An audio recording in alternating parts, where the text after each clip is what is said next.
Uchiha will divide Konoha. Hey, fanfic family. So glad to see you here again to continue this incredible adventure. As always, kindly remember, this story is 100% fiction, so don't go looking for dimensional portals in your closet. All rights to this fantastic novel belong to the original author. We're just your humble narrators of epic tales. Are you enjoying the fanfic? Show it by subscribing to our YouTube channel and dropping us a like. And if you're impatient for more exclusive content, our Patreon is your happy place. Chapter 226 Danzo's Frustration. Konoha, Ninja Academy. Yo, Iruka, congratulations on being accepted into the Ninja Academy. Iruka greeted Mizuki, who had white hair, with a teasing smile. Mitsuki, didn't you get accepted too? Many of the ninjas who had come from the Uzumaki territory battlefield had been promoted thanks to Uchiha Yoru's recommendation letters. Over 10 were special Jonin, and 50 were Chunin. Among those promoted to Chunin were Yumino, Iruka and Mizuki.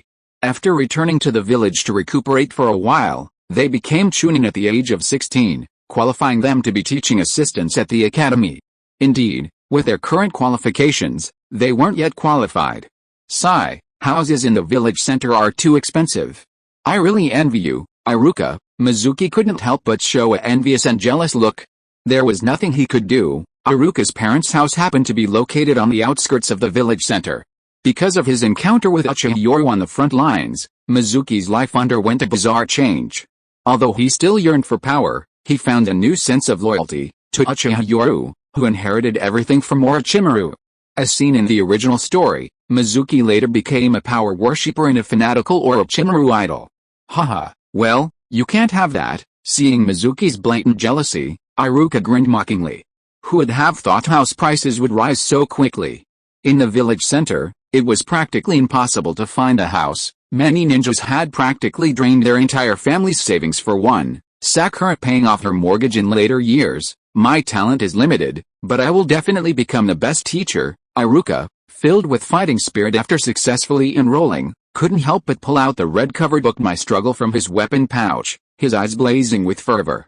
Mitsuki, I really recommend you read this book. It explains the true will of fire almost verbally. Iruka's eyes blazed with fervor as he mentioned it, making Mizuki break out in a cold sweat. He retorted irritably, Iruka, you're something else. Although he had become a teacher, he had never given up on training. Power was fundamental. He wasn't like Iruka who, after realizing his limited talent, wanted to cultivate more people. Mitsuki, this book is a precious treasure even Uchiha Yoru-sama cherishes. What? Mizuki, who hadn't paid much attention initially, was stunned by this. Iruka, seeing his friend's expression, couldn't help but smile slightly, enjoying the inflated sense of satisfaction of recommending a classic he considered his own. Haha, Mizuki, I bought 2 more copies of this book today. The true will of fire really does bring good luck. I was planning to give one away anyway, but I'll give you one first. Iruka, his spirits lifted, smiled excitedly and handed the brand new book to Mizuki. This time, Mizuki didn't refuse. Instead, he looked serious. A book that even Lord Uchiha Yoru was reading, he had to study it carefully and repeatedly. Perhaps it contained the true essence of power. By the way, Iruka, are you buying this book as a gift? To whom? Mizuki asked curiously. Iruka awkwardly scratched the back of his head. I gave the other book to the instructors for this year's Ninja Academy exams. After all, we'll be working under them in the future. Having experienced the trials of the battlefield, Iruka had matured. Although honest, he still understood the ways of the world. Seeing Iruka's expression, Mizuki couldn't help but raise an eyebrow, revealing a helpless look. He sighed, rubbing his forehead. Iruka, please do your research before delivering this. Although this examiner is a commoner ninja, his sister is married to the Sarutobi clan. This person is extremely greedy. You're delivering books? You should be delivering something real. Hearing Mizuki's words, Iruka was immediately startled, his face turning green. Damn it, Mizuki, why didn't you say so sooner? When I delivered the books, I specifically asked for your help in the future. Suddenly, Mizuki burst into laughter, clutching his stomach and waving his hand. Alright, I went to this teacher's house last night. I was going to invite you, but you weren't home. But this couldn't be delayed, so I went alone. Don't worry, I delivered yours too. Mizuki looked smug.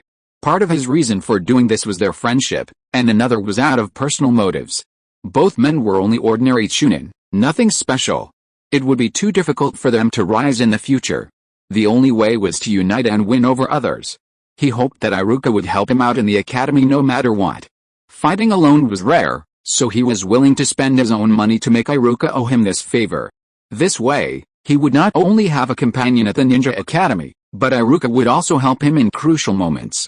Mitsuki, you? Iruka playfully slapped his friend, then laughed loudly. Come on, it's my treat tonight. Let's go to a barbecue restaurant. Their laughter revealed that male friendship could sometimes be that simple. Inside the Ninja Academy office, the examiner carefully observed the ninjas to be considered for the next round of assessments. One file was marked excellent, the other on standby, clearly indicating that these new teacher assistants were also ranked. Excellent meant that after accumulating enough experience, they were ready to participate in the assessment to see if they could become teachers of a ninja class. As for the Bay file, it still needs to be observed at the school. Hell, consider yourself lucky. Looking at the clear photo of Mizuki with long, silver-white hair on one of the Bay files, the teacher shook his head and smiled, then pulled out a file from the U category and swapped the two. Originally, Iruka wasn't qualified, but his assessment was flawless, and he was directly placed in the U category. So, for the sake of 2 cents, he ultimately decided to move this lucky kid into the excellent category. Of course, he was just an examiner. These files still needed to be transferred to higher authorities, but generally, there wouldn't be any further changes. Hokage's office. Hiruzen, the Uchiha threat is becoming increasingly serious. Root suffered huge losses last time, and now, to guard against the Uchiha, we need to further expand our organization. At this moment, Danzo's exposed as shown with intense heat. The last loss was devastating, and the Uchiha threat hung like a knife over his heart. He was absolutely not going to let the Uchiha continue. Danzo, isn't the amount of funds Root is asking for too much? Before the Third Hokage could even speak, Kahoru Utatane, who was in charge of finances, immediately showed her displeasure upon seeing this scene. Expanding Root was fine because of the Uchiha's strength, but it wasn't about rebellion. Asking for so much money was outrageous. Why didn't she just call it a rebellion? Meanwhile, Hiruzen Sarutobi, seated above the Hokage, pondered Danzo's report for a moment, then surprisingly nodded in agreement. Danzo, the funds you requested can be provided. What? Sarutobi, you can't do this. Kahoru Utatane stared at Hiruzen Sarutobi in shock. If things continued like this, Root's power was showing signs of exceeding their control. Even Danzo Shimura was stunned. Looking at his old buddy Hiruzen Sarutobi, he should have been happy to receive such a large sum of money, but he felt no joy whatsoever. Ahem, Hiruzen, I understand the village's difficulties. Knowing Hiruzen Sarutobi wouldn't be so kind, Danzo Shimura's heart sank, and he hesitated, seemingly saying, I'll give you less, okay. However, the next moment, Hiruzen Sarutobi gave him a vivid lesson, showing him what a Hokage truly was, and what true methods were. The Anbu also needs replenishment, but there have been too many things lately, and I suspect infiltration within the Anbu. Therefore, I've decided that Root will take this opportunity to replenish its ranks and simultaneously establish 3 battalions of elite Anbu. Holy crap! Upon hearing this, Danzo almost cursed aloud, one eye widening in disbelief. You, Hiruzen Sarutobi, how could you be so ruthless? This was clearly using him to train talent for the Anbu. 1 battalion was 17 people, 3 was 51 people, all elites, and from his own Root? Wasn't this Hiruzen Sarutobi indirectly planting people in Root? And so ruthless. These 3 battalions bear the name of Root, but in reality, they still obey Sarutobi's orders. In other words, the missions are all carried out for Sarutobi, but Root takes the blame. Ahem, Hiruzen's consideration is indeed thorough. After all, Uchiha Yoru inherited Orochimaru's power, and there are almost spies of him throughout the entire village. Even the Anbu need to be careful. Kahoru Utatane, who had initially been the most vehement opponent, coughed lightly and sat down after hearing this. She was quite in favor of the plan. Hiruzen Sarutobi seemed a little embarrassed under Danzo's glaring gaze. Out of humanitarian concern, he sighed softly. Danzo, don't worry. This time, I will arrange 3 experienced Anbu elites to be in charge, so don't worry. You just need to choose some people from your Root personnel. Sarutobi, you? Danzo was so angry at Hiruzen Sarutobi's shameless act that his face turned green. What 3 experienced Anbu assistants? It was clearly 3 battalion commanders. Moreover, they're even picking from Root. Isn't this like saying that after he selected a round of elites for Root, Hiruzen Sarutobi is picking from those same elites again? This is outrageous. Faced with Shimura Danzo's anger, Hiruzen Sarutobi was quite embarrassed, feeling that what he was doing was somewhat shameless, but it was all for the village. Danzo, this time I'll allow Root to pick from various clans. The Yamanaka, Nara, Akimichi, Inuzuka clans, even my own Sarutobi clan, are all acceptable, as long as you don't go too far. Remember to keep things within limits. Knowing he had gone too far this time, Hiruzen Sarutobi lowered his head, forced to offer a generous reward, and Shimura Danzo's anger subsided slightly upon hearing this. Finally, Danzo seemed to have a sudden thought, a sinister glint appearing in his one eye. He said in a deep voice, Hiruzen, this might be an opportunity to test the Uchiha clan, Danzo. You mean? Seeing Hiruzen pretending to be confused again, Shimura Danzo snorted coldly, Hiruzen, Root is a crucial department for protecting Konoha. All clans in Konoha have the right to cooperate, even the Sarutobi clan, as Hokage, has an inescapable responsibility. As long as the Uchiha clan remains a part of Konoha, they have this obligation. After his righteous words fell, the third Hokage, Hiruzen Sarutobi, acted as if he hadn't heard anything, looking down at the report in his hand. Then, with a wave of his hand, he signed his name and stamped his Hokage seal with a bang. Kahoru, please transfer these funds from the treasury to Root as quickly as possible. Kahoru nodded, a knowing look on her face. Don't worry, Sarutobi, the village has ample funds. The funds will be in place within half a month at most. With Hiruzen Sarutobi and Kahoru working together in unison, Danzo Shimura, watching from the side, had veins bulging on his forehead. He finally let out a cold snort, turned, and slammed the door shut as he left. The two men in the office exchanged knowing glances. Clearly, they knew nothing of this. It was all Danzo and Root's doing. Danzo understood that Root was only there to take the blame and handle shady matters. Root would do the dirty work, and if they did well, the benefits went to the Hokage. If they didn't, the Hokage would naturally step in. If things went smoothly, they'd mediate. If not, the third Hokage would angrily order Root to do this or that. At worst, he'd be demoted again. He, Danzo, had been demoted and relegated 5 times, but he was still the leader of Root. Everyone knew that given the third Hokage's favoritism towards Danzo, even the most serious matter wouldn't take long for him to be reinstated. Leaving aside the controversial assassination attempt in the original story, the fact that Hiruzen Sarutobi still trusted Danzo despite knowing his obsession and desire for the Hokage title speaks volumes about the depth of their relationship. After Danzo left, Kahoru Udatane looked worried. Hiruzen, Danzo's ambition could easily lead to rash actions. What if he provokes these clans? As Hiruzen Sarutobi's health gradually declined and he grew increasingly stubborn, he raised his head, his eyes filled with determination. What the village needs is stability. This is also an opportunity to test the waters.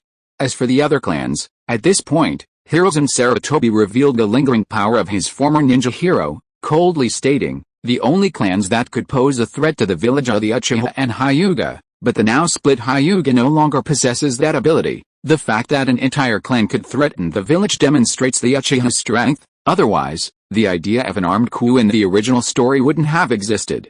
The Hyuga clan has split and no longer poses a threat, while the Uchiha clan has grown increasingly powerful, especially after binding the Aburame and Hyuga branch families to the warship, greatly increasing their threat. The remaining ninja in the village have also become stronger, even increasing security around the Hokage building several times over, demonstrating the threat posed by the Uchiha's transformation. After this, I plan to give the Uchiha clan a spot on the Anbu. The shrewd Hiruzen Sarutobi revealed a confident smile. Giving a carrot after a stick is always his tactic, and this plum could even become his trump card. Kahoru, upon seeing this, immediately smiled and nodded. They had immense trust in Hiruzen Sarutobi. The Uchiha clan was powerful, but the strongest enemies are often defeated from within. Please support. Chapter 227 What is the root? Konoha, the Inuzuka clan. What? This is too much. The Inuzuka clan has always maintained neutrality. Even investments are merely gestures of goodwill, avoiding offending anyone. Moreover, their clan's strength isn't particularly high. Overall, the Inuzuka clan is the weakest of Konoha's secret technique clans, but their rapid development is due to their advantage in training ninja dogs. However, they suffer greatly on the battlefield. As indispensable tracking ninjas, they are also targets of enemy ninjas. Therefore, before each Shinobi World War, the Inuzuka clan's strength rapidly increases until they are no longer at the bottom of the secret technique clans, only to suffer heavy casualties after the war ends. Having essential tracking capabilities but lacking strong protection has been a constant headache for the Inuzuka clan. They originally wanted to contact the Aburame clan to see if their relationship could be further strengthened. Like the Ino Shikacho clans, their long-standing alliance has created tactical complementarity in secret techniques. He understood the principle of banding together for warmth, but their relationship with the Aburame clan had finally reached a crucial point when the Aburame clan allied with the Uchiha clan, forcing them to halt their plans in an embarrassing situation. But now, in the Inuzuka clan's living room, Inuzuka Tsurugi, exuding a wild beauty, revealed his anger, slamming his fist on the table and roaring, "How much did the Inuzuka clan suffer in the Third Shinobi World War? Doesn't the Hokage know?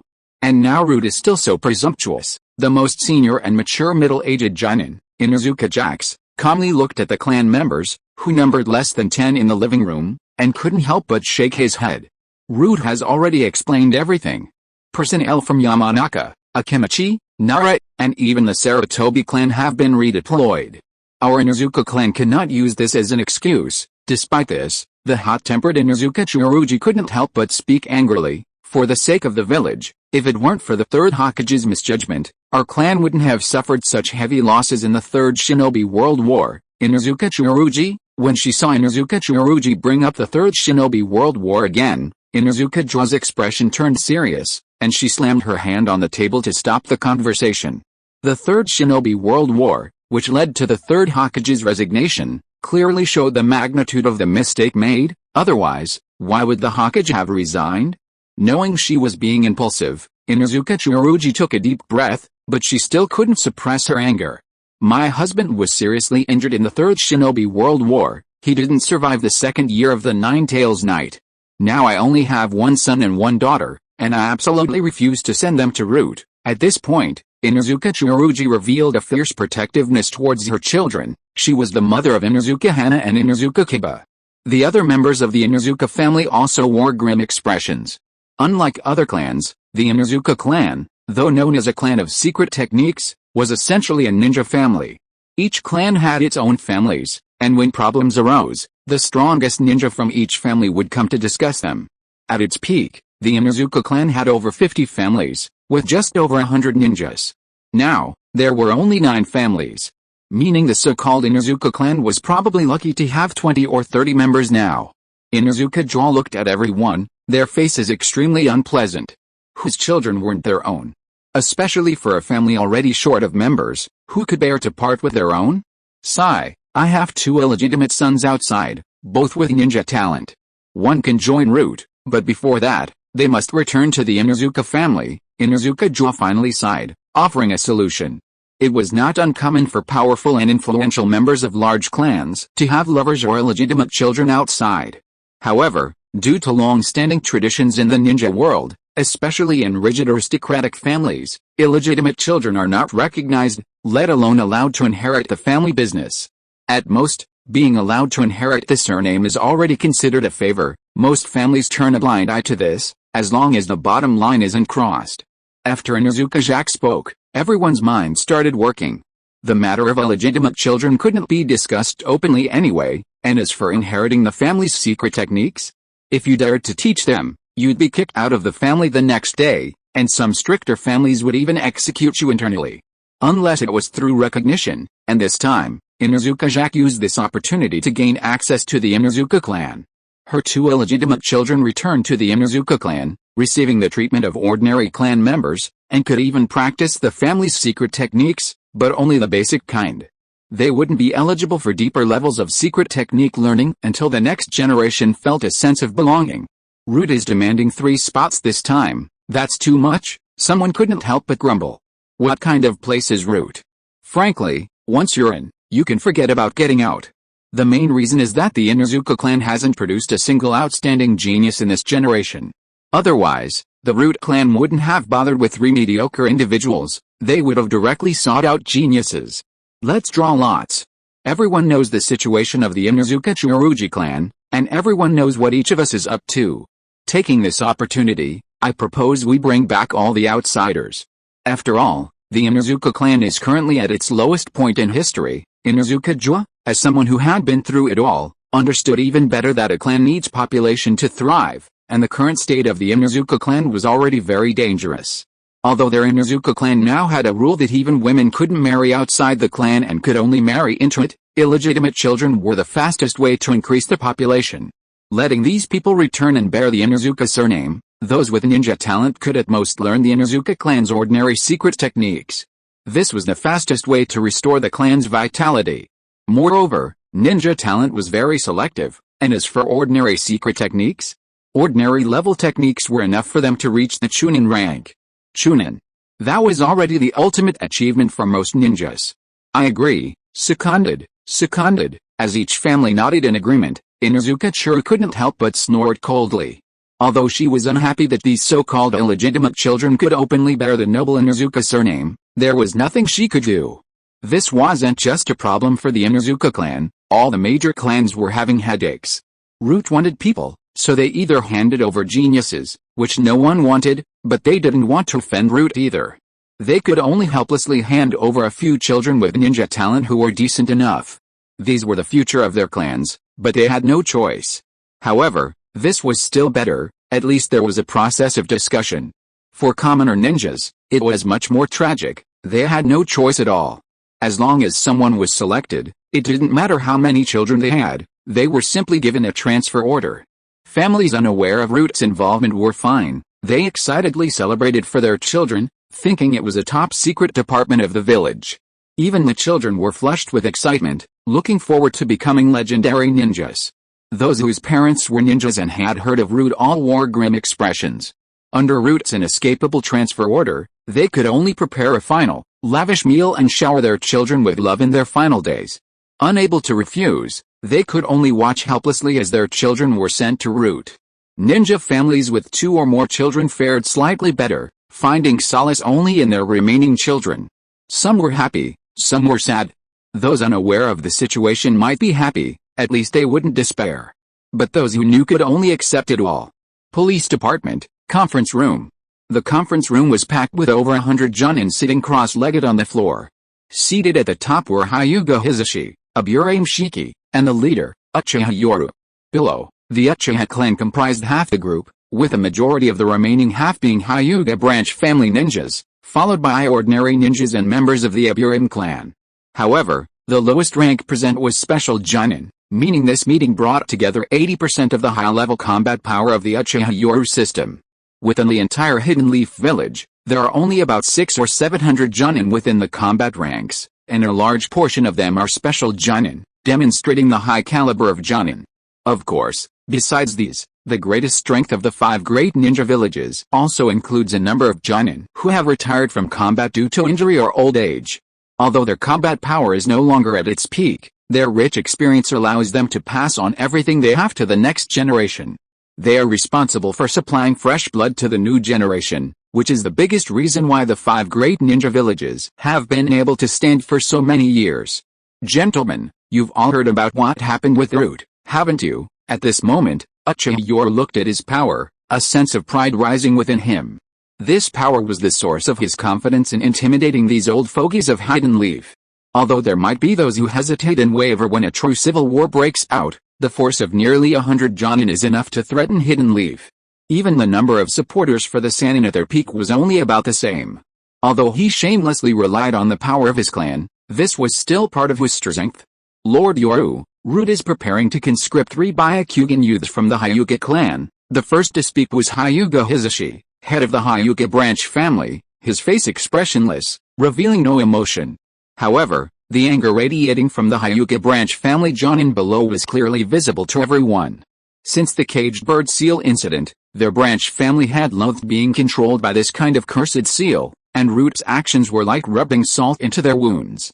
Next, the least noticeable of them all, Aburame Shiki, bowed slightly and said in a low voice, Root's conscription order also calls for 3 young ninjas from the Aburame clan. Uchiha Yoru, at the head of the table, showed no reaction. Instead, he looked towards the Uchiha group, where Uchiha Shisui took a deep breath and reported in a low voice, Clan head, the clan has also received a conscription order, requiring the Uchiha to transfer 2 young ninjas, This matter has been kept secret by the clan head at the security headquarters recently, hence the delay in informing you. Everyone understood Shisui's excuse. As the clan head, how could Uchiha Yoru allow himself to be the first to know? However, Uchiha Yoru looked at everyone with a strange smile, slowly took out a transfer order from his pocket, and teased everyone. Coincidentally, the police department also received a transfer order from Root, ordering 5 civilian youth ninjas to be transferred from the police department in a curt tone. Instantly, the faces of the ordinary civilian ninjas below changed. Few ordinary ninjas could reach the Jonin level. They had initially thought this was related to the major ninja clans, but they hadn't expected to be involved as well. They had joined the police department largely because of Orochimaru, but also for their own benefit, bringing their families with them. Moreover, their joining the police department was based on factions. For example, their respective clan cliques and civilian factions banded together. If this was ignored, their so-called captainship would be insecure, and morale would collapse. Seeing everyone's change, even the proudest Uchiha clan, though angry, showed a hint of resentment. Uchiha Yoru shook his head, slightly disappointed. It seems the prestige of the Hokage's leadership over the years has been ingrained in their very bones. While everyone's first reaction was anger, it was mostly one of resentment, indirectly confirming that although they felt resentful, they wouldn't ultimately accept it unless they had a strong reason to. But Uchiha Yoru didn't think that way. The Third Hokage, Hiruzen Sarutobi, wanted to test them. If they tolerated this, they would only be allowed to exploit their weaknesses, just like the Uchiha clan before them, slowly being eroded again.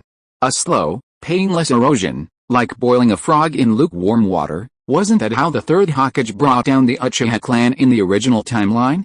Moreover, he wasn't like Uchiha Fugaku, focused solely on compromising with the village and finding a way to ease tensions. From the beginning, his goal was clear, the entire Hidden Leaf village. How, after surveying everyone, Uchiha Yoru revealed a self-deprecating smile, and the order in his hand slowly ignited amidst everyone's shocked gazes. When did Root become so audacious? Looking at everyone, Uchiha Yoru's face revealed a relaxed yet deeply sarcastic smile. The Konoha Police Department was established during the Second Hokage's reign, and it was strictly mandated that the police department be the top priority in protecting Konoha. En route, Uchiha Yoru couldn't help but sneer. If I remember correctly, Root was established by the newly appointed Third Hokage because he couldn't control the overall situation. Uchiha Yoru's statement was still an understatement. According to official records, because Hiruzen Sarutobi failed to effectively continue the Second Hokage Tobirama Senju's basic policies for governing the Uchiha clan after succeeding as Hokage, Danzo was burdened with the village's darkness. Danzo thus gained the right to establish his own independent organization, Root, under the name of the Anbu Training Department. The mere Root, since when did you become qualified to bark at the police department? Are you some kind of Third Hokage who resigned and returned to power after taking responsibility? Uchiha Yoru displayed the arrogance and disdain of the Uchiha clan to the fullest. The first part directly stated his contempt for Root, because Root was a department established during the Third Hokage's time, while the police department was established by the Second Hokage.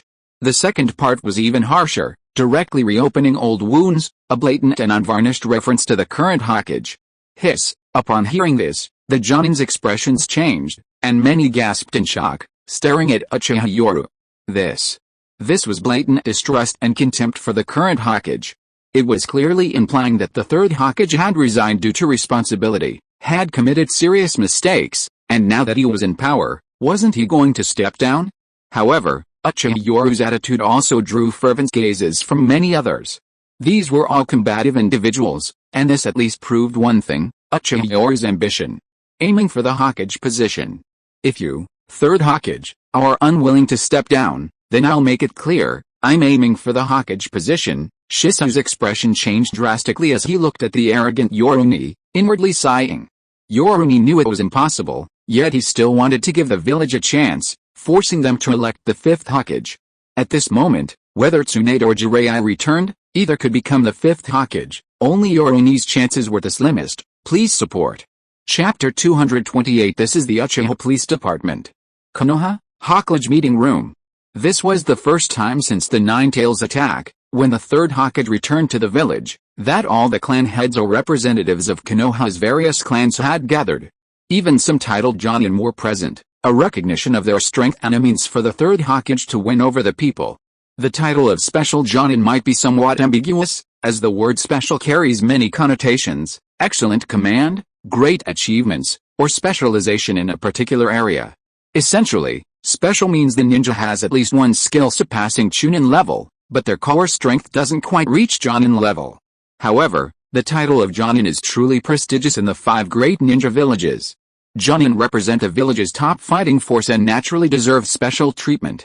Those in power only need to use a little pretense to win hearts and minds, a surefire way to gain favor. Seated on the tall chairs were the 4 familiar faces of Konoha's F4, a stark contrast to their appearance at the meeting after the Nine Tails attack. Aside from Shimura Danzo, who was wrapped up like a dumpling and showed no obvious signs of aging, the other 3 appeared much older. After all, they were over 60, it would be strange if they weren't. Especially the Third Hokage, Sarutobi Hiruzen.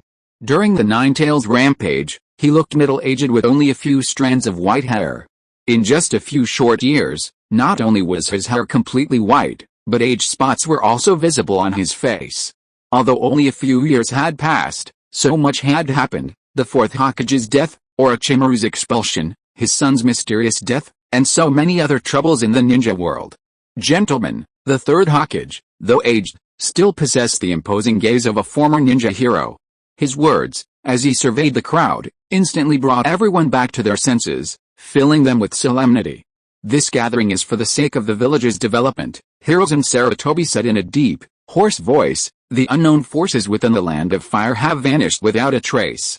This shows our complacency, and the lesson we learned has severely damaged Root. Therefore, the reasons for this gathering are twofold: first, to restore Root strength, and second, to strengthen the surveillance of foreign ninjas within the Land of Fire." At this point, Hamura Midikato, one of the Konoha F4, who had just returned from another country, still looked tired, but he stood up and unfolded a map of the Land of Fire behind him in front of everyone.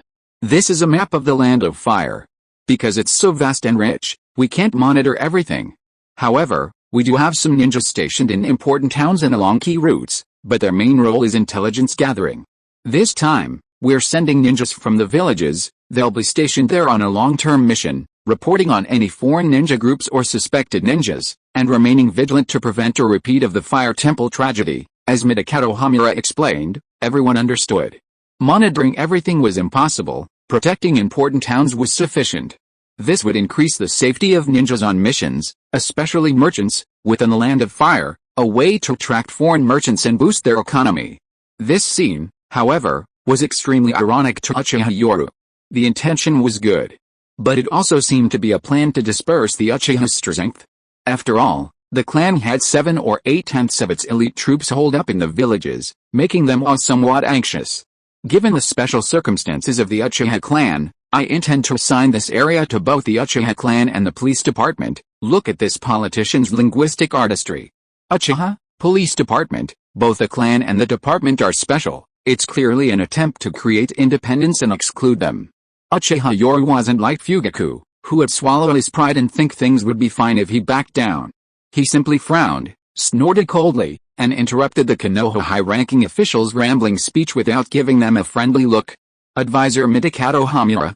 "So what if you're an Uchiha? So what if you're in the police department?" His loud shout instantly drew everyone's attention. The Konoha F4's expressions darkened. No one had ever dared to interrupt them so brazenly before. Especially Midikato Hamura, who was somewhat embarrassed. They were used to this feeling of being high and mighty. However, facing everyone's gaze, Uchiha Yoru made everyone clearly and directly recognize this newly appointed Uchiha clan head.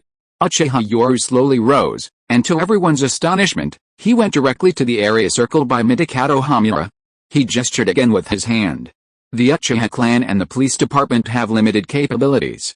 They can manage this area, but beyond that, they're probably overwhelmed. Not only did he slap himself in the face, but Uchiha Yoru turned his head, a crimson glint appearing in his eyes. For the first time, his main decay Sharingan was revealed before everyone, his powerful chakra surging forth without reservation. In an instant, everyone stared in shock at the young Uchiha clan leader. They were shocked not only by his audacity but also by the immense, oppressive amount of chakra he exuded. When chakra reaches a certain level, a full force release creates immense pressure, especially for ninjas with enhanced senses. At this moment, cold sweat poured down their backs, And many who looked at Uchiha Yoru's youthful face no longer held the previous contempt, only fear.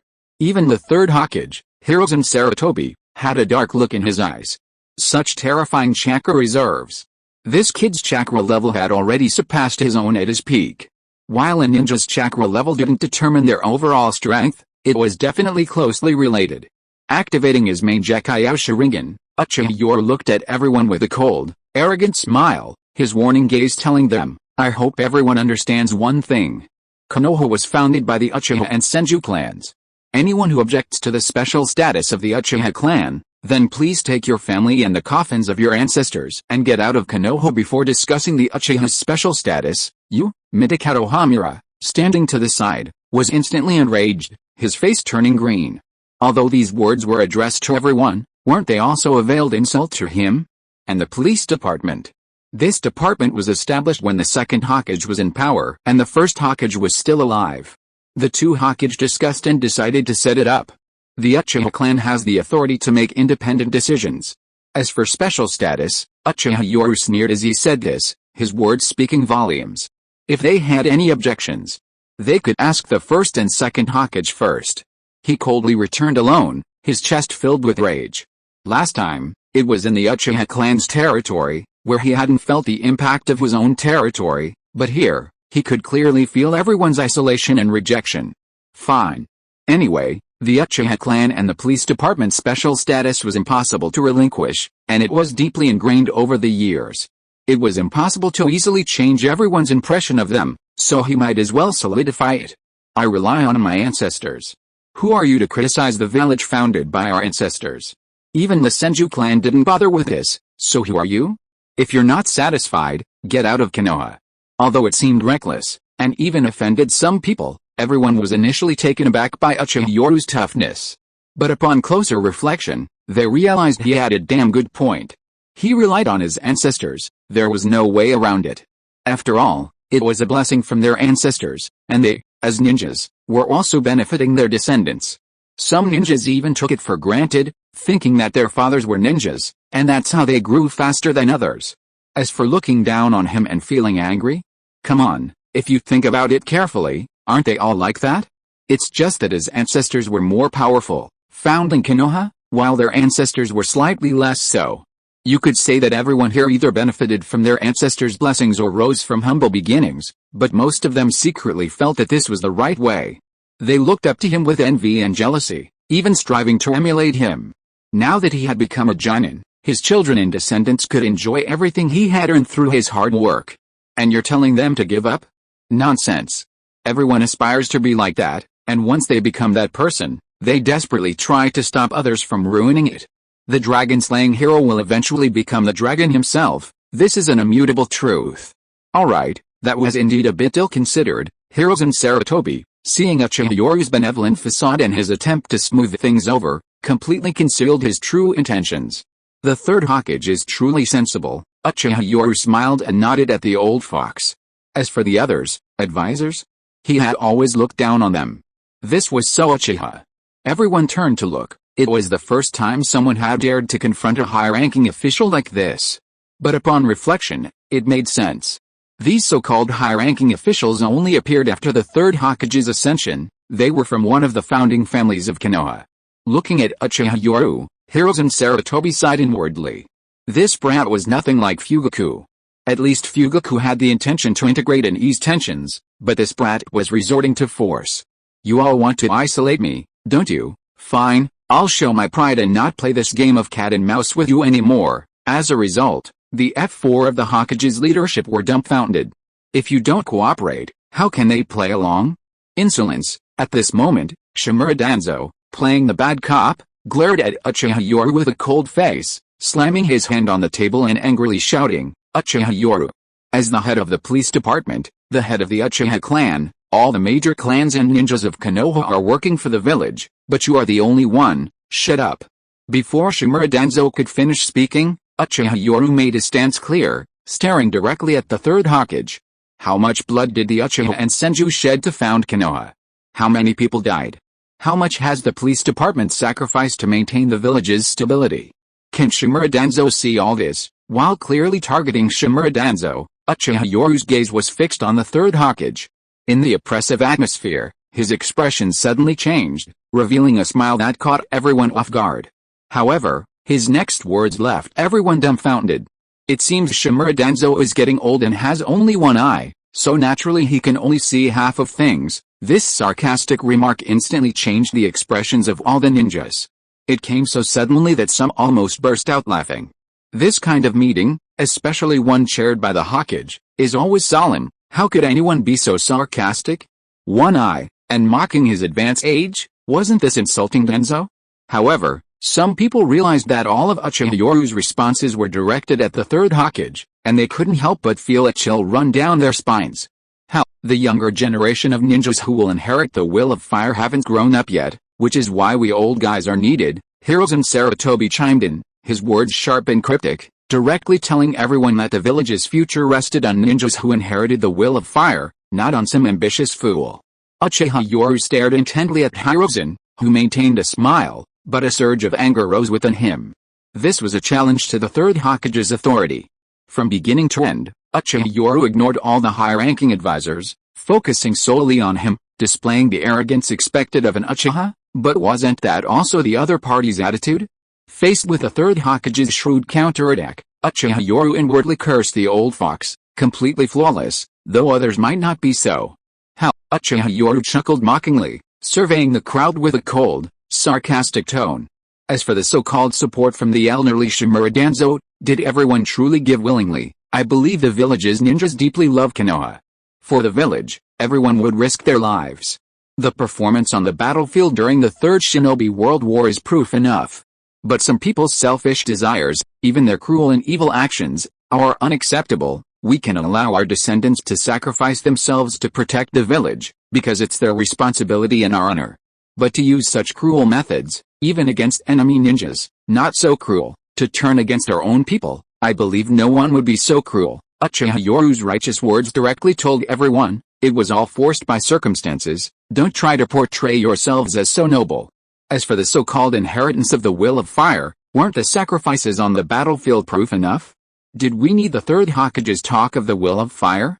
He was also telling everyone that during the Third Shinobi World War, who dared say they didn't inherit the will of fire? No one was a fool. Everyone realized at that moment that the higher-ups were using this scheme to target the Uchiha clan.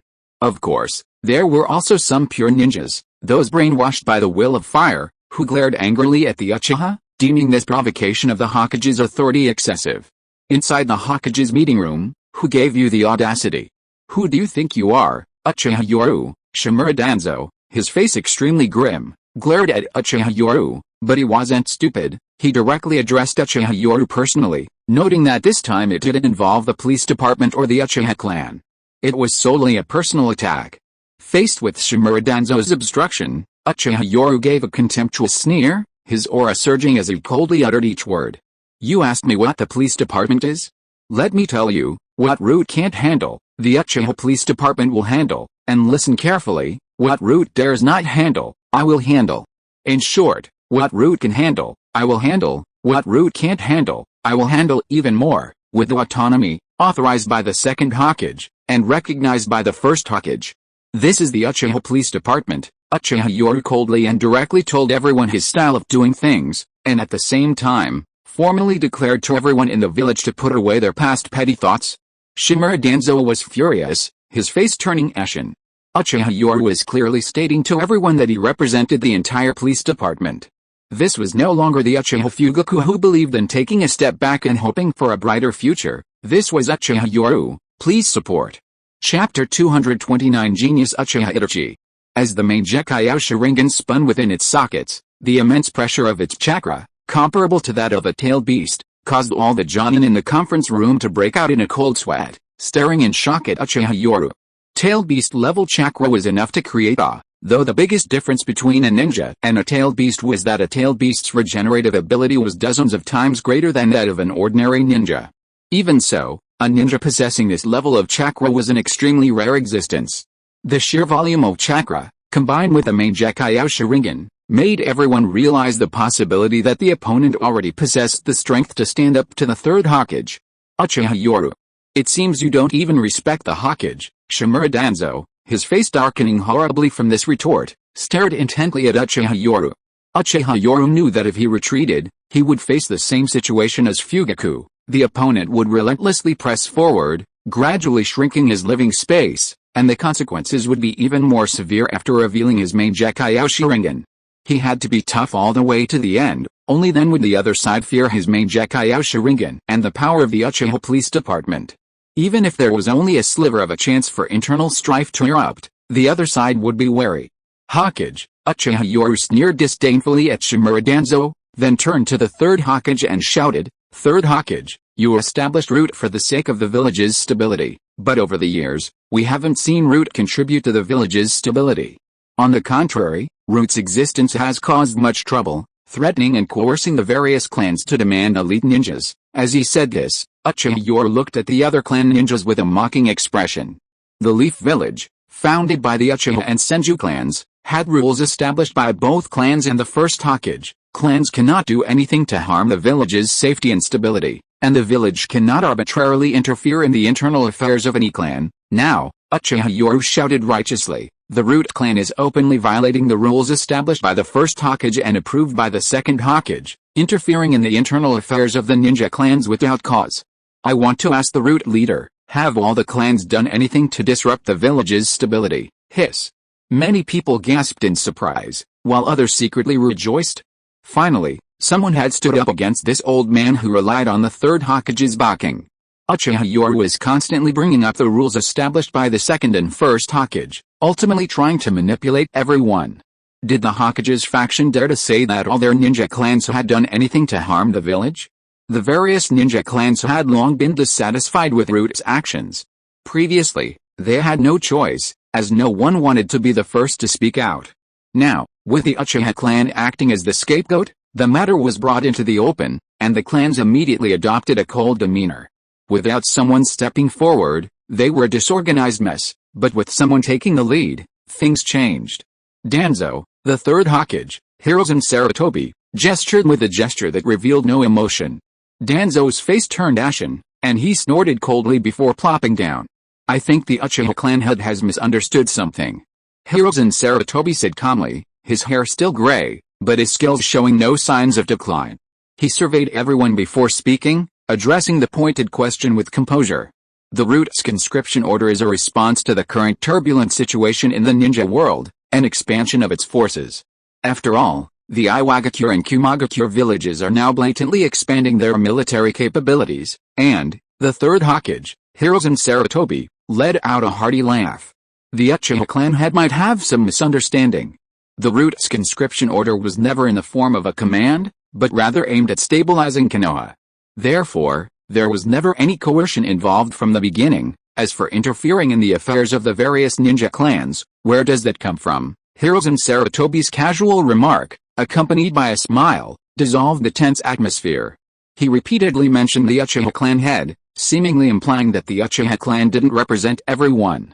The Uchiha clan's questioning of Root today was, in essence, questioning the Third Hokage, since Root was established during his rule to consolidate his power.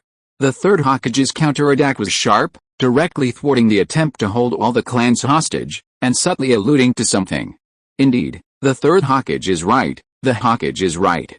We are truly powerless against Root, but our clan can provide 5 million in funding. The so-called major ninja clans instantly crumbled. Uchiha Yoru had taken the lead, and they didn't want to offend anyone.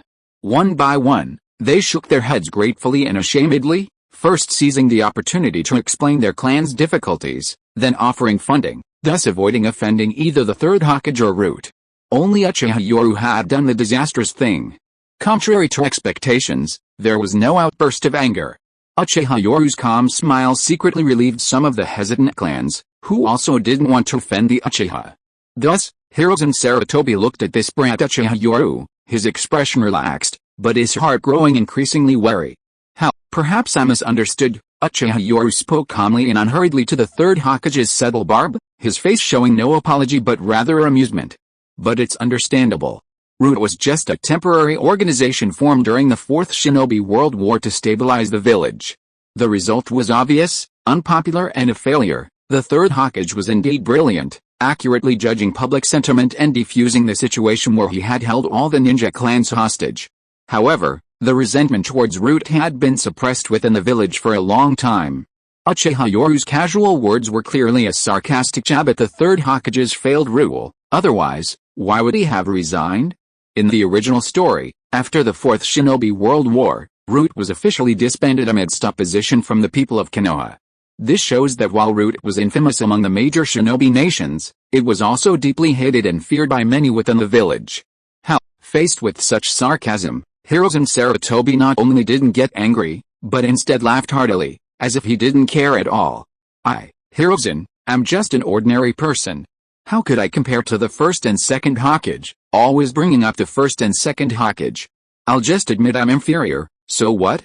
Hiruzen Sarutobi's relaxed laughter immediately dispelled the oppressive atmosphere in the meeting, and everyone smiled. This was a classic case of the snipe and the clam fighting while the fisherman benefits. The Third Hokage's higher-ranking members, the F4, and the Uchiha clan clashed for the first time in front of everyone, and they were evenly matched. However, they were the ones who benefited. Everyone secretly breathed a sigh of relief, but also had a strange feeling. It seemed that the Uchiha weren't so hateful after all. Having such a tough character dare to say what they dared not say was quite advantageous to them. Clearly, everyone in the ninja clans were prepared to use the Uchiha clan as pawns. The changes in the hearts of the various ninja clans were invisible and intangible, but Hiruzen Sarutobi clearly saw the hint of apprehension deep in his eyes. This incident had subtly shifted the previously submissive attitude of the various ninja clans. The effect had given them the idea that as long as someone took the lead, the so-called Hokage High Command could not be too forceful. Human nature is like that. Before taking action, everyone was afraid and no one wanted to step forward, but after someone did, they secretly rejoiced. The pressure they once felt towards Root, which was once unyielding, had changed. Root was not as tough as they had imagined, and their orders seemed not to be strictly obeyed. This spread is troublesome, the Third Hokage thought to himself. This time, although it seemed like they were evenly matched, his control over the village had loosened considerably. The previous reluctance to resist had turned into the realization that resistance was not so bad. This was the change in the mindset of the various ninja clans. Similarly, the Uchiha clan had completely stood before everyone, revealing their ambitions. Facing the Third Hokage's regime head-on, it was clear they were defiant and harbored ambitions to become the next Hokage. Under such circumstances, the neutral clans would remain secretly on guard, absolutely not interfering.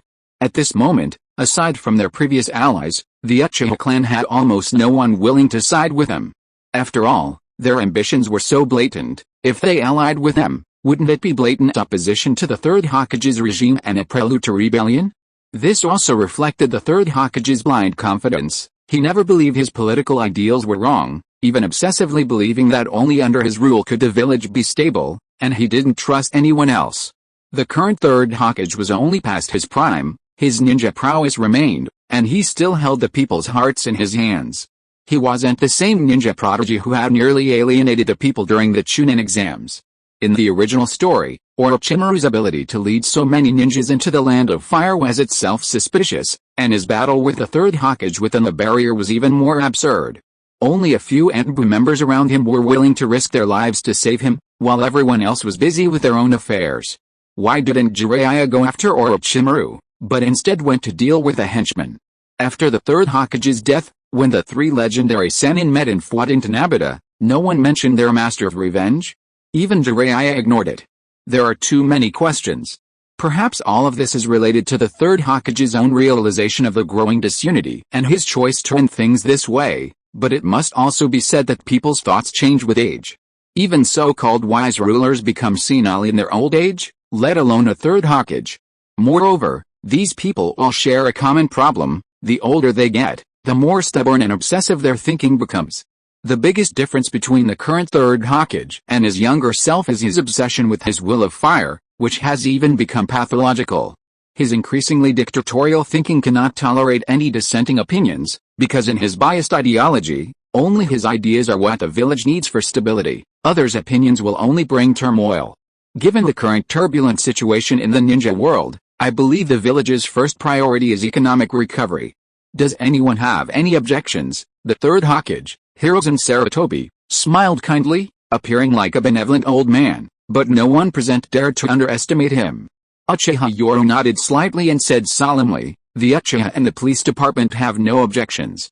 We only hope that in the future, there won't be any instances of someone using their position to order the police department or the Uchiha clan around. After all, back when the first Hokage was in power, the authority of both the Senju and Uchiha clans as the founders of the village was not to be challenged." With a mocking smile, Uchiha Yoru revealed a meaningful one.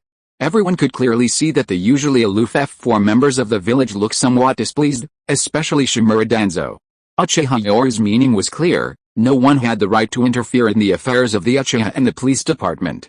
Who did Root have to offer?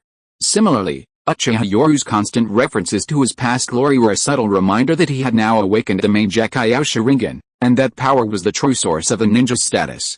The third Hokage, Hiruzen Sarutobi, seemingly unfazed, chuckled easily, saying, "It seems this misunderstanding has angered the young Uchiha clan leader. I'll act as peacemaker today. I'll warn the Root clan later."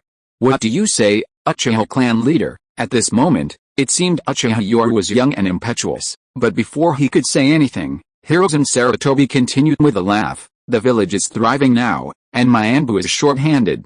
The Uchiha clan is known for producing geniuses. I've heard that Fugaku's eldest son, Itachi, has considerable talent and has already awakened the Sharingan at a young age." Good heavens, this seemingly cheerful scene from the third Hokage was a blatant attempt to sow discord in front of everyone. The former clan leader's son, once he grows up, is a threat to the current clan leader. Just like a young teacher threatening a lion king. Uchiha Yoru's eyes narrowed upon hearing this, and the surrounding Jonin also paled. This was something that could happen to any of the major clans. However, Uchiha Yoru sneered inwardly, but his face remained expressionless. Instead, he calmly said, "Uchiha Itachi is 9 years old. Although he's a Jonin, his Sharingan has evolved to the 3-tomo stage after the assassination of the former clan head. However, joining the Anbu is Itachi's own choice." Uchiha Yoru spoke calmly, and the Jonin present all changed their expressions. Good heavens! Although they had heard rumors before, hearing this information clearly today was truly astonishing. The Uchiha clan truly lived up to its reputation as a cradle of geniuses.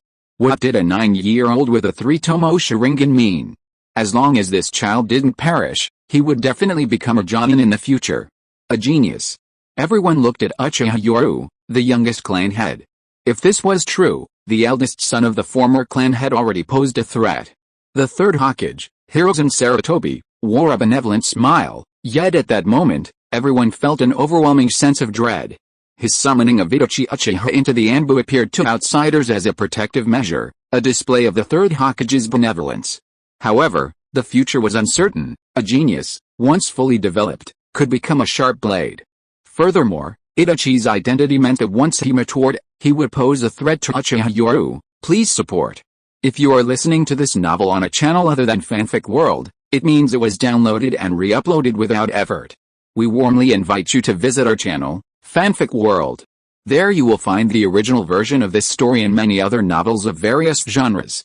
We look forward to seeing you dive into a world of incredible novels. Chapter 230 Mist Ninja Rebels. A town in the land of whirlpools. With the covert support of the major ninja villages, this chaotic town, rife with various factions, has strangely become the territory of the Kirigakure rebels. Of course, rebels is the Kirigakure's term. They publicly call themselves the Revolutionary Ninja Army, and strangely, no one in the ninja world objects to this title. 4 of the 5 major ninja villages, Kumagakure, Iwagakure, Konoha, and Tsunagakure, have acknowledged it. It's clear to everyone that this is a deliberate attempt to intensify the infighting within the Kirigakure. The streets are filled with Kirigakure ninja patrolling, and unlike those in the Land of Water, these Kirigakure ninja all wear red armbands. Under the Revolutionary Army's insignia, countless Kirigakure resistance forces have gathered, especially numerous Kirigakure bloodline ninja, particularly those who are homeless and forced into exile. Even the current leader of the Revolutionary Army, Madarumi, has publicly announced the recall of Kirigakure ninja forced to defect due to the blood mist policy, instantly stirring up a storm in the ninja world. Of the 5 great ninja villages, Kirigakure has the most rogue ninja. This is because they are either forced into it by the village or cannot tolerate its policies. Inside the tallest building, Madarumi rubbed her temples, looking at the current intelligence on the ninja army, a satisfied expression appearing on her face. "Gentlemen, the situation is excellent now. The ninjas in the Land of Water villages are constantly in turmoil, especially the forced bloodline ninjas, who are coming to join us one after another." Standing in the room were Kisame Hoshigaki, Zabuza Mamachi, Juzo Biwa, and Amiri Ringo, 4 ninjas who were now her right-hand men. Kisame Hoshigaki, with his shark-like face, revealed a ferocious smile. "When can I meet Mr. Yoru?" Kisame Hoshigaki held a red book in his hand. It was clearly an ordinary book, but he treated it like a treasure, often repeating this phrase. Mr. Yoru's book reveals the true meaning of life. It was Mr. Yoru's book that rescued me from the pain of emptiness. I want to achieve Mr. Yoru's goal of creating an ideal world. Kisame's face showed a hint of fanatical worship.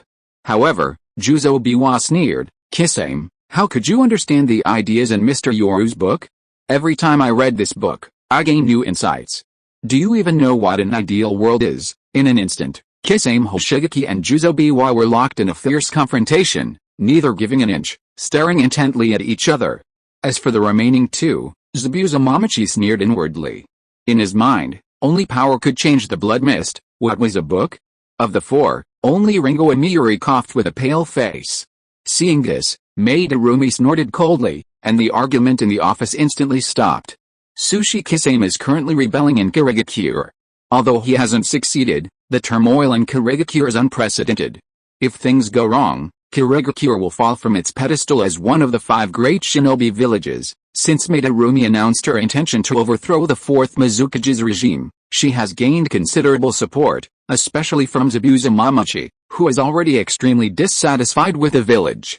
Later, Juzo Biwa, a rogue ninja wandering the shinobi world, remained silent for a long time after hearing the news before turning and heading towards the village he had longed to leave. Kisame Hoshigaki, betrayed by Sushi Kisame and recruited by Maid Arumi, rediscovered his purpose in life after reading my struggle while recovering from his injuries. As for Amiri Ringo, she joined Maid Arumi's team purely because of her master, but her expression was clearly somewhat off. Countless people in the ninja world are in Kirigakure. Although we've borrowed their strength, they all want to see Kirigakure decline. We've never thought that way. We want to save and change this weeping nation. Maid Arumi looked at the 4 of them, speaking righteously. On her table lay a copy of my struggle history. At this moment, Maid Arumi sighed inwardly at the book. Uchiha Yoru truly was a genius. Perhaps he would become a genius who would lead this era. My struggle history created an ideal world, filled with a fanatical ninja system that prioritized bloodline limit ninjas and established a hierarchical order.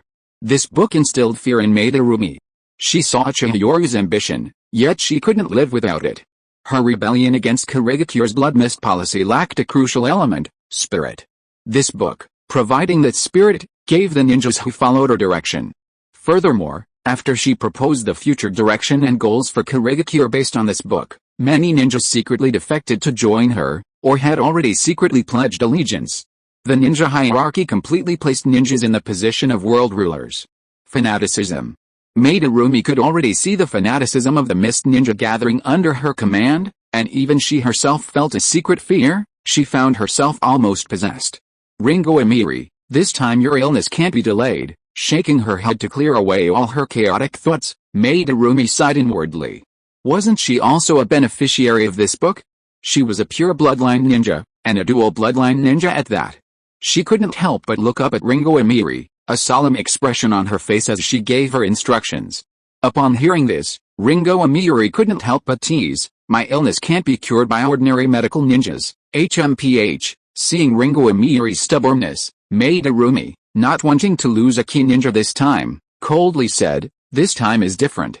I went to great lengths to invite this person, Tsunade, one of the legendary Sannin of Konoha. If even a medical ninja like this can't cure your condition, then you're truly beyond saving." When she heard that the medical ninja this time was actually Tsunade, one of the legendary Sannin of Konoha, Ringo Amiri, who had initially been nonchalant, suddenly widened her eyes.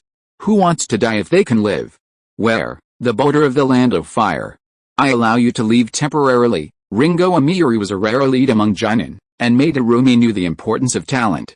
Fortunately, she had a past with Tsunade, otherwise, she really wouldn't have been able to invite her. Upon hearing this, Ringo Amiri's eyes revealed an excited look. Everyone wants to live a healthy life, and she was no exception. Haha, I'm off now. Finally, Maid Arumi turned her gaze to Zabuza Mamachi and said in a deep voice, "Go down and get a book. Read it carefully and understand it well. This book contains the future direction of Kirigakure." Maid Arumi had to admit that this book was full of spiritual leadership. And it gave her, a revolutionary lacking faith, exactly what she needed. Zabuza Mamachi, though his face was cold, was also curious seeing everyone holding a book. Kisame Hoshigaki, Juzo Biwa. These two books have the author's autograph and some notes. He casually tossed each of them a slightly worn book. However, the usually aloof Kisame Hoshigaki and Juzo Biwa carefully received the books, treating them like precious treasures, placing them directly to their chests instead of in their weapon pouches. After everyone left, Maid Arumi stood wearily at the window, watching the Kirigakure ninja on the bustling streets. The fear that once filled the villagers' eyes when they saw ninjas had vanished. Even the Kekai ninjas who had to hide in Kirigakure, afraid to reveal their true nature, living like rats, have disappeared. Here, after the Kirigakure were abolished, they became guardians of peace. Their strict system didn't cause resentment, instead, it revealed the scene she had always longed for. "Come out," with a hissing sound like a venomous snake flicking its tongue, a figure slowly appeared, then stood with Maid Arumi at the window, gazing at the revitalized town. Even though it's a shadow clone, I have to say, this ninjutsu is really disgusting. Maid Arumi looked at the peaceful atmosphere of the town with a hint of relief, and jokingly remarked to the figure beside her. Uchiha Yoru shrugged and chuckled. "Have you ever thought about Kirigakure becoming like this?" Glancing meaningfully at the town, Terumi sneered. "You've been having quite a bit of trouble lately. We're in the same boat. Let's help each other. You want to change your village, and I want to overthrow the corrupt." After exchanging a glance, they immediately got down to business. "You can handle the resources the Uchiha possesses, but the profit sharing will remain the same. We also need your specialty products from Kirigakure. It's a mutually beneficial arrangement. For some unsold goods, we can join forces with Kumagakure and Iwagakure to dispose of them. I'm sure they'll be happy to handle them." Uchiha Yoru and Terumi began their discussion of their interests. "While we both want to change our respective villages, the Cloud Village, the Rock Village, the Sand Village, and even the various ninja villages large and small throughout the ninja world won't just stand by and watch us easily overthrow them. Right now we're at a disadvantage, so they're naturally helping us from behind. But once we gain the upper hand, these same people will turn on us. There's only ever been self-interest between ninja villages. There's no room for sentimentality." In just half a year, Maid Arumi has rapidly grown into a qualified and capable Mizukage. Looking at Maid Arumi, Uchiha Yoru narrowed his eyes and chuckled. "Therefore, what we need now is to maintain our strength, project an image of ferocity but weakness, wait for the right opportunity, and then sweep away the turmoil with overwhelming force to end the chaos." The two exchanged a glance, both revealing their unwavering resolve. "So, your ambition, the legendary Meijekei Sharingan is powerful, but your eye power is also your weakness." Maid Arumi, whose understanding of the Meijekei Sharingan was limited to this, narrowed her eyes. She didn't believe that Uchiha Yoru, who could write this book, would have ambitions limited to the Hokage of Konoha. Facing Maid Arumi, Uchiha Yoru didn't reveal his true intentions, instead smiling and saying, "The refined iron and other metals mined in the land of whirlpools can be used to arm ninjas, but I want to trade some chakra metals. Of course, it's an exchange of equal value. The Uchiha clan will provide a large number of explosive tags in exchange for your precious chakra metals." Upon hearing this request, Maid Arumi immediately shook her head and smiled. "You used the word precious. Chakra metals are equally precious to the Mist Ninja. It's different." Looking at Maid Arumi, Uchiha Yoru knew he couldn't just think about taking advantage. He needed a sincere exchange. Given the current situation in Konoha, the entire ninja world is eager to see the Uchiha clan and the Third Hokage break off relations. Therefore, acquiring large quantities of chakra metal at this time would only provoke conflict. "That's why I need your intervention." Maid Arumi showed no surprise upon revealing her true purpose, instead smiling with narrowed eyes. "A large number of explosive tags. It seems your Uchiha clan possesses some decent sealing ninjas. Explosive tags are made by sealing ninjas, so anyone capable of mass-producing and selling them definitely has such a force." However, Uchiha Yoru remained silent, only smiling. While sealing ninjas existed, they were few in number, and he wouldn't reveal that these explosive tags were purchased from the Akatsuki. Konoha's paper-release bloodline limit is a perfect example of a bloodline limit for producing explosive tags, a typical money-printing machine. The 5 great nations each have their own resources, so not only do they not lack explosive tags, but the explosive tags circulating throughout the ninja world are still largely a business of the 5 great nations. While Konoha of the Akatsuki possessed a large quantity of explosive tags, she couldn't participate in this transaction. Exposure would alert the 5 great shinobi villages, allowing them to trace the Akatsuki and expose them prematurely. Therefore, the explosive tags in Uchiha Yoru's possession were extremely cheap. In fact, buying them in bulk from the Akatsuki and reselling them would yield a considerable profit. However, the origin of these explosive tags was a hot potato for Uchiha Yoru. Despite his tough stance in Konoha, which was essentially intimidation, starting to stockpile weapons and explosive tags as war materials would provoke a reaction from the Third Hokage. Therefore, he needed a channel for his stockpiled explosive tags, and Madarumi was the best choice. Exchanging explosive tags for supplies would likely cause the other major shinobi villages to tolerate the impact on the explosive tag market, as losing a little money for a more turbulent Kurigakure was worthwhile. But where did these explosive tags come from? As a rebel, it's reasonable for Madarumi to have a group of sealed ninjas under her command. I took the risk, so we'll split it 50-50, impossible. The production of explosive tags and raw materials are strategic resources. You can only get 20% of the profits at most, impossible. At least 40%, 30%. At most 30%, and that's conditional. After much debate, they finally agreed to the deal, and then proceeded to trade various supplies item by item. After all, the land of whirlpools was a chaotic place in the ninja world, with the richest market for supplies. Some shady goods could be traded or even sourced here. Similarly, the Uchiha clan's resources were exactly what Madarumi needed. The two reached a secret agreement in the office, a deal they planned for the future. One update today: no more drafts, my lucky charm is still running a fever XX. Chapter 231, My Struggle Story, has become a viral sensation. Konoha, Uchiha. Itachi, you have to trust Brother Yoru. If Brother Yoru wanted to get rid of you, he would have done it already. A rumor was circulating in Konoha today that Uchiha Itachi, as the son of the clan head and possessing extraordinary talent, was feared by the current clan head, Uchiha Yoru, who was plotting to kill him. The rumor was so convincing and realistic that almost everyone believed it. After all, power struggles within large clans are always extremely ruthless, and Uchiha Yoru, having become clan head at a young age, would hardly tolerate being threatened. Inside the room, looking at Shisui's explanation, 9-year-old Uchiha Itachi rarely showed a relaxed smile and nodded. I naturally know about Yoru-sensei's magnanimity, but I want to help Yoru-sensei. As he said this, a fanatical determination appeared in his eyes. Seeing this, Uchiha Shisui shook his head and said solemnly, Itachi, how old are you? Wait until the future. However, before Shisui could finish speaking, Uchiha Itachi slowly raised the red cover book in his hand, and said with a relaxed smile, after so many years, the Uchiha clan has finally produced a child of destiny like Yoru-sensei. I cannot let my father down. I want to help Yoru-sensei. Moreover, I need to find out the mystery of my father's death myself. Uchiha Itachi had already mentioned his father's death. Shisui opened his mouth but hesitated.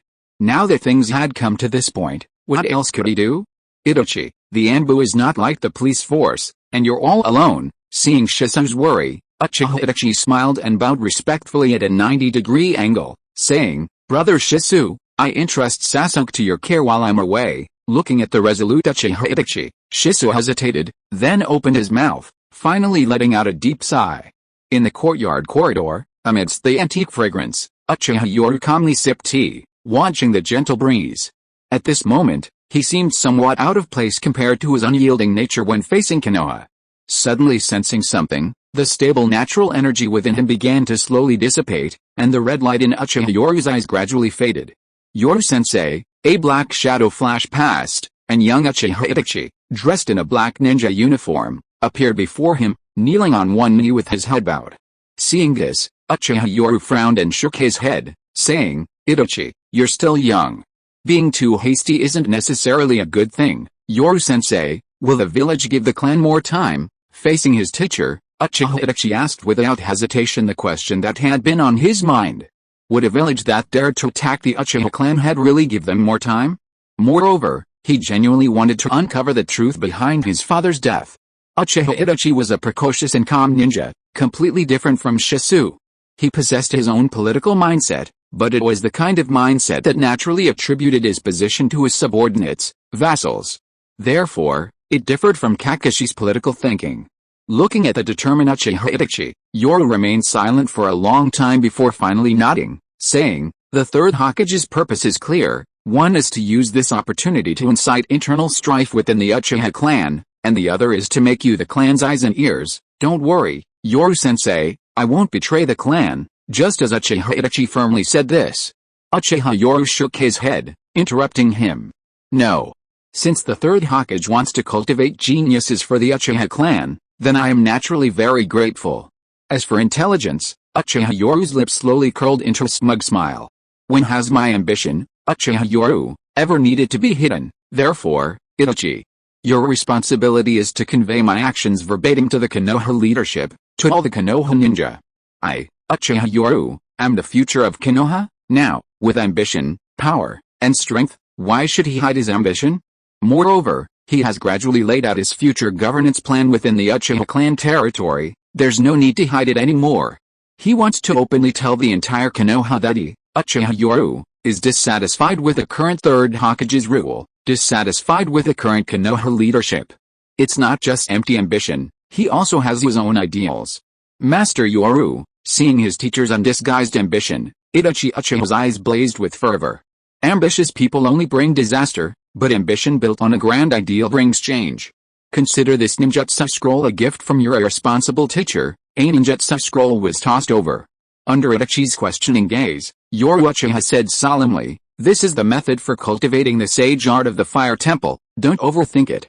There are probably other issues surrounding the Fire Temple, and I obtained this scroll from a mysterious mercenary group in the ninja world. The Fire Temple's affairs were shrouded in mystery.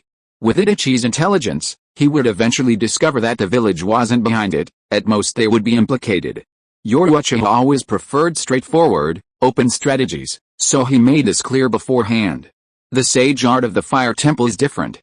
The sage art of the three great sacred lands requires a vast amount of chakra as a foundation before cultivation, while the sage art of the Fire Temple uses a method of focused meditation, requiring only a chakra level of jhana or higher. Of course, while the sage art of the Fire Temple has lower requirements for chakra, it demands extremely high mental strength. Therefore, there is no inherent superiority of one over the other, but mental strength is crucial. At this point, Uchiha Yoru couldn't help but smile. What can compare to our Uchiha clan? Every evolution of the Sharingan is a further development of the spirit, and I believe you, Itachi, with your talent, can definitely achieve it. Thank you, Yoru-sensei. Uchiha Itachi gratefully put the scroll into his pocket. He knew how precious sage art was. Even his Uchiha clan didn't possess it, yet his teacher had so generously bestowed it upon him. Don't worry about Sasuke, I'll personally train him. At the very least, he should be a happy Sasuke. Suddenly, the atmosphere shifted dramatically. Uchiha Yoru laughed heartily, and Uchiha Itachi smiled in return. Yes, Sasuke could live a happy life. However, Uchiha Yoru secretly thought to himself, he had to nurture Sasuke properly. He was his future trump card, and his right-hand man. The book, My Struggle History, went from being completely unknown to becoming famous throughout the ninja world after it was revealed that it was written by Uchiha Yoru, the youngest clan leader of the Uchiha clan in the Land of Fire. The first to benefit was Konoha village in the Land of Fire, especially the police ninjas.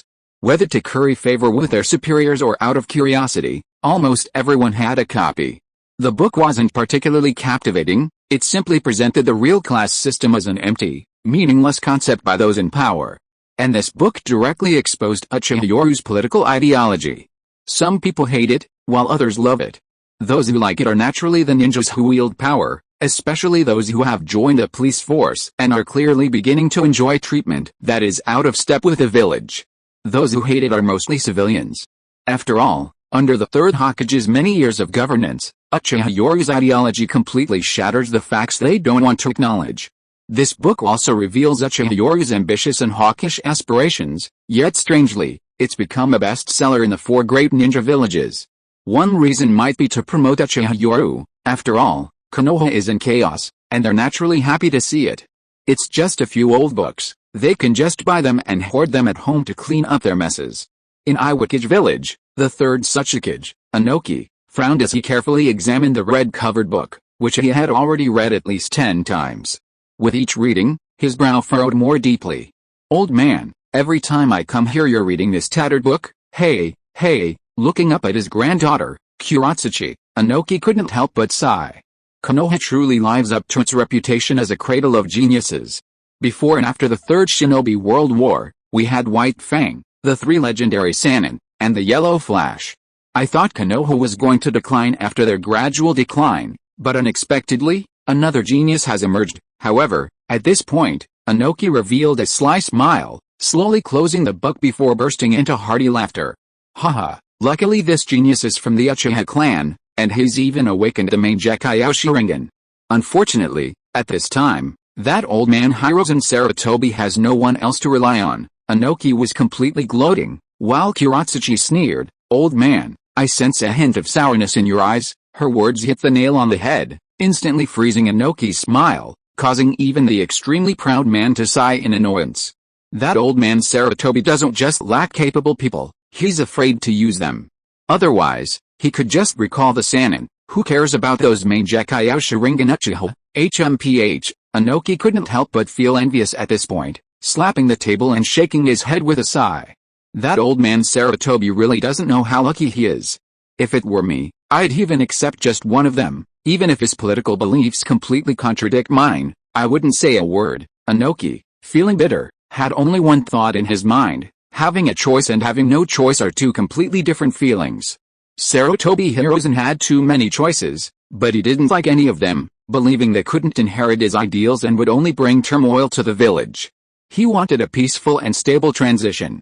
Inoki, on the other hand, simply had no choice. If he had any choice, he would accept it even if it meant taking risks. He was already this old, he didn't have time to wait to train new people. TCH, Uchiha Yoru, is the main decay Sharingan really that powerful? I see you take it so seriously every time you mention it, old man. Kuratsuchi hadn't witnessed the true terror of the main decay Sharingan, so naturally she didn't know of its existence.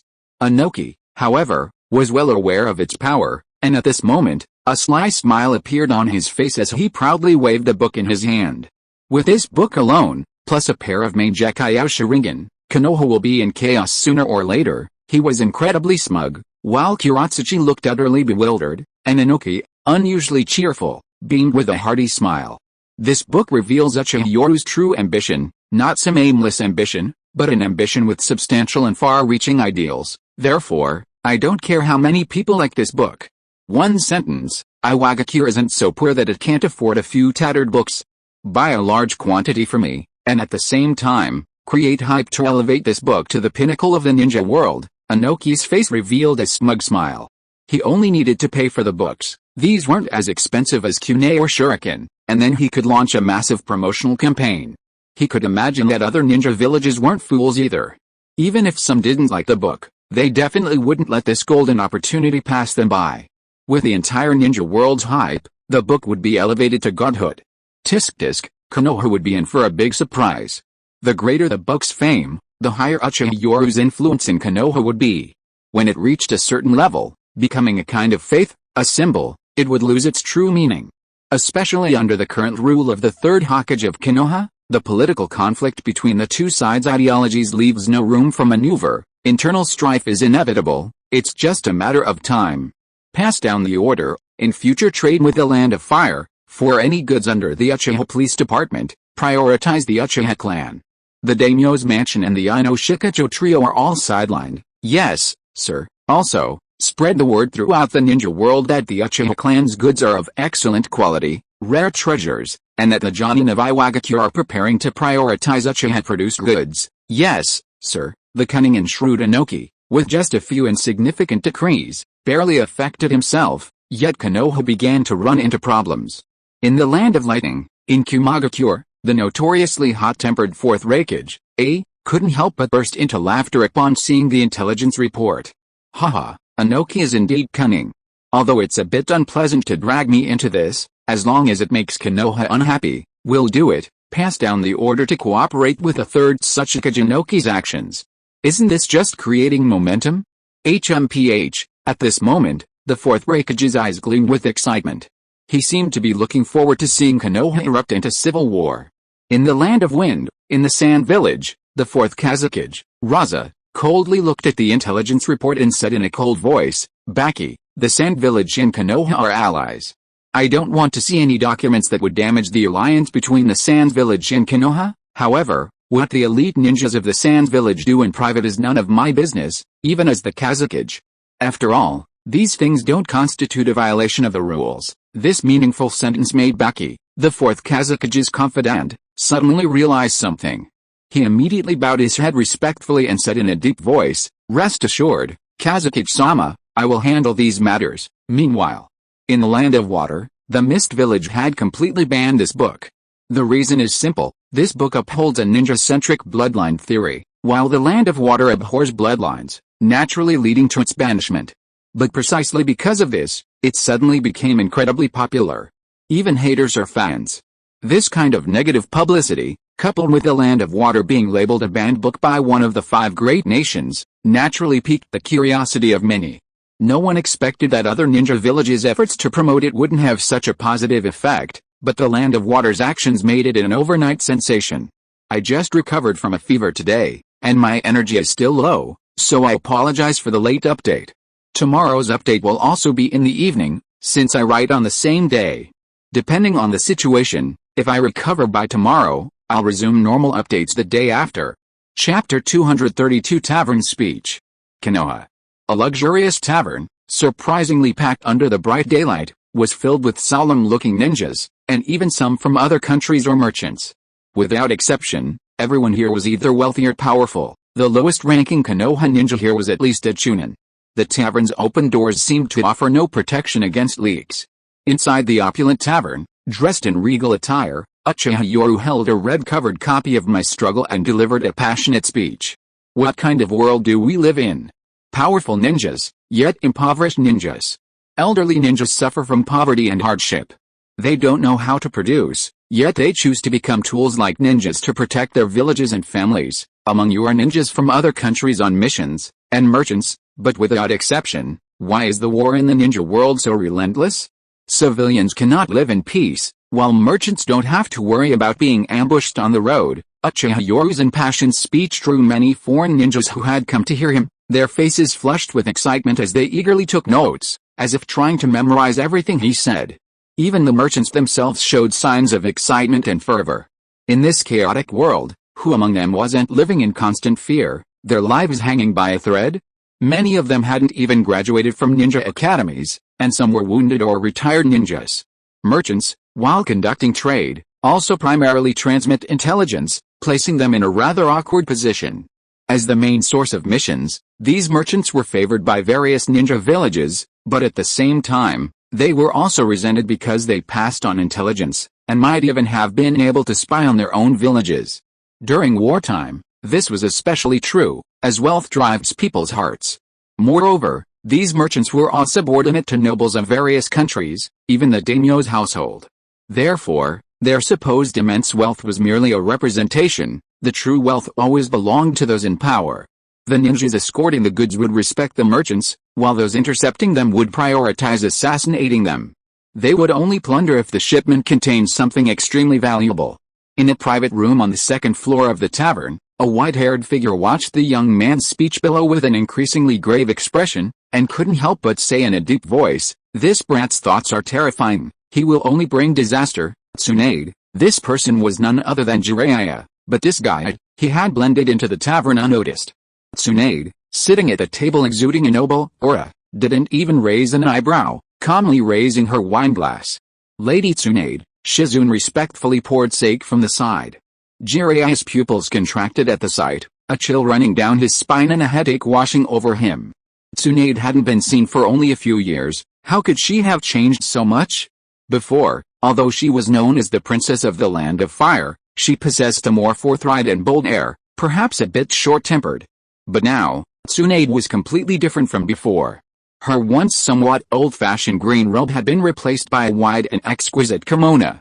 The white kimono was adorned with hexagonal plum blossoms, and the wide sleeves were trimmed with red embroidery. also featuring hexagonal plum blossom patterns. A snow-white, fluffy shawl draped over her proud neck and shoulders. Her long, golden hair flowed freely, her golden eyes shone brightly. If the Tsunade of the past was dashing and heroic, now she exuded an overwhelming aura of nobility. She resembled a powerful and aristocratic empress, especially with her innate arrogance and noble bearing. And beneath her feet, the old-fashioned black high heels were gone, replaced by a pair of crystal peep-toe stilettos, elegant and exuding nobility. Crystal ribbons wrapped around her calves, adding to the air of luxury. Tsunade calmly sipped her sake, her expression unchanged, and said, "Jiraiya, calmness is the principle of a ninja. And what about the disasters you speak of that have been brought about for so many years? Have they?" At this point, Tsunade gave a disdainful sneer, looking at Jiraiya with mockery, and said, "It seems those fools you mentioned who inherited the will of fire have been bringing disaster all along, haven't they?" Her words left Jiraiya speechless. He awkwardly scratched his head, having thought Tsunade was using the opportunity to mock the village's past actions.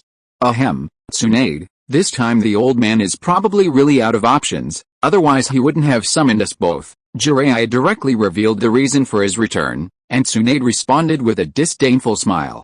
He can't clean up the mess he created, so he knows to call for help. Was it really necessary to go through all this trouble? Wouldn't it be simpler to let Orochimaru, the old man's most favored disciple, discipline his own student? Ahem, although Tsunade had changed a lot, her temper remained the same. Jiraiya, still holding his sake, choked and coughed repeatedly, a wry smile on his face. Tsunade hadn't changed at all, bringing up Orochimaru now was just asking for trouble. "Tsunade, I don't object to this kid's ambition. After all, it's not wrong for every Konoha ninja to want to become Hokage. But you might not have read his books, but you've at least heard of them, right? And what about this kid's speech right now? If this kid really becomes Hokage, it will probably bring disaster to the entire ninja world, not just Konoha." When it came to serious matters, Jiraiya restrained his unruly emotions and stared intently at Tsunade with a serious expression. However, Tsunade still maintained her aristocratic demeanor, calmly sipping her wine and elegantly eating her food, showing none of her former impulsive and confrontational nature, which only made Jiraiya feel more helpless. "Tsunade, this is intelligence from the years after this brat became the Uchiha clan leader.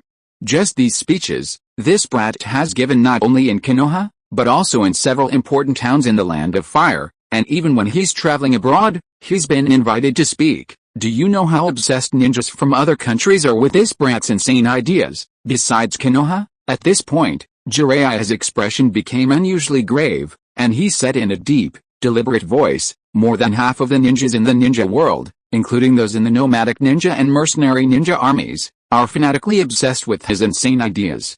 Tsunade, you should know what a terrifying statistic that is, and in the land of heaven, the land of bears, the land of stars, the land of rivers, and so on, many fanatics have emerged in these smaller countries.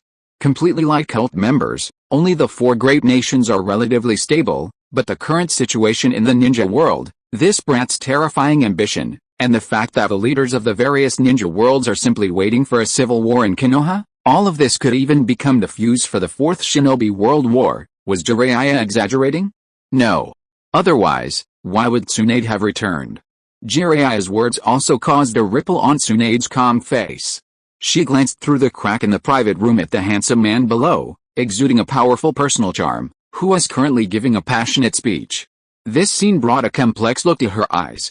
Finally, she turned her head and looked at Jiraiya's solemn expression, and couldn't help but reveal a self-deprecating smile. "Jiraiya, just as you said, this brat has become too powerful to control. Judging by his popularity, probably no one in Konoha can rival him. Moreover, this brat has the entire Uchiha clan under his command, along with the Hyuga branch family, Aburame, and Orochimaru's former crew. The situation is set. The fourth Hokage died, and the third Hokage returned, aiming to temporarily assume the Hokage position. But after all these years," Tsunade shook her head mockingly and sneered, "the third Hokage's personality has become increasingly stubborn with age, but his methods and courage have deteriorated. He stubbornly believes only he can save Konoha, and now? He can't even handle a brat." Jiraiya naturally understood what Tsunade meant, and he lowered his head in silence. The third Hokage, Hiruzen Sarutobi, in his youth was indeed a ninja hero, but as he aged, His arrogance and stubbornness led to this huge mess.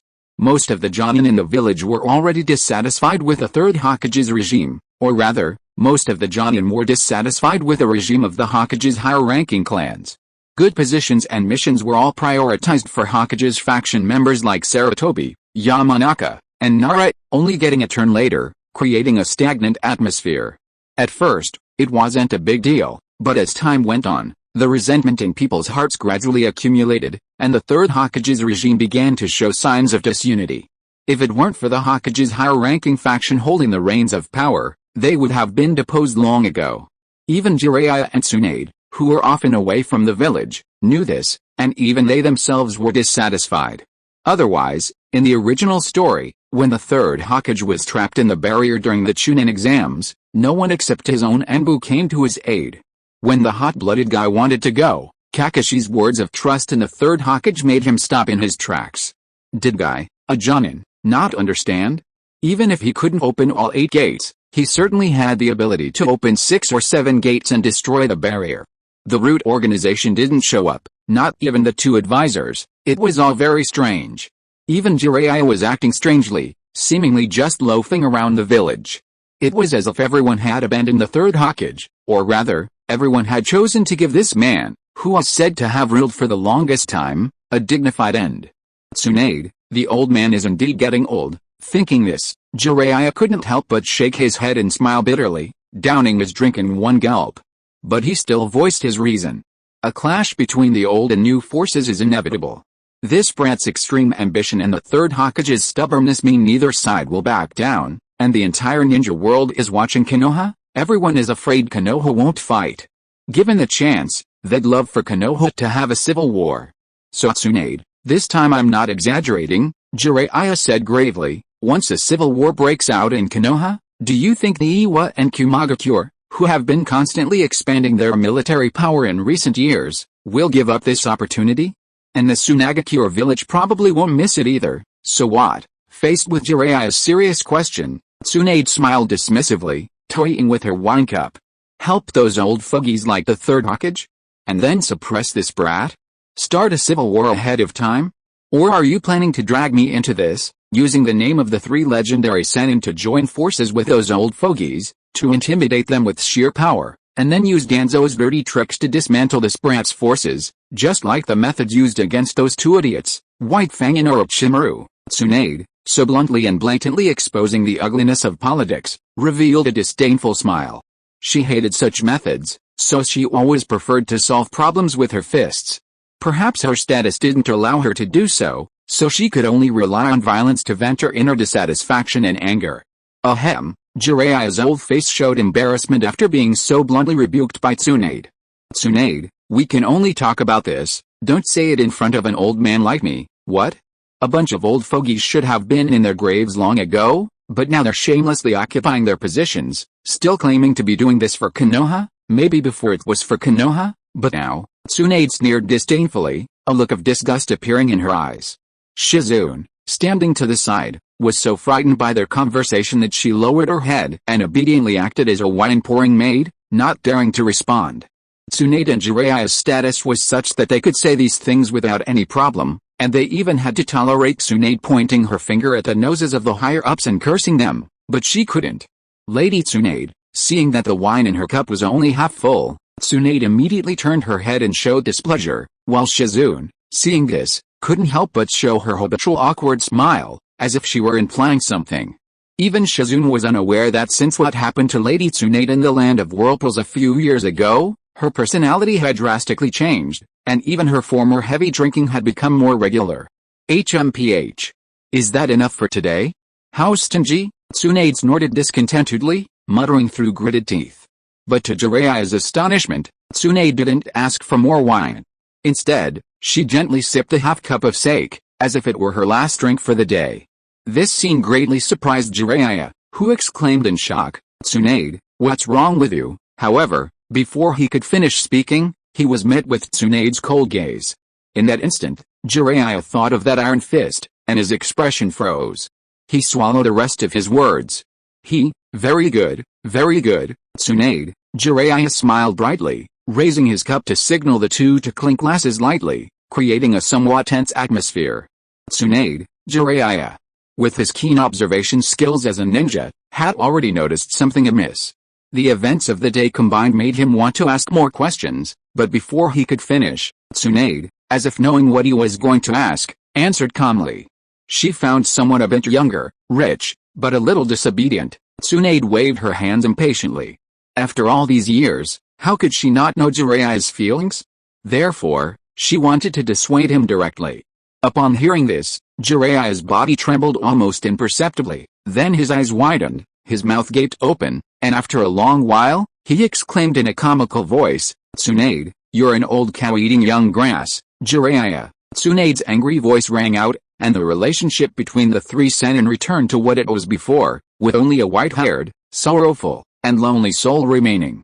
Shizune, upon hearing this, muttered to herself, "Sure enough, no wonder Lady Tsunade has changed so much in recent years. Ahem, I'm feeling a bit better today. Just letting you know, I'll resume normal updates the day after tomorrow. I'll rest a little more tomorrow." Chapter 233 Jiraiya's Sage Mode. Konoha. The most noticeable change in Uchiha Yoru after leaving the tavern compared to 3 years ago was his demeanor. While his gentle smile remained, he now possessed a more refined air, and even more so, an undeniable domineering presence, perhaps a gift of strength. Shadows flickered within the towering forest, and Jiraiya couldn't help but frown, saying, "It seems this brat's strength has changed drastically in the past few years." He deliberately lured us here. Tsunade, casually dangling her attention, remarked, "Jiraiya, this brat's strength is deadly if you're careless." With that, Tsunade gestured for Shizune to observe secretly, having no intention of interfering. Jiraiya, seeing this, widened his eyes in surprise and exclaimed playfully, "Tsunade, you have information on this brat." However, Tsunade ignored him, while Jiraiya was secretly shocked. For Tsunade to personally say that carelessness could be fatal, it was clear how strong this brat was. Jiraiya even pondered to himself, could this be a hidden secret of the Uchiha clan's main decay Sharingan? After all, Tsunade's ancestors were from the Senju clan, far beyond what these people could gather in terms of detailed information. In the dark forest, a white figure slowly came to a stop, and the forest fell silent. Uchiha Yoru stood casually on a thick tree trunk, his dark eyes scanning the surroundings with a smile. "How, I smelled the stinky toad scent in the tavern. You've been following me for so long. Come out." Uchiha Yoru's laughter echoed through the silent forest, followed by the crisp sound of wooden clogs. A figure slowly emerged from the darkness. "How, these kids these days are really not cute at all." Jiraiya, though inwardly shocked by Uchiha Yoru's dramatic transformation, didn't show it on his face. Instead, he laughed loudly, "I am the sage Jiraiya." "Sage?" Uchiha Yoru scoffed at Jiraiya. 3 years ago, I remember having Kakashi deliver a letter to the sage, but Lord Jiraiya said he didn't want to get involved in village affairs. Now he's back in Konoha. It seems the Third Hokage is getting impatient. 3 years ago. Upon hearing this, Jiraiya clapped his hands and struck a funny pose, laughing loudly, "Haha, brat, it seems you've improved a lot in these 3 years. Today, let the Toad Sage Jiraiya teach you how to respect your elders." Boom. The words had barely left his lips when Jiraiya's pupils contracted. Instinctively, he rolled to the side, sliding dozens of meters along the ground. There, where he had stood, the earth cracked open, and embedded a scabbard-covered Kusanagi sword. Meanwhile, Uchiha Yoru was still on the opposite side. Seeing this, Jiraiya felt a cold sweat trickle down his temple, inwardly exclaiming, "Damn it, this brat hasn't even awakened his main decay Sharingan yet. How did he train for 3 years? He can reach this level with just arm strength alone. Then this brat's taijutsu. I'm afraid." At this moment, Uchiha Yoru smiled, stretching his limbs, and said, "Since Lord Jiraiya wants to test my strength on behalf of the Third Hokage, and to avoid anyone accusing me of bullying Lord Jiraiya, I won't use the Kusanagi sword this time. Fire release, great fire annihilation, fire release, great flame bullet." Instantly, both prepared to strike first, both using fire release ninjutsu, both B rank. The difference was that Jiraiya's eyes widened upon seeing his opponent's ninjutsu, and he cursed inwardly. "This brat's chakra is monstrous, I can't afford to outlast him." Two enormous flames collided in the forest, and the great flame bullet was instantly engulfed. Summoning jutsu. Within the raging forest, a barrier suddenly opened, and Uchiha Yoru smiled upon seeing this. It seems Lord Jiraiya doesn't want anyone to interfere with this battle, or perhaps you don't want to build momentum for me. Uchiha Yoru was perfectly aware of Jiraiya's intentions. 3 years ago, he had given Kakashi a chance to invite either Jiraiya or Tsunade, one of the legendary Sannin, back, in exchange for leading the Uchiha clan to elect them as the 5th Hokage. Kakashi's subsequent unwavering support for him revealed the response he received. Now, Jiraiya had chosen to return to the village. In the 3 years since, his discord with the 3rd Hokage and higher-ups had become public knowledge. His return now was clearly an invitation from the 3rd Hokage to bring back reinforcements. He had been given a chance to resolve the conflict, but he didn't seize it. And now he's back again? Under the massive barrier, Uchiha Yoru's Sharingan, with its 3 tomo, appeared in his eyes. He carefully observed the surrounding sky, and sure enough, he saw the mysterious ceiling barrier within his Sharingan. Kid, let me witness the strongest power from the Uchiha clan. The crisp sound of wooden clogs echoed as Jiraiya slowly emerged from the sea of fire, his face now grave. His barrier couldn't hold out for long, so he needed to finish this quickly. This brat was cunning. Last time Orochimaru was driven away, it was this brat who used him to establish his authority, and he didn't want to be used again. Wild Lion's main technique is white hair slowly parted, revealing Jiraiya's body. Even Uchiha Yoru, watching from afar, couldn't help but show a flash of astonishment in his eyes. I didn't expect him to summon even the 2 old toads from Mount Myaboku. It seems Lord Jiraiya is serious this time. It turned out that the 2 old toads on Jiraiya's shoulders after his white hair dissipated were none other than Fukasaku and Shima, the sages of Mount Myaboku. Old Toad, the 2 sages, who had just been summoned, widened their eyes upon hearing this taunt. Shima, in particular, glared angrily. You brat, so rude. You even smell like a snake. You wouldn't happen to be Orochimaru's disciple, would you? Jiraiya, you've run into Orochimaru. The usually composed Fukasaku, however, was wary and cautious of his surroundings. Only Jiraiya awkwardly scratched his head and chuckled. Well, it's this brat, Jiraiya? You summoned us to use sage mode to deal with this brat. The 2 toad sages stared wide-eyed, as if saying, are you kidding me? They could understand if it were Orochimaru, one of the legendary Sannin, but Orochimaru's disciple? A brat. Judging from the situation, the battle had only just begun. They weren't even in any trouble yet.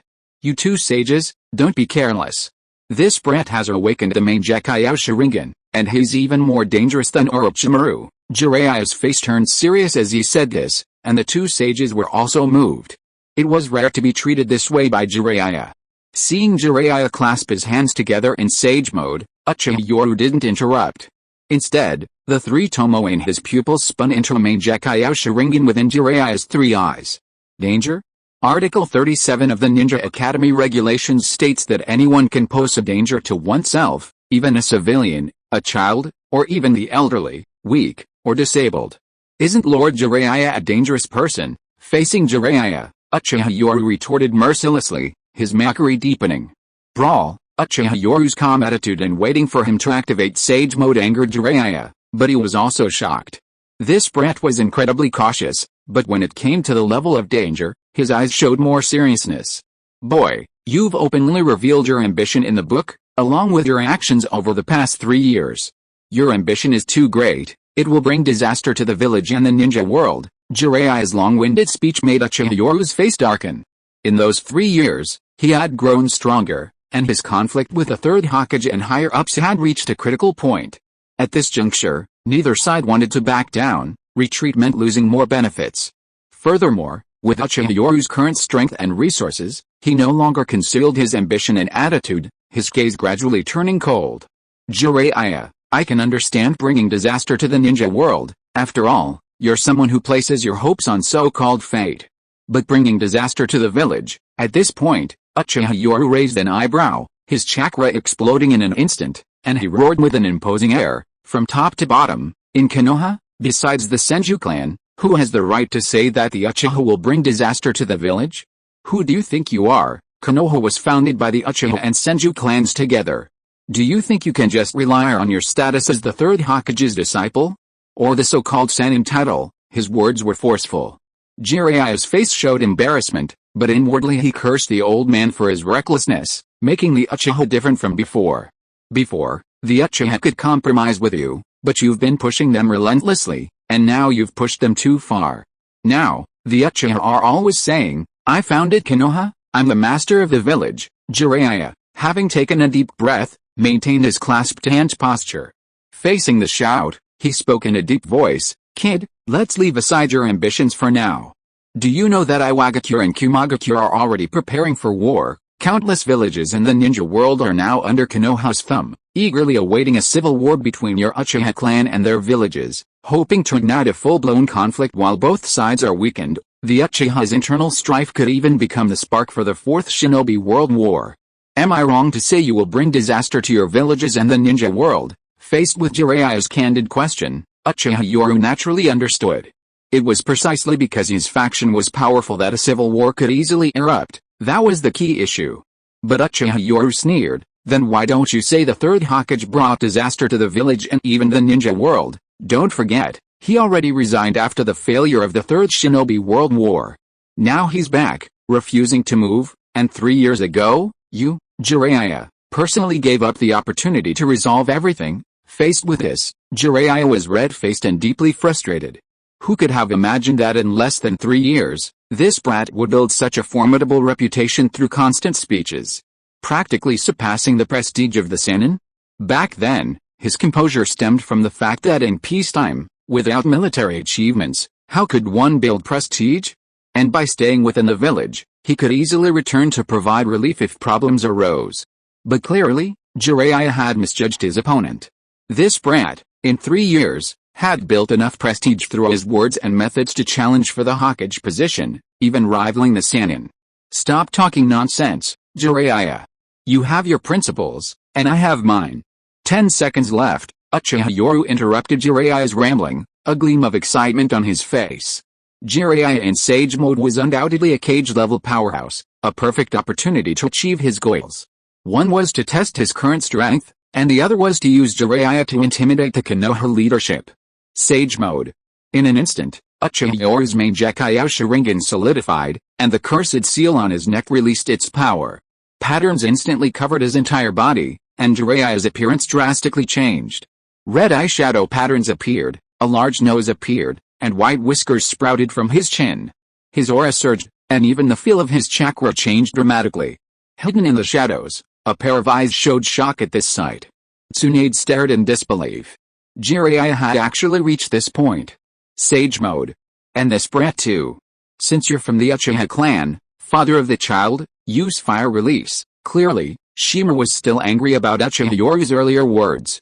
The Uchiha were masters of fire release, yet they were being forced to use it against them. Sage art, Goman.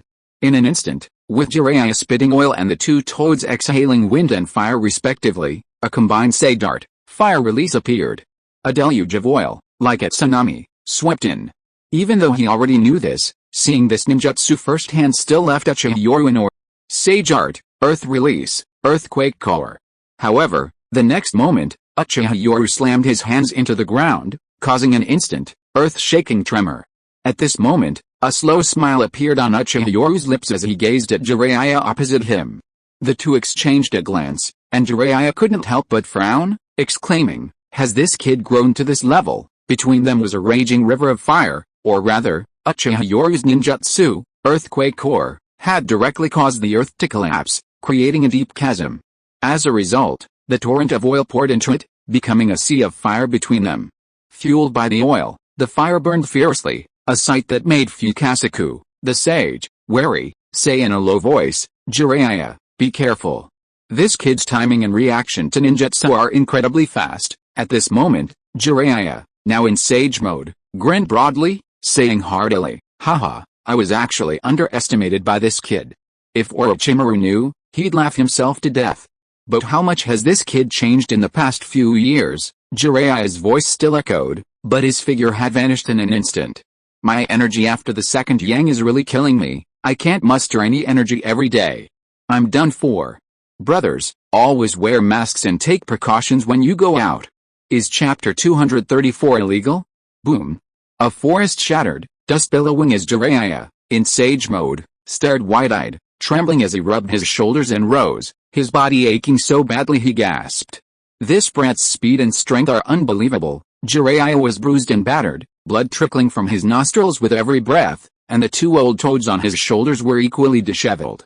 Watch out, Jiraiya! Even without Fukasaku's warning, a flash of lightning illuminated the scene as Jiraiya roared and unleashed a torrent of fire from his mouth.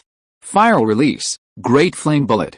With a deafening roar, the lightning tore through the massive ball of fire without hesitation, but Jiraiya was nowhere to be seen. Gotcha! Suddenly, a dark shadow shot out from beneath his feet. It was Shima Sage's toad tongue, which had coiled around his calf. Then, a powerful blow slammed him to the ground. With a deafening roar, Uchiha Yoru, beneath the Thunder God armor, couldn't help but reveal a calm smile. Lord Jiraiya, it seems this is the end of it. However, just then, the toad Fukasaku on Jiraiya's shoulder suddenly gathered water guns and launched a rapid attack. Facing this attack, he dared not be careless and hurriedly dodged. The Thunder God armor was powerful, but he wasn't so reckless as to try and withstand every ninjutsu head-on. It wasn't a matter of fear, but rather the waste of chakra. Sage Art, Lightning Release, Chidori, Sage Art, Supergiant Rasengan. The solidified chakra collided, shattering the surrounding land inch by inch. After a deafening roar, the two figures were thrown back in disarray. Rumble the two exchanged blows, leaving only after images in the forest, snapping tree stumps and creating deep craters in their wake. In the clash of taijutsu, Jiraiya was having a real headache. This brat, clad in the Thunder God armor, was essentially wearing a turtle shell. His punches and kicks, along with ordinary ninjutsu attacks, were completely useless. Little Jiraiya, you can't win against this brat with taijutsu. Change tactics, even the toad on his shoulder couldn't help but hurriedly say. Jiraiya was also frustrated. He wanted to change tactics, but the brat wouldn't give him the chance.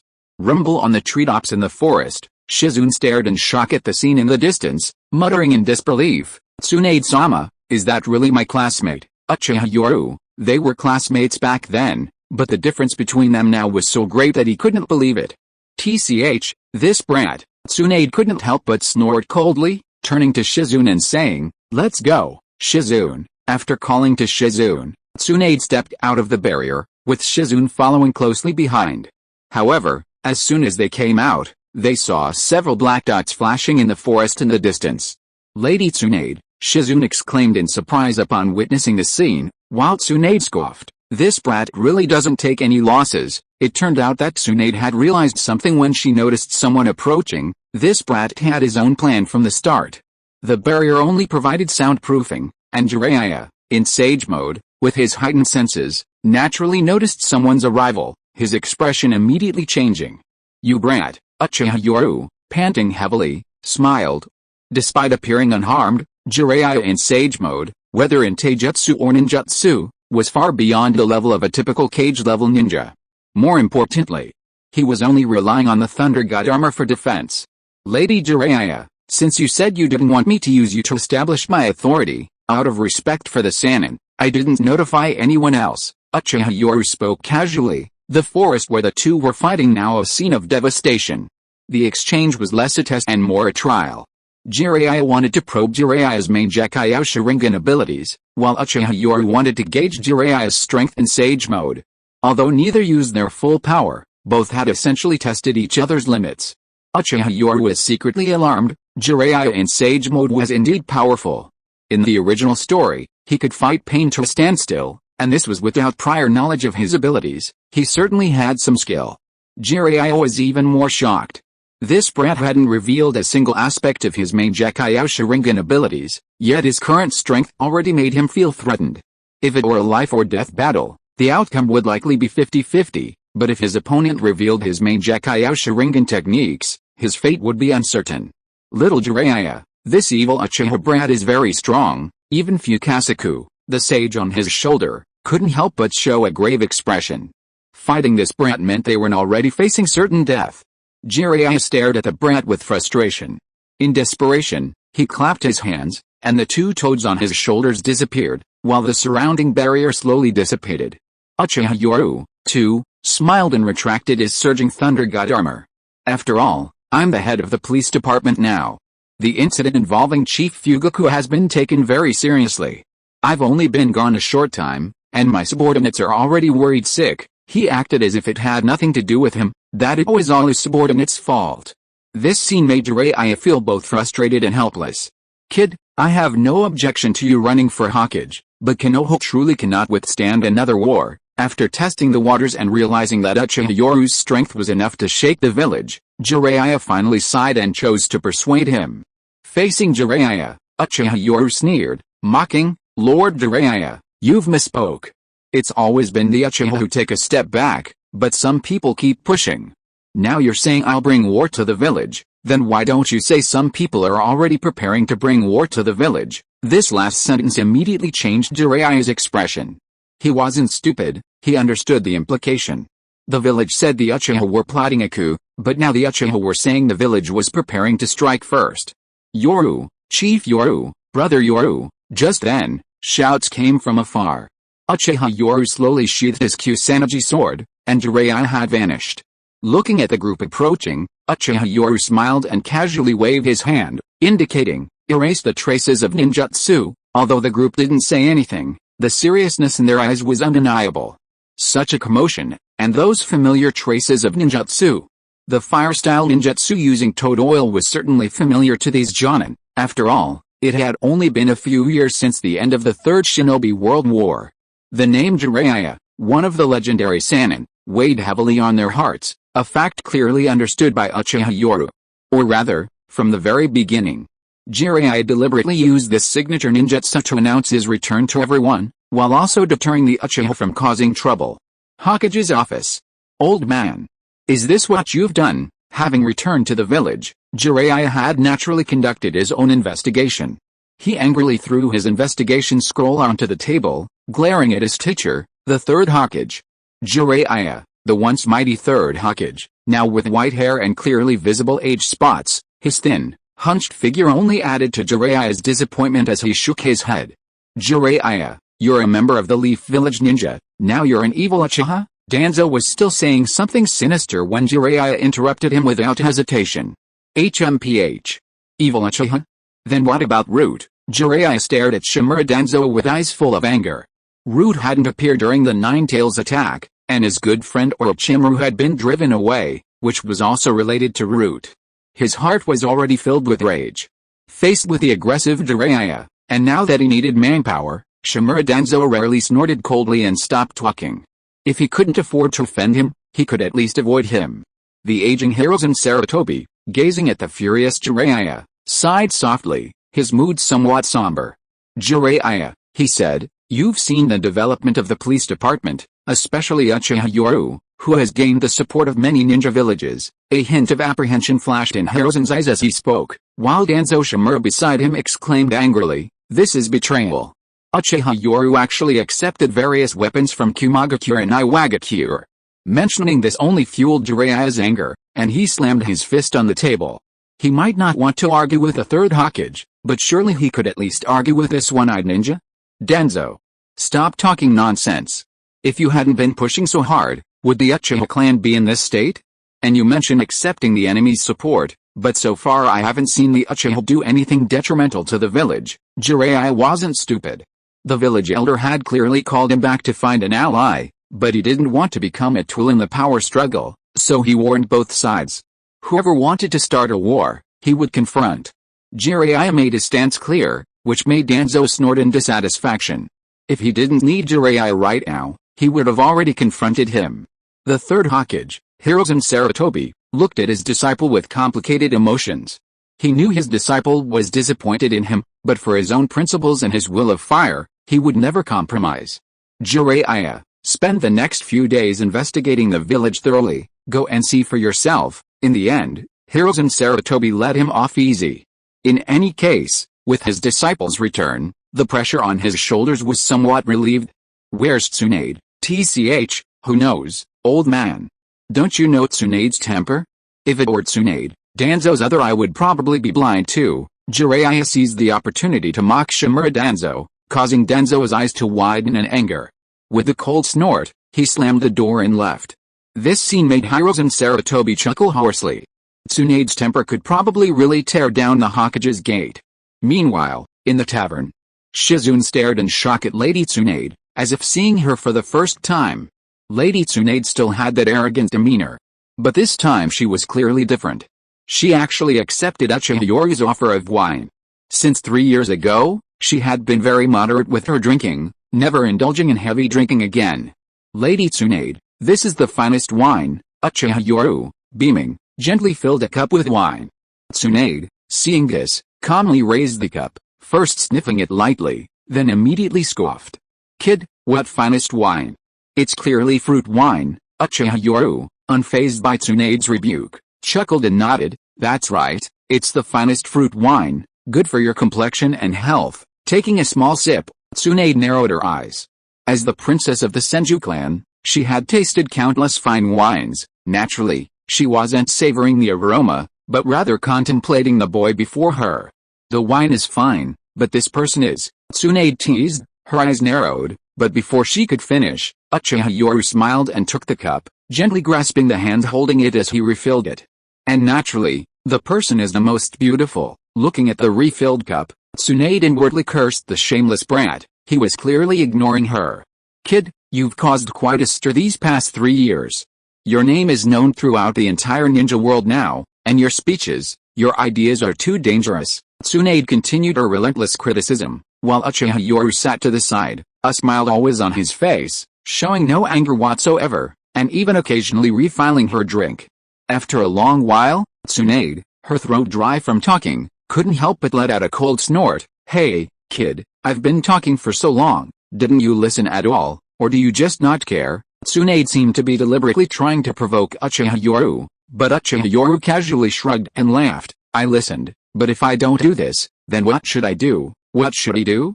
Tsunade was stunned by the direct question. While she paused, her mind raced through various pieces of information. Finally, she lowered her voice and asked, then why did you accept aid from Kumagakure and Iwagakure? Aid? Upon hearing this, Uchiha Yoru's face immediately lit up with a look of sudden understanding. He smiled at Tsunade, as if to say, no wonder you came. Lady Tsunade, is accepting aid from Kumagakure and Iwagakure legal? Uchiha Yoru's relaxed smile made Tsunade's beautiful eyes narrow, and then she burst into laughter. Kid, you're really shameless. Tsunade instantly understood Uchiha Yoru's meaning. I'm not breaking the law. They want to help me, why shouldn't I? The two chatted and laughed in the private room, exchanging cryptic remarks. Shizune, accompanying them, was embarrassed and at a loss for words, and could only bury her head and obediently act as a mascot. It seems Lady Tsunade and Uchiha Yoru have known each other for a long time, and they seem quite familiar, perhaps even a little too familiar. Shizune was secretly shocked by her own guess, shaking her head inwardly. She was really overthinking things. How could Lady Tsunade have any connection with her classmate, Uchiha Yoru? The after effects of the second yang are too great. Aside from the changes in her sense of taste, her body is really weak, and so is her mind. I was wrong. I had planned to update twice today, but my body just can't take it. Please let me rest for a few more days with a single update. I used to laugh at people, but only those who have experienced the second yang can truly understand. Sobs. Chapter 235 Double Agent Uchiha Itachi. Uchiha Clan Compound. Master Yoru, I got first place again, young Sasuke excitedly chattered, holding a test paper, his face flushed as if he were practically begging for praise. Uchiha Yoru, who had just returned, smiled at the excited Sasuke, carefully reviewing the paper before nodding in satisfaction. Not bad, Sasuke. But this one wrong answer, you shouldn't have made that mistake, Uchiha Yoru said with a smile. Sasuke looked embarrassed, his only mistake was due to carelessness. Master Yoru, I promise I won't make that mistake next time, Sasuke. Just then, a calm voice rang out. Sasuke's expression instantly changed, stiffening. His older brother, Uchiha Itachi, had returned. In the past 3 years, even Sasuke could sense the atmosphere within the clan, especially after his brother Itachi joined the Anbu. Rumors and whispers had been circulating within the compound. Some say Itachi Uchiha was a traitor, betraying the Uchiha's faith, others say he acted to protect himself. Opinions vary. Uchiha Yoru, watching Itachi return from a mission with the Anbu, couldn't help but smile. Itachi, how was your Anbu mission? Why don't you come back to the police department? Every time they met, it was like this. Itachi remained silent, and Yoru would invite him to join the police department. Seeing Itachi's silence, Yoru finally smiled, returned the exam paper to Sasuke, and ruffled Sasuke's hair with his large hand. "Little Sasuke, you should go back with Itachi first." Although he didn't like having his head ruffled, Sasuke showed gratitude in this awkward situation and quickly turned to run to his brother. Sasuke, after watching Sasuke leave with Itachi and the other man, Yoru turned and entered his residence. Creak just as the door closed, a pair of eyes appeared in the shadows, revealing Itachi's cold gaze. This scene made Uchiha Yoru rub his temples with a headache. "Itachi, you always have such a cold face, it's not a good look. And you always hide in the shadows, it's easy to scare people," Uchiha Yoru said casually, but Itachi remained silent and said, "Yoru-sensei, recently the villages Anbu have been frequently mobilized, even the route is preparing, and even elite ninjas from the Sarutobi clan are quietly returning to the village." Hearing Itachi's report, Uchiha Yoru couldn't help but smile. "Itachi, you should take better care of yourself." Without certainty, the Third Hokage wouldn't dare to start a war. "Yoru-sensei," faced with Uchiha Yoru's confidence, Uchiha Itachi frowned anxiously, and finally said in a deep voice, "Intelligence confirms that the Kurigakure civil war has reached a critical moment. Once it ends, the ninja world's attention will be on Konoha, so the Third Hokage wants to take action before then." Upon hearing this information, Uchiha Yoru narrowed his eyes. No wonder the Third Hokage was in such a hurry, even recalling Jiraiya and Tsunade. It turns out the civil war in Kurigakure is about to end. Of the 5 great ninja villages, Kurigakure's situation is the most tense, with its civil war having raged for years, and other countries secretly supporting the rebels. But once the Kurigakure war ends, Konoha will become the next target, since Konoha is currently the only village in the ninja world most likely to experience a civil war. It's lucky that Kurigakure hasn't been completely wiped out after all these years. In any case, Kurigakure is now severely weakened. The weakest of the 5 great ninja villages, and won't have the strength to wage war for at least 10 years. "Itachi, be careful," Uchiha Yoru's voice echoed, and the figure in the shadows turned into a puff of white smoke. This scene made Uchiha Yoru narrow his eyes. It seemed the Third Hokage was preparing to make a move. Although he didn't know what methods the Third Hokage would use, he knew that given the old man's conservative nature, any move he made would be swift and decisive. Stepping inside, Uchiha Yoru gazed at the Uchiha clan compound, which was even more prosperous than 3 years ago, and a satisfied smile appeared on his face. "Brother Yoru," Shisui's figure appeared respectfully on the balcony. Uchiha Yoru didn't turn his head, but instead calmly looked down at the entire clan compound.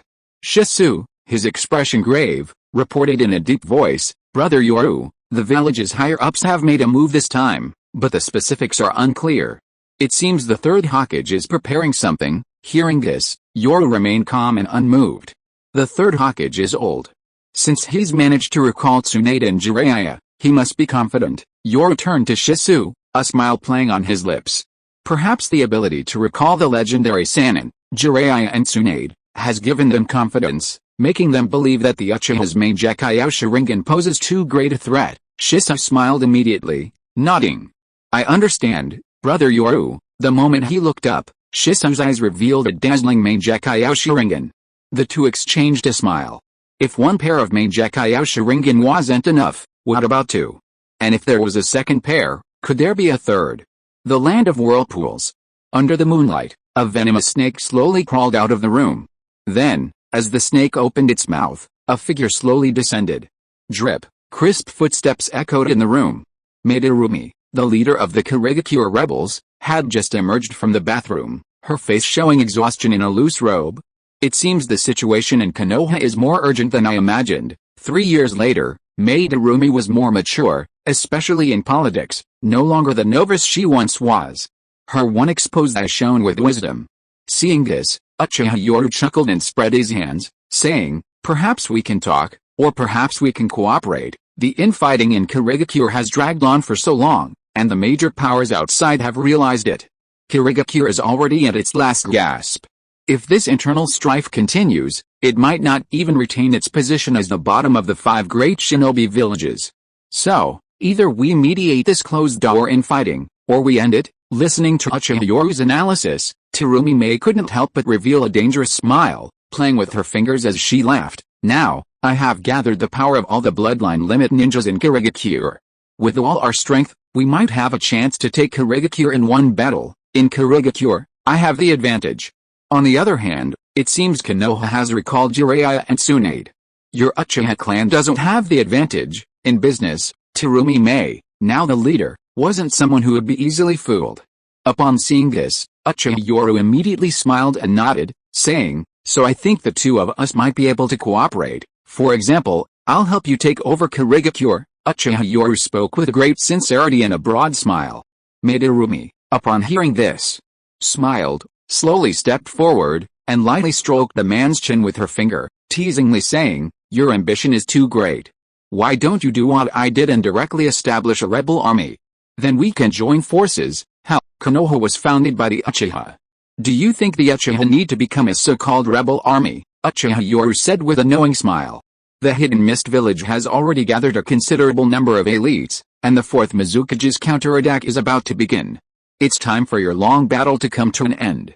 After all, the other major powers only want to weaken the Hidden Mist village. They never intended to truly destroy you. Furthermore, the emergence of a completely collapsed Hidden Mist village will lead to a reshuffling of power, and could even ignite a 4th Shinobi World War. Therefore, the internal strife within the Hidden Mist village needs to be de-escalated, or ending it altogether would be a good idea. Just as Uchiha Yoru was analyzing the current situation, Terumi May suddenly approached him, her fingers playfully tapping on his skin. We're all bloodline ninja here, and your Sharingan is also a bloodline. Besides, what you're doing is so dangerous. Why don't you have a child beforehand, just in case the Uchiha clan is wiped out in Konoha someday? Madarumi's captivating eye stared intently at him, causing Uchiha Yoru to shake his head helplessly. You're overthinking it. We're talking about cooperation between the two of us. That's right.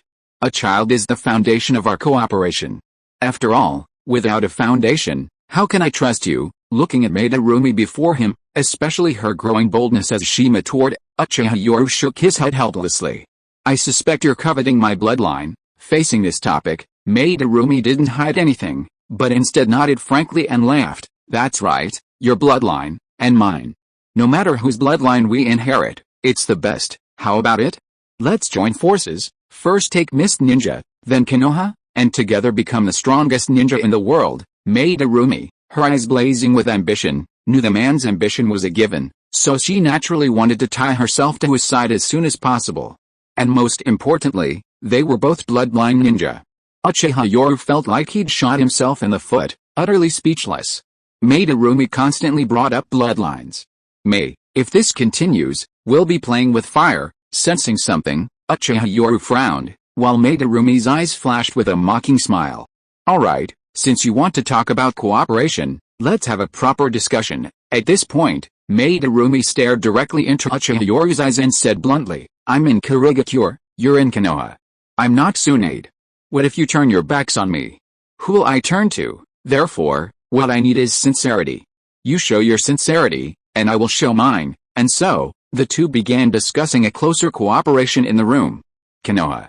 Inside the Hokage's office building conference room, with the Konoha F4 gathered, even Kaharu Utatane frowned and said in a deep voice, Hirozen, how do you plan to act this time, knowing that Jiraiya and Tsunade's return has already alerted the enemy? Hirozen, what exactly is your plan? Hamura Mutakato also showed a solemn expression. Yes, Hirozen, if we tear off the mask now, Konoha will be plunged into war, and even if we win, it will be a Pyrrhic victory.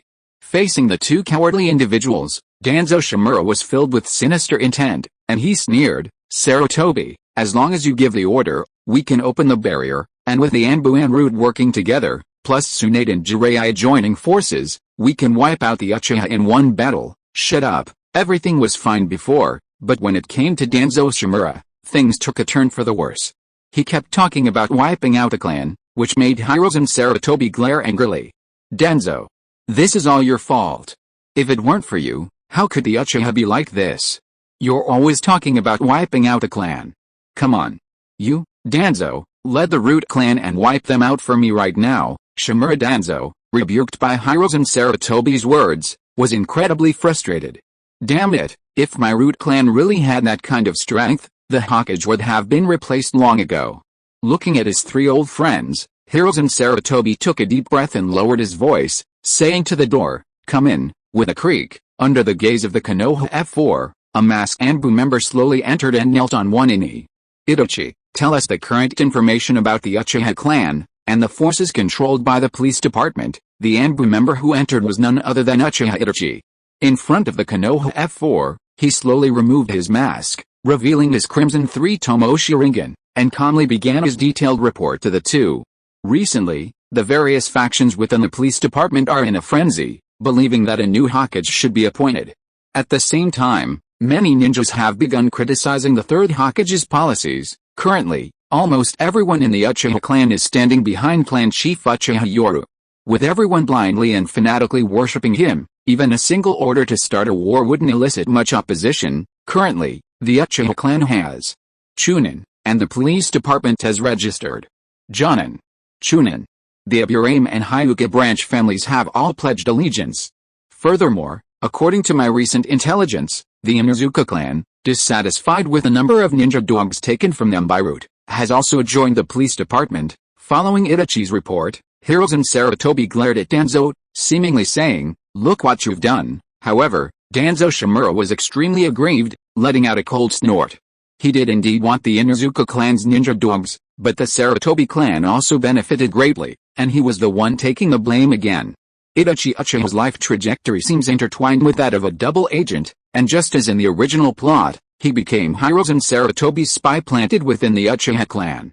The difference this time is that Hiruzen Sarutobi confidently believed he had brainwashed Itachi with a will of fire, unaware that Itachi was also a spy planted by the Uchiha clan. Or perhaps, Hiruzen Sarutobi was too confident. While the Konoha High Command was plotting, in a tavern within the village, the unshaven Asuma Sarutobi looked utterly frustrated and furious. "Hey brothers, give the lucky koi 3 more days. I'll definitely get back to work in 3 days, and I'll at least get back to double updates. The 30th. I'll definitely get back to work by the end of the month." Chapter 236. All of this is for Konoha. Konoha, a tavern. What kind of village are we living in now? Poor ninjas, poverty, old age, and the problem of elder care. Why is the marriage rate among young ninjas getting lower and lower, and why is the birth rate also getting lower and lower? Inside the tavern, under the watchful eyes of countless people, Uchiha Yoru posed these questions with an accusatory tone. All the listeners fell silent upon hearing these questions. These were never issues they had considered, but they were questions they had to face. As seen in the original story, the marriage and childbirth rates among young people at this time were shockingly low. For example, almost all of Kakashi's contemporaries were single. Keep in mind that the ninja world is a society that values early childbirth. Why does no one want their children to be born in Konoha like this? Looking at everyone, Uchiha Yoru angrily rebuked them. "It's because we're falling into an abyss, yet the rotten people within our village pretend not to see it." At this point, Uchiha Yoru suppressed his anger and looked at everyone calmly, saying, "Do you know how much the property prices are in the village center right now?" He slowly extended 5 fingers, and in front of everyone, Uchiha Yoru angrily declared, "At the peak, it costs 500,000 yen per square meter. A full 500,000 yen, and the reward for a B-rank mission in the ninja world is 80,000 to 200,000 yen. The reward for an A-rank mission is 150,000 to 1 million yen. But whether it's a B-rank or A-rank mission, it requires a Jonin-level leader.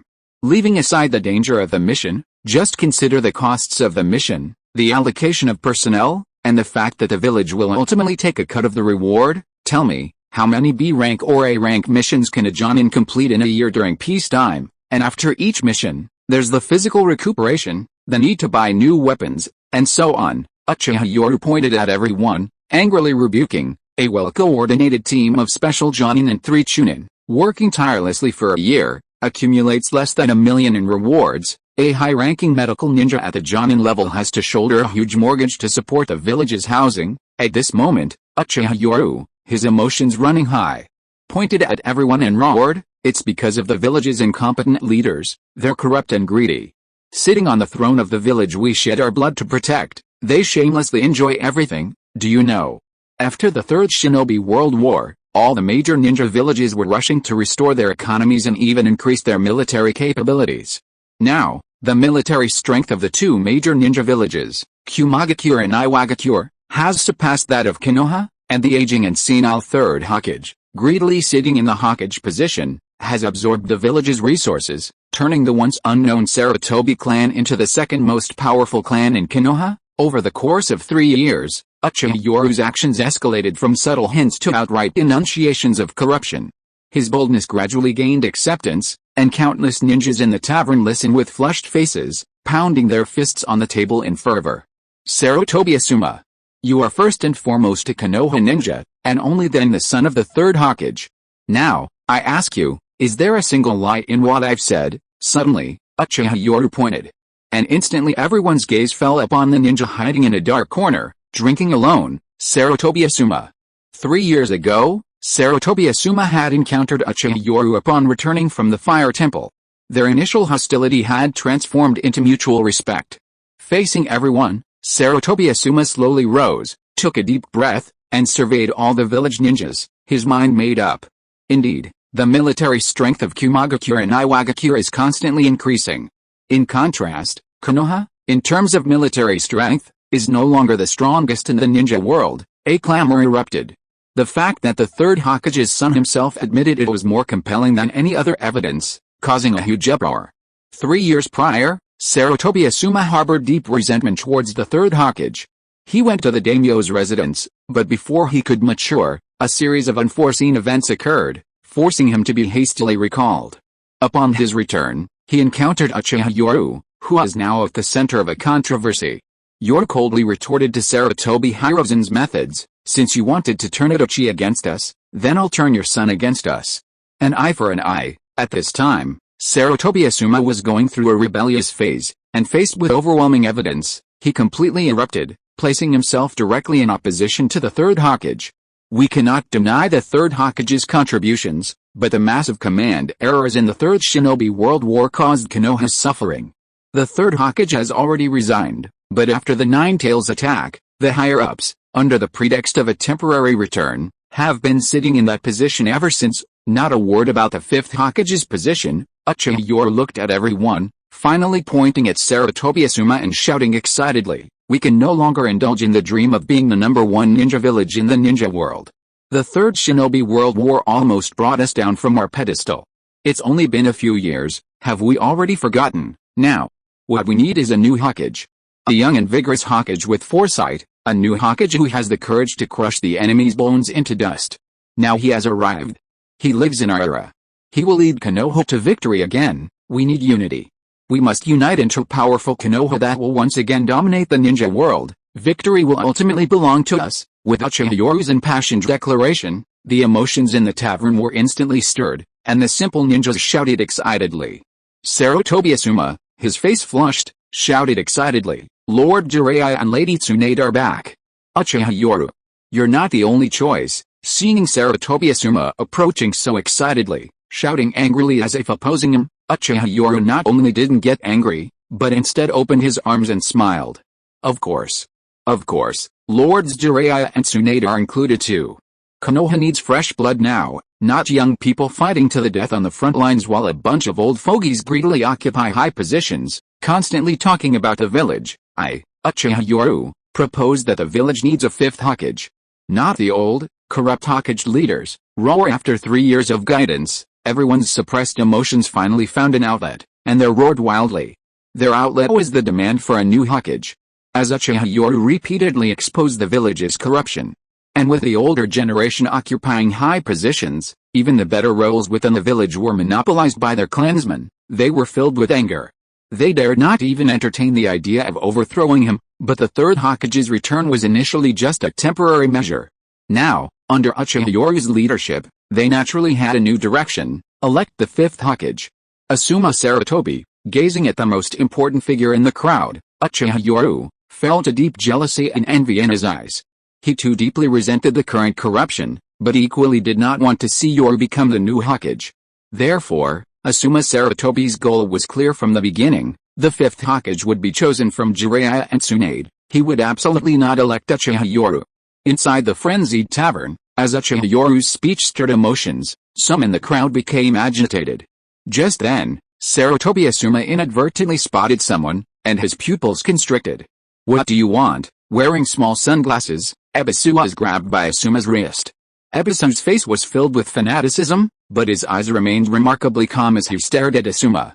Young Master Asuma, I'm sorry, it's for the mission. Though no words were spoken, Ebisu's lip movements filled Asuma with shock. Sure enough, the next moment, before his horrified eyes, the man slowly formed hand seals and uttered the final words. Explode! A deafening roar erupted as an explosion filled the tavern, sending the agitated crowd into chaos. On the stage, Uchiha Yoru, witnessing this, smiled. Finally, they've come. I've been waiting for you for so long. Fire. Order the police to maintain order. Someone is deliberately creating chaos. Don't panic, everyone stay calm. Ninjas are known for their efficiency.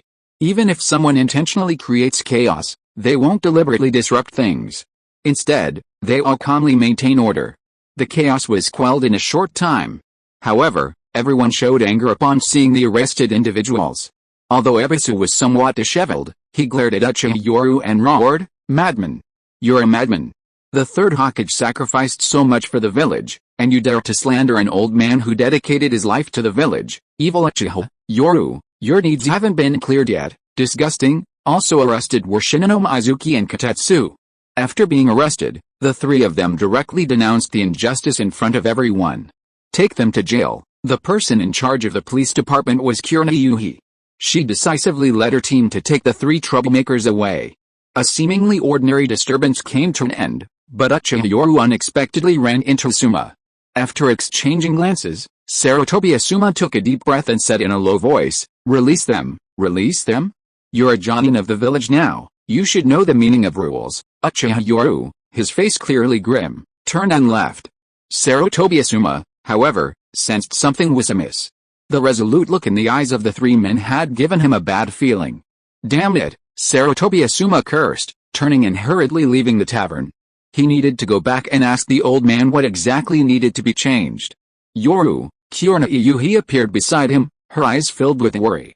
Uchiha Yoru narrowed his eyes, raised his hand, and smiled. "Don't worry, at least this time we know. It seems the Third Hokage is truly determined. These three were likely bait to expose his conflict with the Hokage's higher-ups." As he stormed back into the family compound, the door was flung open, revealing the white-haired Third Hokage practicing calligraphy, finishing a large character for ninja. "Old man, what exactly do you want Ebisu and the others to do?" the son demanded angrily as he entered. Facing his son's loud question, Hiruzen Sarutobi calmly raised his head, picked up his pipe, and lit it. "Asuma, have I disappointed you that much?" He had never imagined that his busy schedule with state affairs would ultimately lead even his son to suspect his motives. Disappointed, looking at the Third Hokage's aged and frail appearance, Sarutobi Asuma sneered, "I've already said it, you were a hero of the ninja clan in your youth, but look at what you've done now. The clan occupies high positions, and which of these so-called high-ranking members isn't doing this for their own clan's benefit? Let's not even talk about that. Why do you insist on clinging to the Hokage position? It's been so many years. Do you know what people say when I go out on missions? All the ninjas are talking about it, saying you're greedy for power, unwilling to give up the Hokage position, holding on to the title of acting Hokage, and won't step down until you die." Sarutobi Asuma shouted, and even he could see that his father had no intention of handing over the Hokage's power.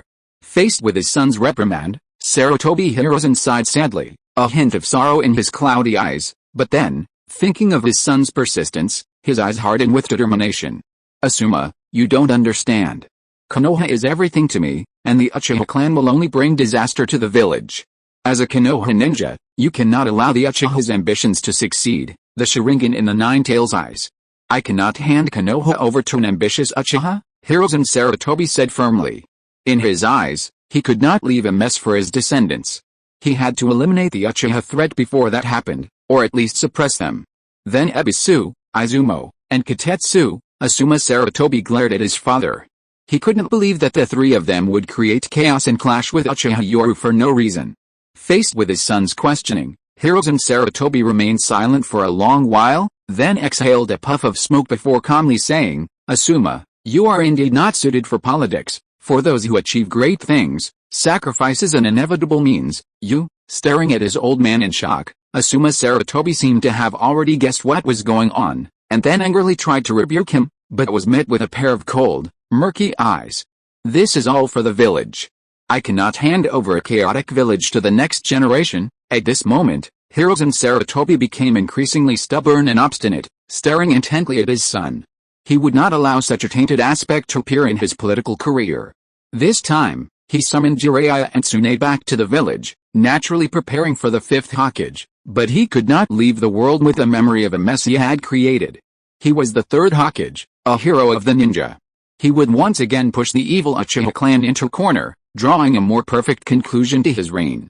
If you are listening to this novel on a channel other than Fanfic World, it means it was downloaded and re-uploaded without effort. We warmly invite you to visit our channel, Fanfic World. There you will find the original version of this story and many other novels of various genres. We look forward to seeing you dive into a world of incredible novels. Chapter 237 Jonin Meeting. Police Department. Chief, the two men we just arrested from the tavern this afternoon, Izumo and Tetsuo, committed suicide. Ebisu is out of danger thanks to timely medical attention. Uchiha Yoru, who had just returned to his office, immediately tensed upon hearing this order. News of the three recently arrested individuals committing suicide had already spread throughout the police department. Should this news be suppressed, the ninja who came to report showed a tentative look. Uchiha Yoru's lips twitched at this sight. He took a deep breath and said in a low voice, "No need. Spread the news." Today's situation was clearly a trap set for him. The people had committed suicide. If he suppressed the news, he would only play into their hands. "Chief Yoru, I heard the prisoners we arrested today committed suicide." Yoru. Then, one by one, the squad leaders entered the office, showing concern. Uchiha Yoru, however, looked at them calmly. "Since you can all see there's a problem, do you think I don't know?" Looking at everyone, Uchiha Yoru sneered. "Since someone's made a move, let's retaliate." Katetsu, Shinanizuki, and Ebisu, as Konoha ninja, caused chaos in a public place like a tavern, even detonating explosive tags. They're considered extremely unstable factors. After being brought back to the police department, their behavior became abnormal, and they even attempted suicide. The police department now suspects they were bribed by enemy spy ninjas, hence their dangerous actions. Now that they've been arrested, the police department is afraid of being exposed, so they attempted suicide. Ebisu's suicide attempt failed. The Third Hokage has been ordered to have the Anbu intervene and investigate. Hand Ebisu over to the Anbu for joint investigation with the police department, Uchiha Yoru said coldly. Although he knew they were acting under orders, he directly framed them for treason, also sending a message to the other ninjas: don't easily become someone else's pawn, or you'll be crushed. And who dare keep Ebisu alive? Regardless of your reasons, your actions at the tavern today are undeniable. As for the police department's covert torture of them, so what? Uchiha Yoru is simply going to kill you outright. Whatever your reasons, one sentence is enough. The police department suspects you of treason. Meanwhile, that evening, explosive news spread throughout the village. 3 Konoha civilian ninjas were driven to their deaths by the police department, one of whom was barely saved. However, the police department immediately posted notices, directly exposing the 3, and then seized their entire families, arresting them all on suspicion of treason. The police department's domineering style certainly caused much discussion, but faced with such power, most people remained indifferent. But this time was different. It escalated significantly, and even after the police department's intervention, it didn't subside, but rather seemed to intensify. The next day, the incident escalated further, with rumors circulating in the village that the police department was acting tyrannically, becoming a completely autocratic law enforcement agency. The police department. Night. A parade has broken out in the village. Kakashi Hatake reported the situation with a grave expression, while Yoru Uchiha, sitting calmly at his desk, seemed oblivious. The families of Izumo Kamizuki and Tetsuo Kajiura have come to the Hokage building, crying and pleading that the police department arbitrarily killed fellow villager ninjas. Yoru Uchiha remained calmly observing the escalating tension, and Kakashi Hatake silently withdrew. The third day. The situation escalated, the wave of protests growing larger, with many ninja families dissatisfied with the police department's enforcement taking to the streets. The fourth day. After Yoru Uchiha personally issued a decree, all the unrest in Konoha vanished, and the parades disappeared. The families of Tetsuo Kajiura and Izumo Kamizuki are hereby expelled from Konoha according to Konoha regulations.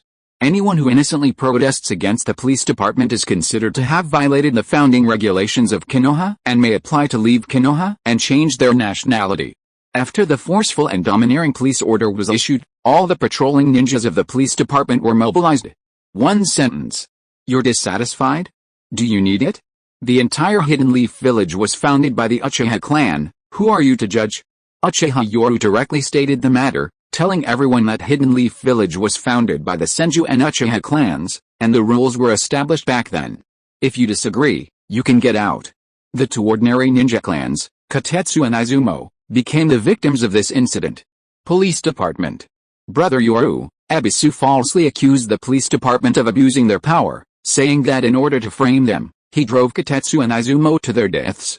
Today, Ebisu knelt in front of the Hokage's office building and went to see the Hokage. The third Hokage was furious upon hearing this and is now preparing to convene a Jonin meeting. That day, Uchiha Shisui rushed in to report, while Uchiha Yoru, who was tending to potted plants in his office, was initially taken aback upon hearing this, then a smile appeared on his face.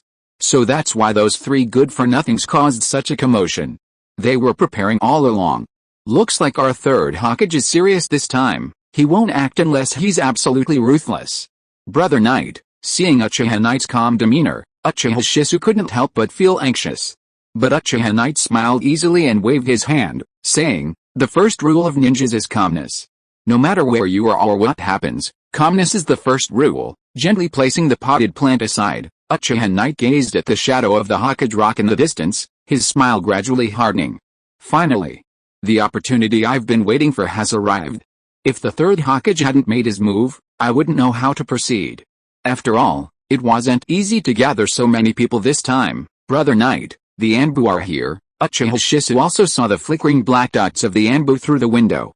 Anyone who obstructs the police department from performing its duties will be arrested, and those who resist will be killed on the spot. Facing the third Hokage's move, Uchiha Yoru was also prepared, whispering to Shisui, change requires sacrifice, and now we must minimize that sacrifice. Hearing the order, Uchiha Shisui nodded firmly. Yoruni, I understand.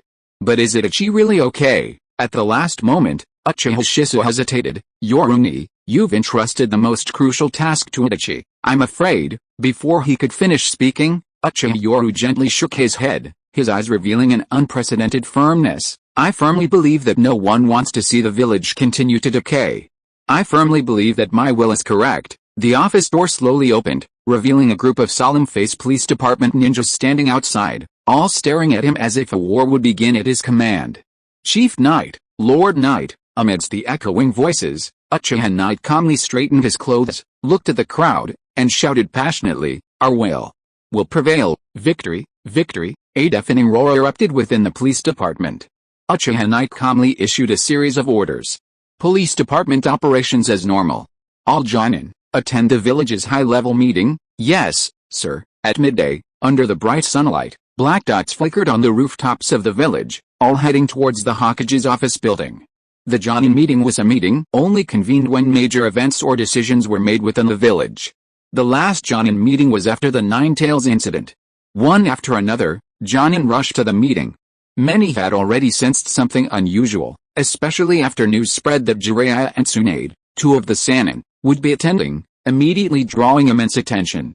Inside the Hokage's office building, the four members of Konoha's F4, the third Hokage, Hamura Mitakato, Danzo Shimura, and Kaoru Uchiha, remained seated in their chairs.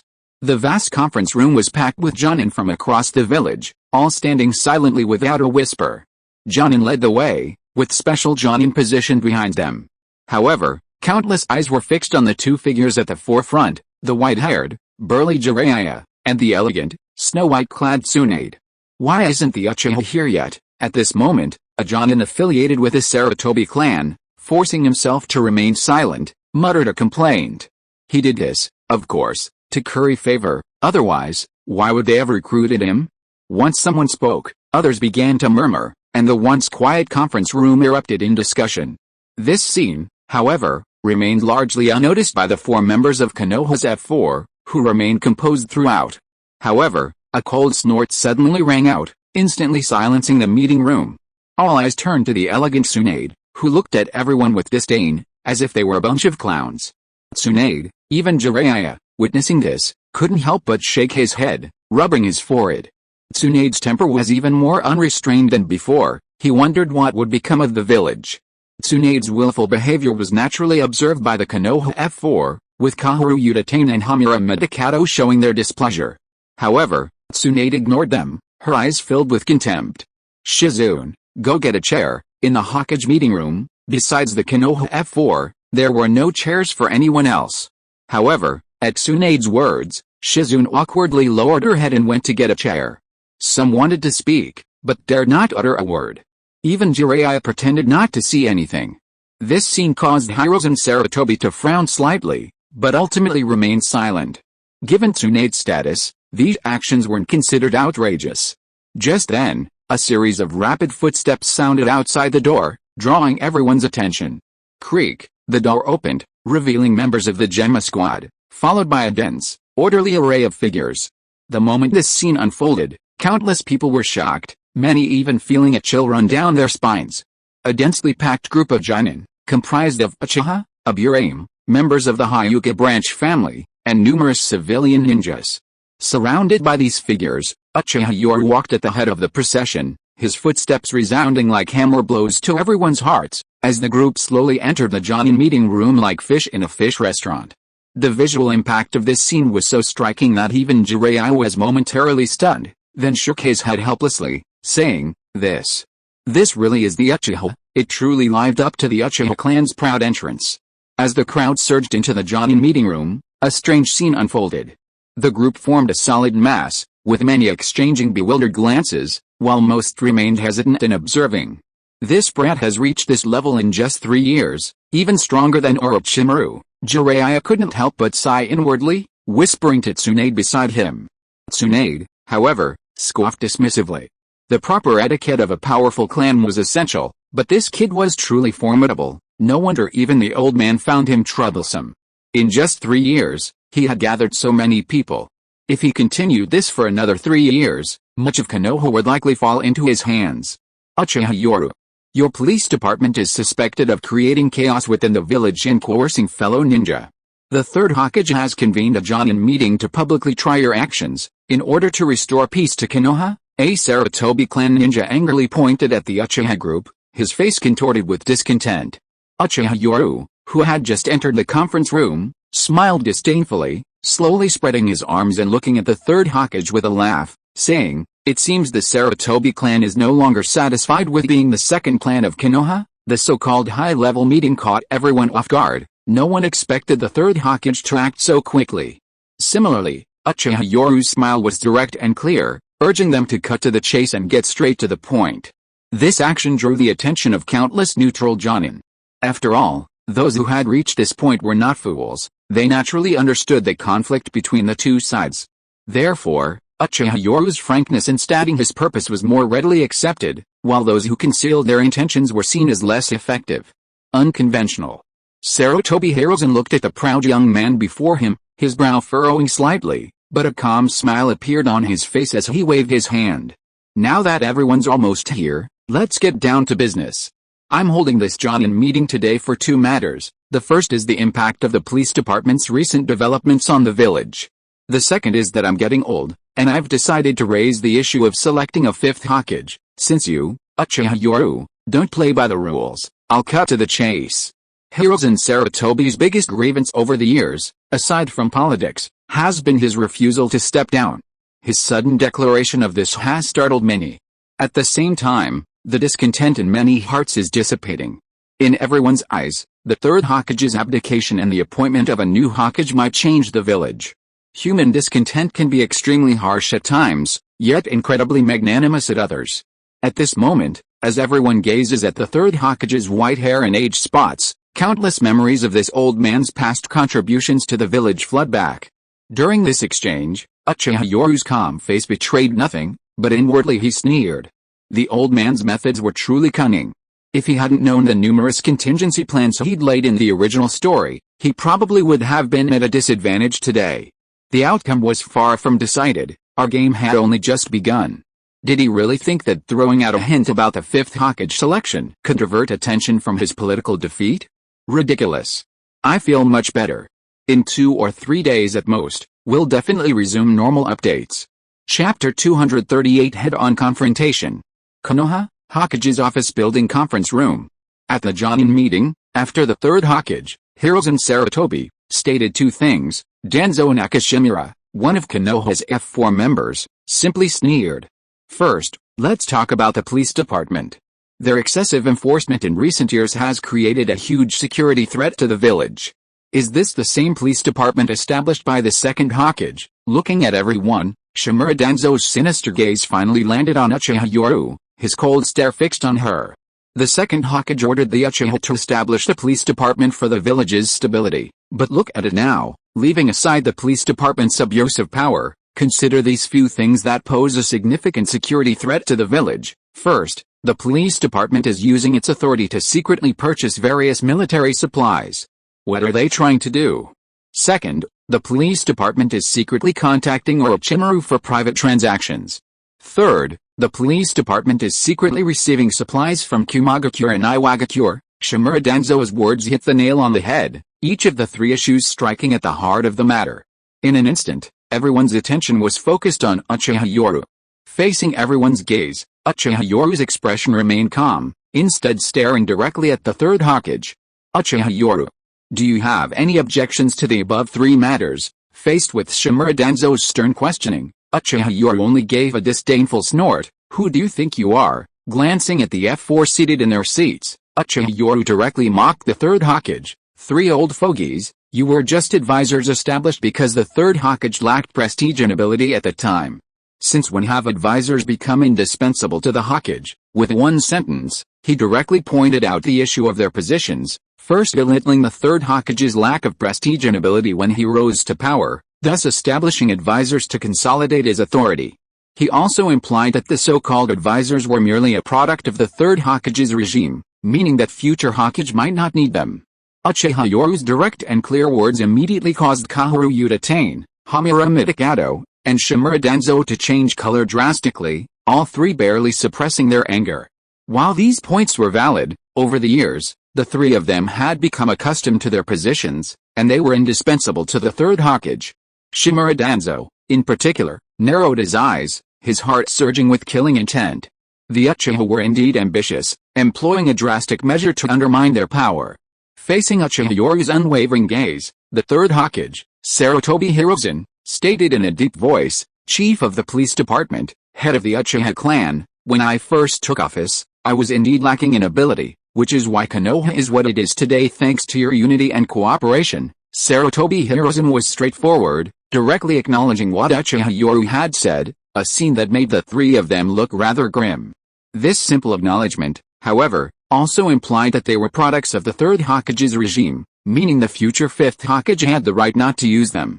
Old fox, Uchiha Yoru cursed inwardly, yet remained calm, saying, so, the third Hokage, who abdicated after the Third Shinobi World War, is now being questioned by you. Using your authority as acting Hokage? Or is today's so-called Jonin meeting nothing more than a trial? Uchiha Yoru's arrogant gaze swept over the crowd, and none dared to meet his eyes directly, demonstrating the immense prestige he had garnered over the past 3 years. Uchiha Yoru, this is a Jonin meeting, and also the answer that all Konoha ninjas want to know. At that moment, the esteemed Tsunade turned her head, looking directly at Uchiha Yoru calmly, and finally said in a deep voice, this is also the question you need to answer before you become the fifth Hokage. With the words of the three Sannin, a sense of calm settled in the Jonin meeting room, and countless eyes turned towards them. Uchiha Yoru's lips slowly curled into a smile. Konoha was founded by our ancestors, so naturally. Here, apart from you, Tsunade, no one is qualified to speak of judgment to the Uchiha, not even the acting Hokage. The arrogant and unruly Uchiha Yoru looked down on everyone, but he treated Tsunade with the same respect. This was a blatant way of telling everyone that Konoha was founded by the Senju and Uchiha, and who did they think they were? First, what is the police department trying to do by secretly and continuously purchasing various military supplies? Looking around at everyone, Uchiha Yoru sneered, this question is ridiculous. I can tell you right now that neither the Uchiha nor the police department ever needs to purchase military supplies secretly, it's always done openly. The reason is simple. It's because the corrupt regime led by the village is sparing no effort in using the Anbu and route to conduct surveillance. The Uchiha and the police department are doing this for self-preservation. Second, is the police department secretly contacting Orochimaru for private transactions? Uchiha Yoru's gaze was fixed on Jiraiya. Lord Jiraiya, my question is, Orochimaru, one of the three legendary Sannin, was expelled from Konoha. When did Konoha establish a rule forbidding Konoha ninja from contacting expelled ninja?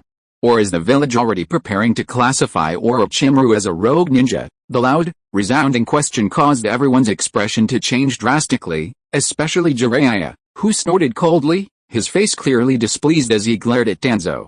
Would the Hokage's higher-ups dare to declare Orochimaru a rogue ninja at this point? Even if they dared, they hadn't committed any wrongdoing before. Looking at everyone, Uchiha Yoru's expression turned even more mocking. As for the last point, it's even more laughable. The police department's secretly receiving supplies from Kumagakure and Iwagakure. Are Kumagakure and Iwagakure fools? Would they give us supplies for free? Elder Danzo, you should call this a transaction. However, I remember that the Ino Shikacho and Shimura clans have always been involved in this so-called transaction. It's just that in the last 3 years, because the Uchiha and police department's supplies were of high quality, they were valued by ninjas from other countries, and thus gradually became the main items they acquired and traded. In just a few words, Uchiha Yoru refuted the 3 points that Shimura Danzo had mentioned. Faced with all this, Sarutobi Hiruzen calmly exhaled a puff of smoke.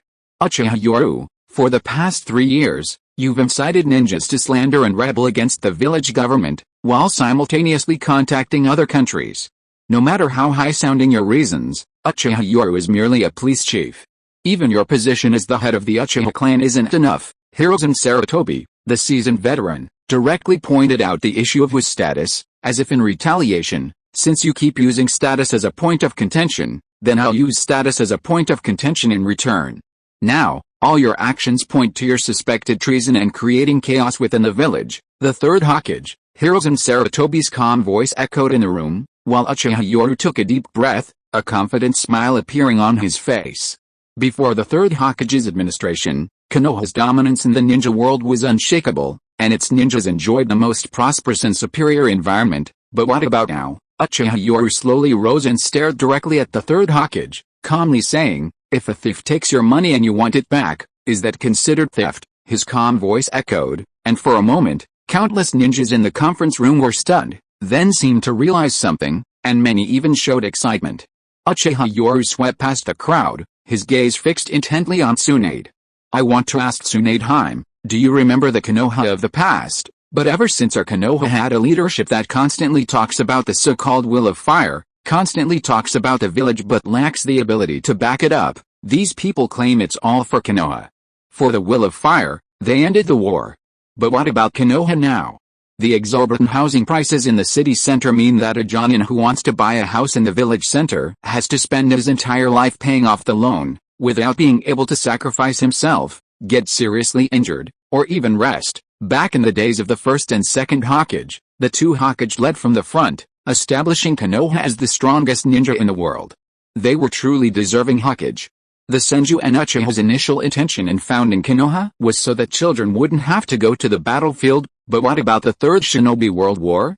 Children under 10 years old rushed to the battlefield, while a bunch of old guys sat comfortably in the village, enjoying the fruits of their labor, claiming it was all for Konoha. Uchiha Yoru showed absolutely no respect for the third Hokage, blatantly tearing off his facade in front of everyone, and coldly sneering at the so-called Konoha high-ranking officials as he stated the facts.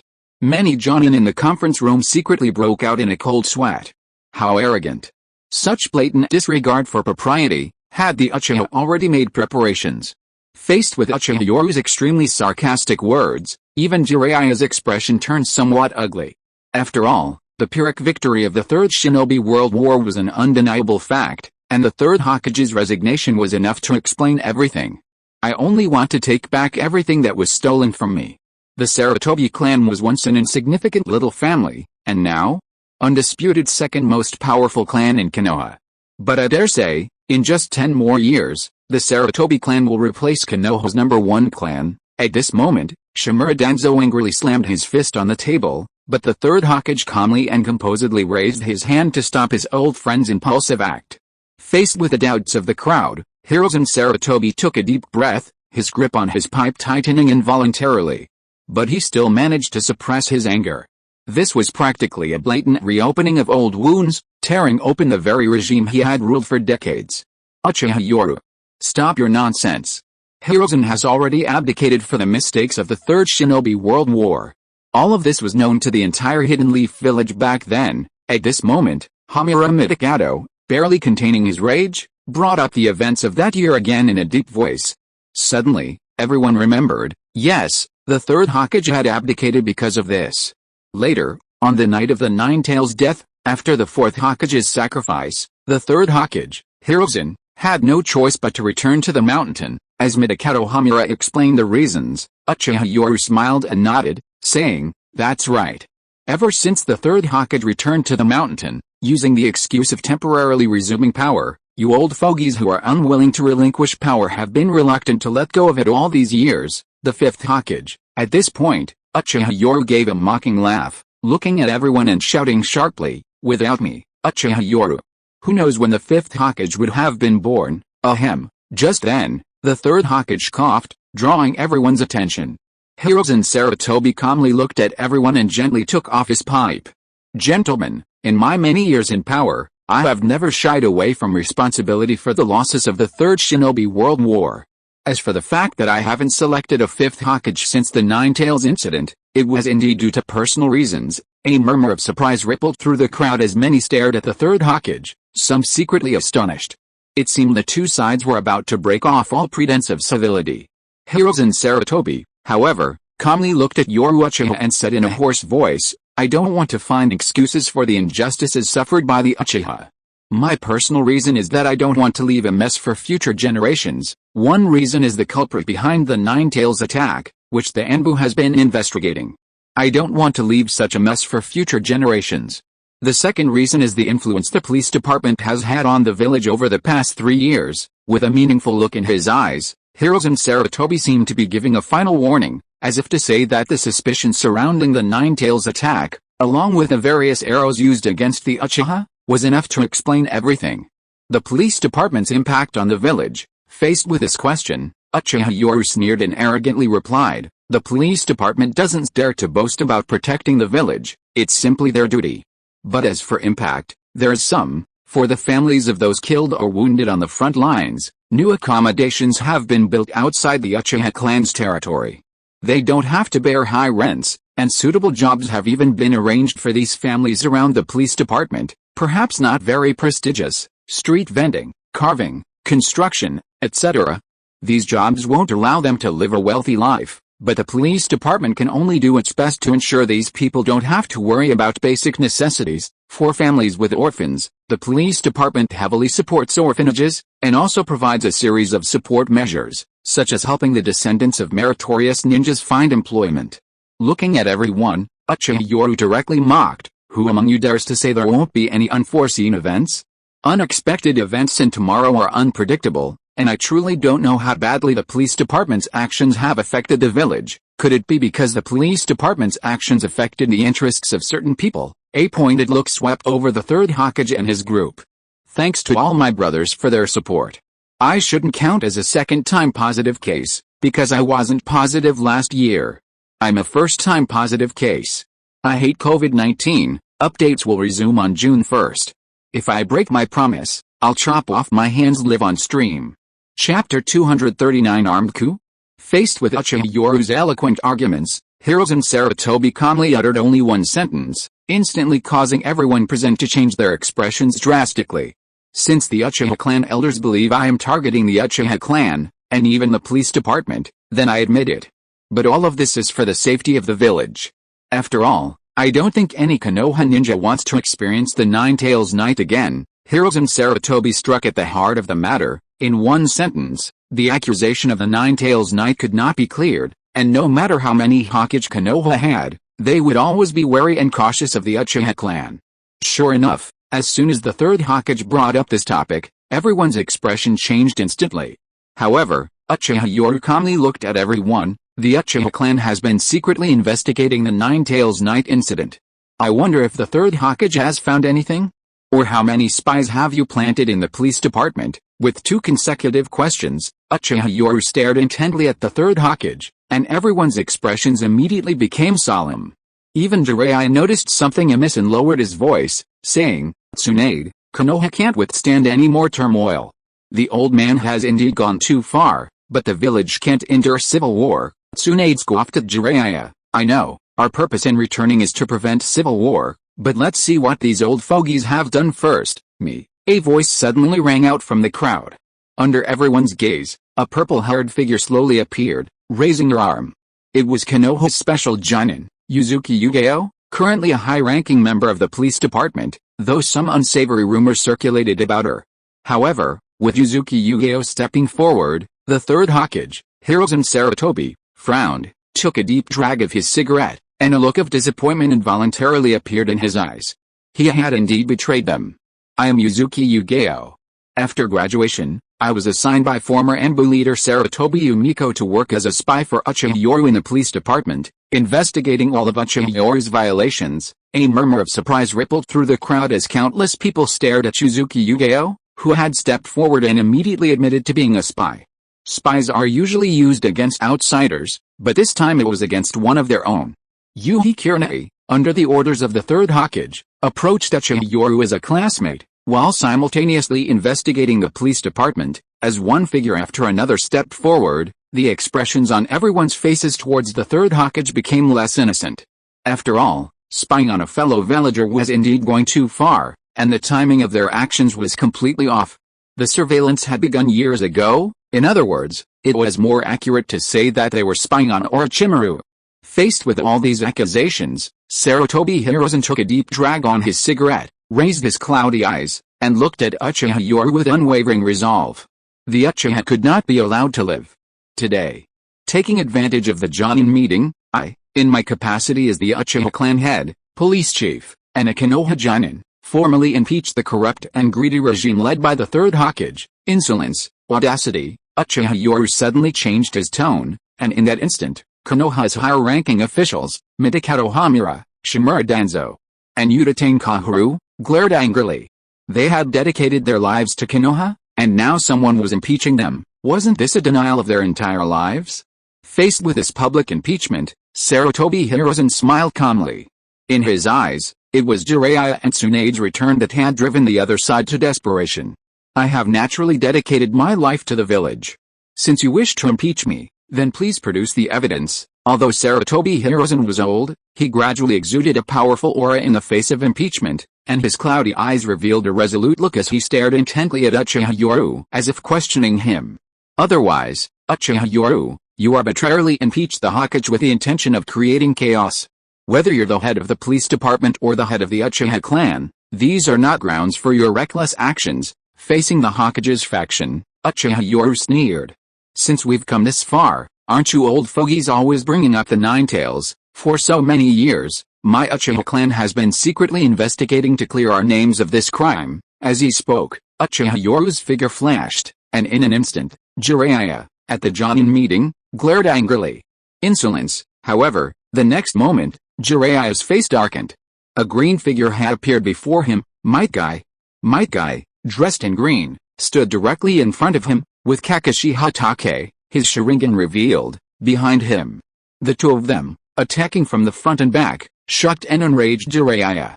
Lord Jiraiya, please calm down. Behind him, Kakashi Hatake revealed his Sharingan, which, spinning wildly, transformed into a Mangekyo Sharingan right before everyone's eyes. Might Guy, standing directly in front, remained resolute, his eyes filled with determination. Clearly, he would open the 8 gates at the slightest movement. Lord Jiraiya, please forgive me. Jiraiya was nearly stunned with anger. He had only been gone a few years, and the village had changed so much. However, the scene on the other side caused the Jonin to pale. PFFT, blood splattered, revealing two figures. Uchiha Yoru, glancing sideways at everyone, had a pair of crimson Mangekyo Sharingan in his eyes, and his Kusanagi sword was slowly being sheathed. But directly in front of him was another figure, Uchiha Shisui. Shockingly, his two fingers, dripping with blood, had extracted an eyeball. More importantly, his eyes were now completely bloodshot, the Mangekyo Sharingan. Ah! A scream rang out, instantly causing the faces of all the Jonin in the meeting room to change drastically. Countless Jonin drew their weapons, an armed coup was about to begin. However, the ninja's keen observation revealed a dramatic shift in everyone's expressions the next moment, especially those of the third Hokage's side. One of them stared blankly at the scene, and even the usually composed Hirozen Sarutobi turned deathly pale. The seated Shimura Danzo screamed as one of his arms and one of his eyes were severed and removed by Uchiha Yoru and Shisui, respectively. His body remained stiff and immobile despite his agonizing cries. This is the main decay of Sharingan. After swiftly removing Shimura Danzo's eye, Uchiha Shisui glared angrily at everyone, raising the bloodied eyeball high and roaring hoarsely. It was as if Uchiha Shisui was venting the pent-up resentment of the Uchiha clan, suffering so many years of injustice. Clang! The next moment, the bandaged arm was revealed. The golden metal shackles fell off, and as the bandages were untied, a pale white arm and those hideous crimson eyes were exposed. Such a shocking scene made countless Jonin's hands and feet go cold, and even many ninjas stared in horror at the once high and mighty Konoha F4. Danzo, when she witnessed all this, Tsunade couldn't help but roar. In her anger, she smashed the table in front of her with her fist and glared at the Konoha high-ranking officials. Tsunade, shut up. Jiraiya. At this moment, Tsunade was furious and looked at everyone. When she saw the arm in Uchiha Yoru's hand, her anger was even more intense. Sarutobi, old man. Now I need an explanation. Why are my grandfather's wood release cells in Danzo's body? The powerful aura of the Sannin emanated from her, especially Tsunade, who had not become decadent in recent years but had instead undergone regular training, and her surging and powerful chakra instantly appeared. Uchiha Yoru, gripping the disgusting arm, sneered, Lord Jiraiya, do you dare say this is all an illusion? Is it all fake? Based on the Uchiha's years of investigation, the mysterious figure who appeared on the night of the Nine Tails not only manipulated the Nine Tails with a Sharingan, but also possessed wood release cells. The Sharingan has been used to pin this blame on the Uchiha clan for so many years, so what about the wood release cells? A suspect who possesses both the Sharingan and wood release, and who has the ability to manipulate the Nine Tails rampage, seems to have a stronger suspicion on our Third Hokage. As Uchiha Yoru's voice resounded powerfully, the Uchiha clan members in the Jonin meeting room angrily opened their Sharingan, roaring, Clan head! Give the order! Even if Konoha is devastated, even if the Uchiha clan perishes, the Uchiha clan will never abandon its pride, roar. For the Uchiha, seizing a bloodline limit is inherently a matter of life and death, and this was especially true when it happened at the hands of someone from the same village, and a high-ranking one at that. The Uchiha clan's rationality crumbled instantly. Lady Tsunade, as the founder of Konoha, the Senju clan, I, as the Uchiha clan head, formally invite you to be a witness. The current Third Hokage is no longer qualified to lead Konoha. The current Konoha leadership is even less qualified. As Uchiha Yoru's voice fell, the ninjas he had brought instantly sprang into action, drawing their weapons. A coup. Seeing this, Jiraiya was shocked. He felt a chill run down his spine, especially seeing the panicked eyes of the other Jonin. Clearly, morale had collapsed. Even Hiruzen Sarutobi was deathly pale, cold sweat pouring down his face. Years of ninja experience had taught him that in this desperate situation, his first thought wasn't to question Danzo, but to force himself to remain calm. Looking at the pale arm in her hand, Tsunade took a deep breath and shouted at everyone in a deep voice, All Konoha ninja, listen up. Anbu and Root, stand by. Anyone who makes a move will be executed on sight as a traitor. Simultaneously, signal a complete lockdown of Konoha. All merchants, ninjas, and summoned beasts are allowed to enter but not leave. Coup. Power grab. That was the only thought in everyone's mind. However, Hiruzen Sarutobi, as the longest reigning Hokage, made the right decision immediately. Danzo. You, the Third Hokage, Hiruzen Sarutobi, slammed his fist on the table in fury. His eyes wide with rage, and shouted, Tsunade, you are now in charge of Root, and Jiraiya, you are in charge of Anbu. Konoha cannot be allowed to fall into chaos. The real culprit must be thoroughly investigated. Swish. Shimura Danzo was immediately sealed and imprisoned by the Uchiha members. Even the two advisors, Midakato Hamura and Udatane Kaharu, were taken hostage by the Jonin of the police department. Faced with this sudden turn of events, Uchiha Yoru coldly retorted, the police department is responsible for the village's security. Now I have sufficient reason to suspect that the village's higher-ups have arbitrarily seized the bloodline limit of their own clan. This alone is enough to prove that the three advisors are suspected of betraying the village. I'm even starting to suspect you, Third Hokage, Uchiha Yoru. Don't you think the village is already in turmoil enough? At this moment, Jiraiya hurriedly stepped forward, staring intently at Uchiha Yoru, and said in a low voice, do you really want to cause a village civil war before you give up? However, facing Jiraiya's threat, Uchiha Yoru sneered contemptuously, "If it weren't for the clues I've gathered over the years of investigation, what would my fate be today, Lord Jiraiya?" Faced with Uchiha Yoru's questioning, Jiraiya's expression stiffened. He couldn't help but look at Tsunade, whose face was now even more ashen.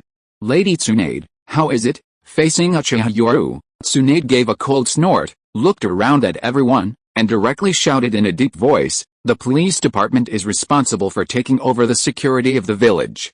Root members, stand by on the spot. Anyone who moves without authorization will be killed without exception. Anbu, be on high alert. Jiraiya is now in charge." At the same time, the village is activated at the highest level of alert. All ninjas in the village are on standby at home. Anyone who causes chaos or disturbance will be killed, as expected of a woman who will become the future fifth Hokage. Tsunade's calm and decisive decrees were perfectly handled. At the same time, the three major military departments are now under the control of the three of them. However, a cold glint appeared in Uchiha Yoru's eyes as he coldly shouted, "The Nine Tails rampage was clearly a frame-up against the Uchiha clan. 4 years, we've not only investigated, we've investigated to the end. Anyone who dares to obstruct the police investigation is an enemy. Furthermore, I will sue the current third Hokage." "You?" Jiraiya's eyes widened, as if to say, "You really think things aren't bad enough?" However, Uchiha Yoru sneered. Since Hiruzen Sarutobi had chosen to act, he would retaliate with lightning speed. Political struggles have no room for mercy. If they were going to fight, they would fight until the other side was utterly defeated. I now even suspect that the so-called succession of Hiruzen Sarutobi as third Hokage after returning from the Land of Lightning was a lie. It was all the ambition of these people, Uchiha Yoru's voice echoed, and many Jonin were shocked that so many bombshells had surfaced today, not to mention the numerous Mangekyou Sharingan users. Even Jiraiya stared at Uchiha Yoru in shock, his hands and feet turning ice cold.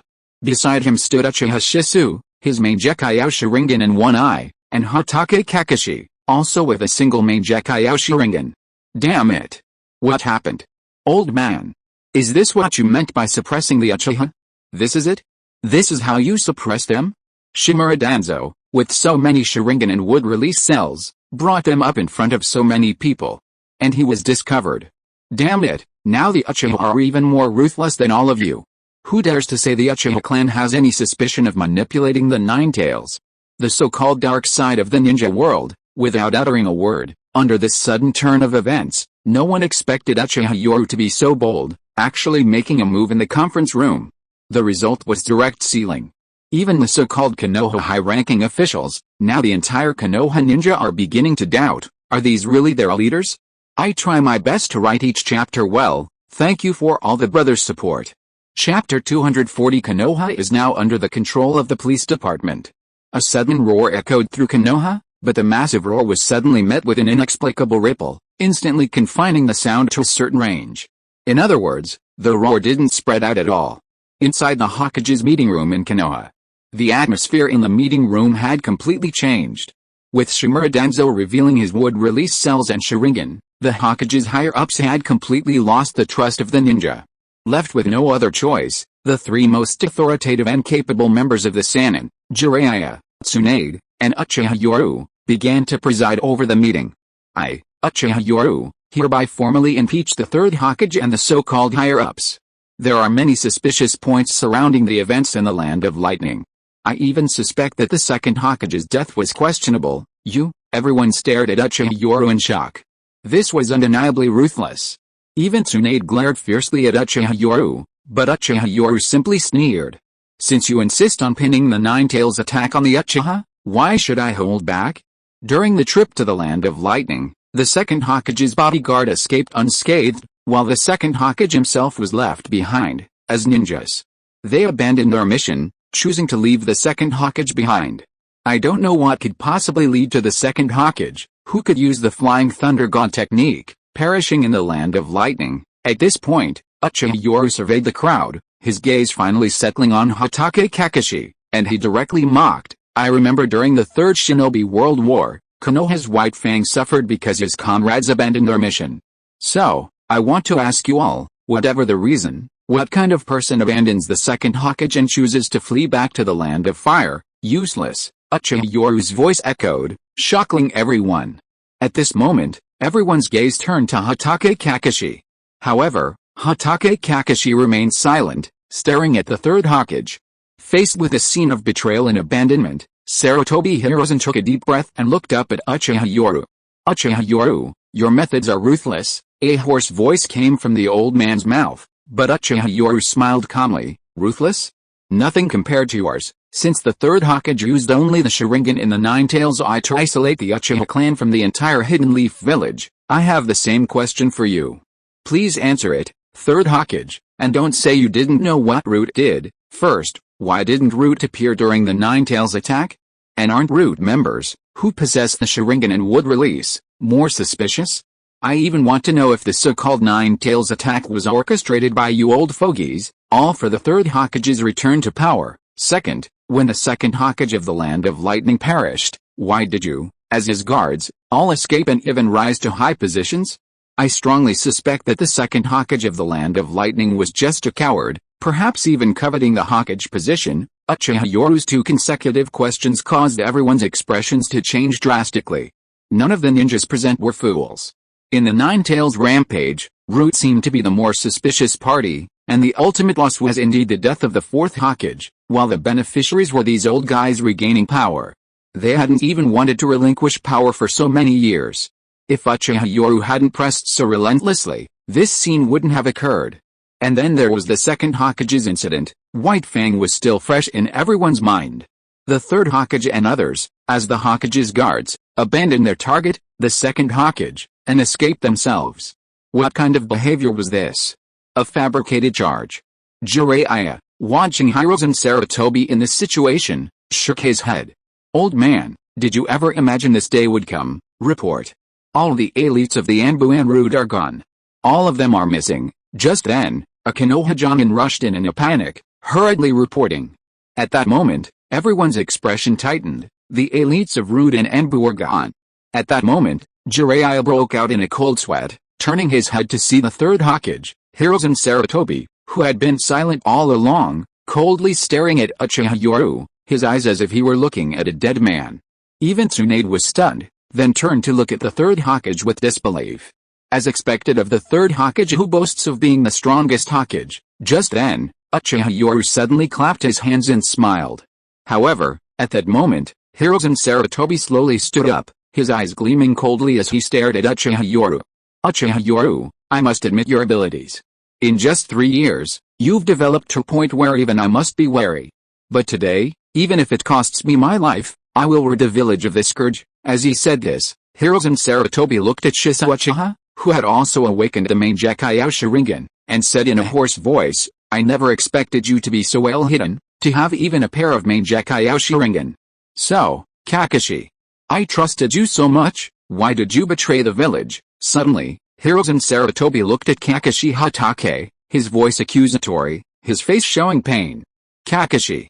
I always thought you were a promising junior, I even wanted to train you to be the second Minato, why did you? It must be said that even at this moment, Hiruzen Sarutobi still tried to use his usual methods to turn someone against him, but he was facing the level-headed Kakashi Hatake.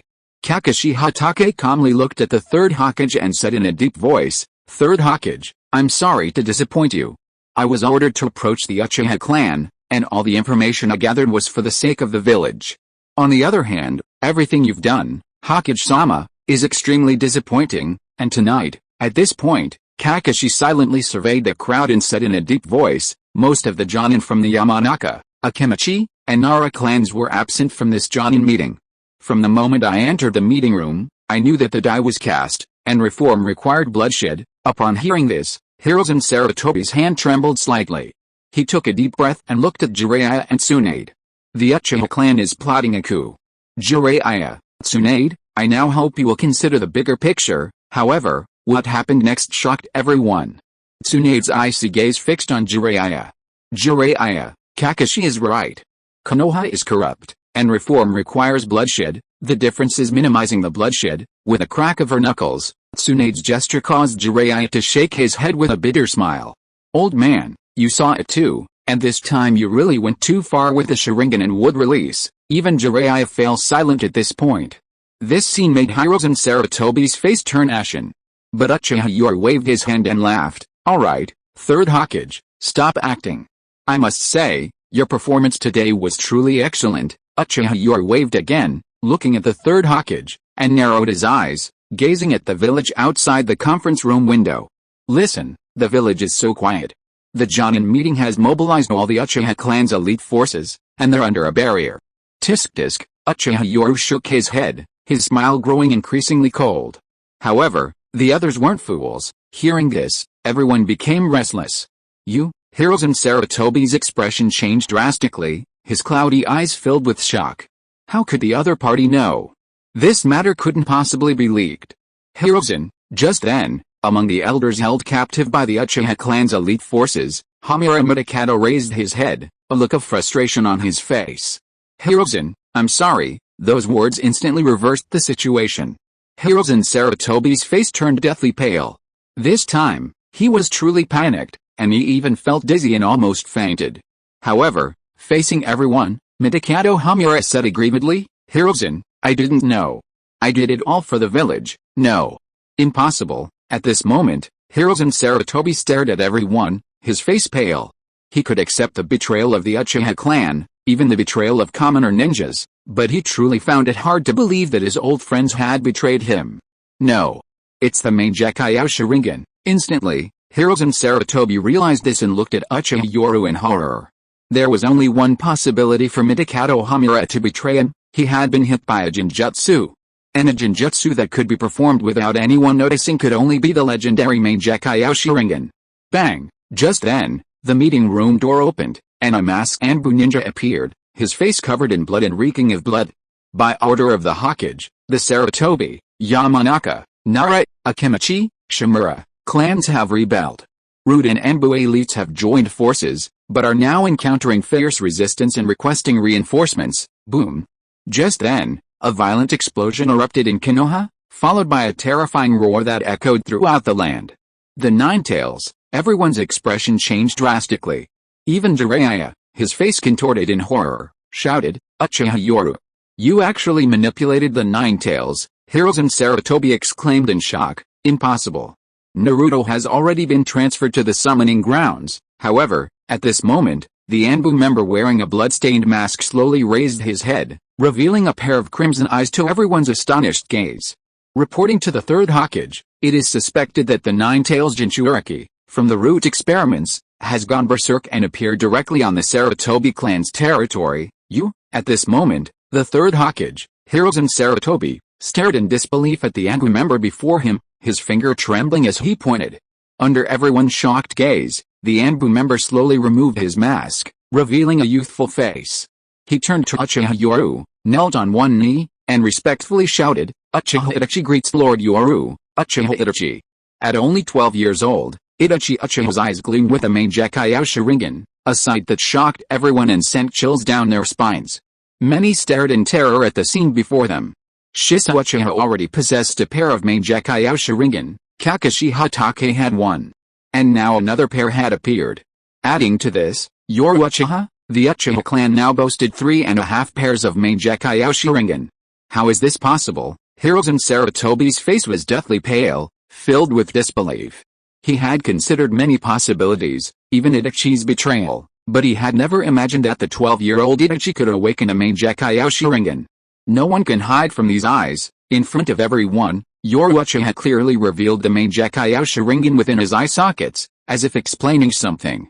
Damn it! Jiraiya cursed under his breath, smashing open a window and running towards the distant barrier, along with the Third Hokage and a group of ninjas.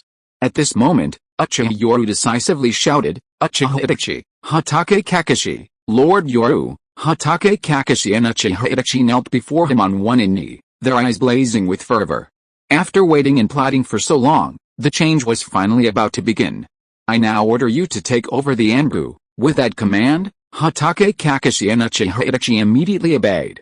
At this moment, Uchiha Yoru openly revealed his ambition to seize power, and in front of everyone. In terms of background, Hatake Kakashi, having previously served in the Anbu, naturally possessed the qualifications and ability, not to mention the addition of Uchiha Itachi.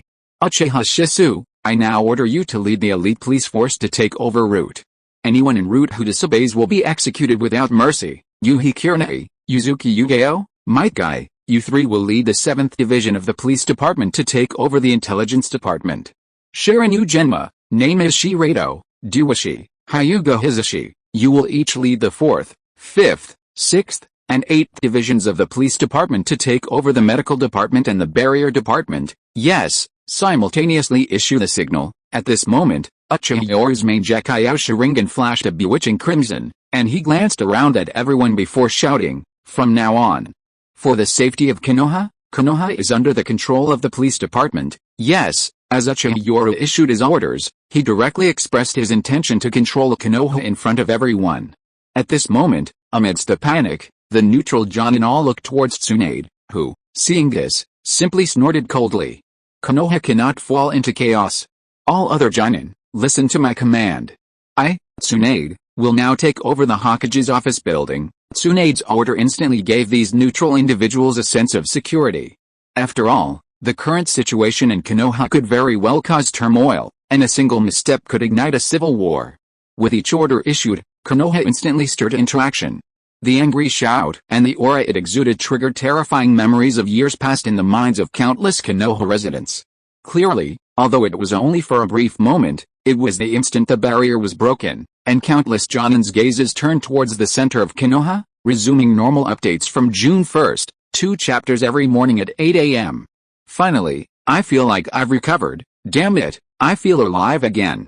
I almost died. Damn it, I hate COVID-19.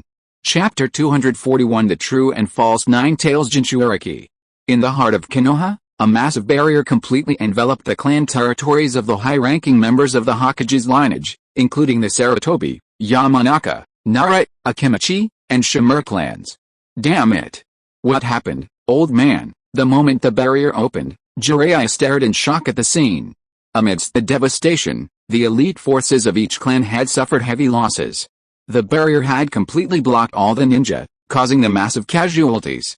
The widespread carnage clearly indicated that a fierce battle between ninja had occurred, followed by the terrifying and devastating attack on the Jinchuuriki. Third Hokage. At that moment, several Anbu en route ninjas appeared in a disheveled state. The leader hurriedly said in a deep voice, Third Hokage, we were ordered to quell the rebellion, but we don't know why a Nine-Tails Jinchuuriki suddenly appeared here. Damn it. Ordered to quell the rebellion?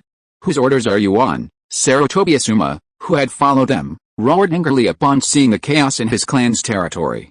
Asuma, at that moment, Hiruzen Sarutobi roared, the Third Hokage's aura instantly overwhelming everyone. His cloudy eyes gleamed with a cold light. So this is the Jinjutsu of the Uchiha main Gekkai Sharingan, Hiruzen said, his face grim. Suddenly, the pupils of the Rude and Anbu ninjas before him turned crimson, revealing the outlines of their main Gekkai Sharingan. They then transformed into crows, slowly coalescing into a human figure. Third Hokage, this is my main Gekkai Sharingan technique, Kodo Matsukami. The captains of Rude and Anbu activated upon receiving the order to eliminate the Uchiha, thus altering their minds.